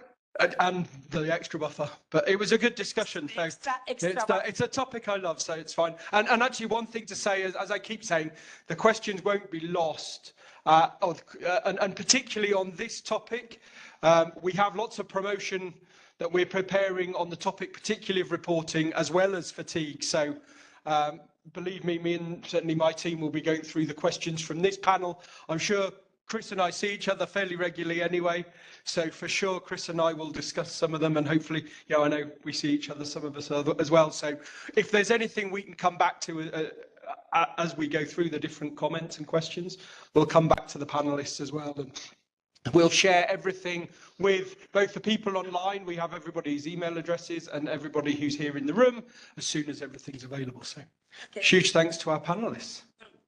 Let me thank them. Okay. Well, thank you. Thank you, John, for your words. And well, as we conclude, I want to thank you, all of you. Chris, I don't know, it's there, Chris, thank you. Matias, Fernando, Javier, Ramiro, and Jose Luis for all your contributions to this very exciting discussion that highlighted the importance of trust, collaboration, shared responsibility, training in creating a strong safety and reporting culture. Let's take this insight back to our organizations and continue working to build environments where reporting is encouraged and trust is maintained. Remember that this is not a one-time effort. This requires an ongoing dedication from all of us. Thank you, and I look forward to our continued collaboration on these very important issues. Thank you so much. Thanks, Stefano. I need you. Yeah, no worries. Feel free to sit down as well, the panel, go and just take your last chair. So we're just going to finish off with a couple of bits just to summarise. So certainly from our side, we talked we talked yesterday about the continued work on fatigue, the research work. When that reports, obviously we'll be communicating that, and certainly, as we talked about at the start of the event, we have lots of communication and promotion actions around this topic.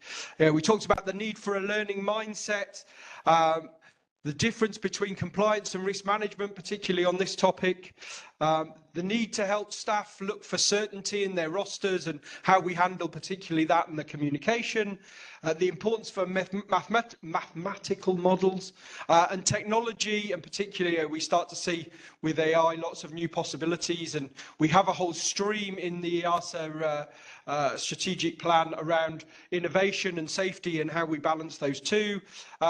Focus on the specific risks, all the different challenges around different parts of rosters changing to night duties and certain routes and certain operations, use of KPIs and having effective KPIs and sharing as much material on that as we can, commander's discretion, training, reporting. I think we've covered it all. Sylvia. You have said everything. You've got a couple of really interesting bits there to finish with. Okay, just let me add something up. Well, at lunch, I was talking to Santiago from Berlin about, fatigues and these sort of things that we have discussed today. Okay, we were talking about Sally, when Sally, the captain who successfully landed the flight USA Airways on the Hudson River, he was asked about his performance, and he said that he couldn't have managed the same emergency the same way if the flight had been the last one of a long duty day. So remember why I started the conference saying, okay, why are we here and in Vienna last year? Because we are really concerned about fatigue. But remember too that this is not something that we can fix, pilots, unions, operators. This is something that we need to work together. Everyone should take on responsibility and pull their own weight to sort out fatigue issue. I will thank you very much for coming here to Madrid. Just a few figures to remember that we have had more than 40 speakers on stage, around six or seven operators and authorities on stage. So I really want to thank you for all your insightful contributions, feedback. We really appreciate your feedback on the satisfaction survey that we have just sent to you. I really want to thank you, all the EASA and EASA team, for making possible this conference in Madrid.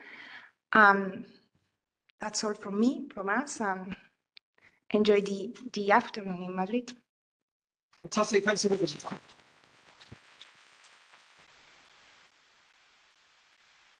Have a safe trip home. Thanks for coming. And please give us your opinion about the... We will send you a link to a satisfaction survey when I get back to the office. So please let us know what you thought so we can improve for next time. Okay.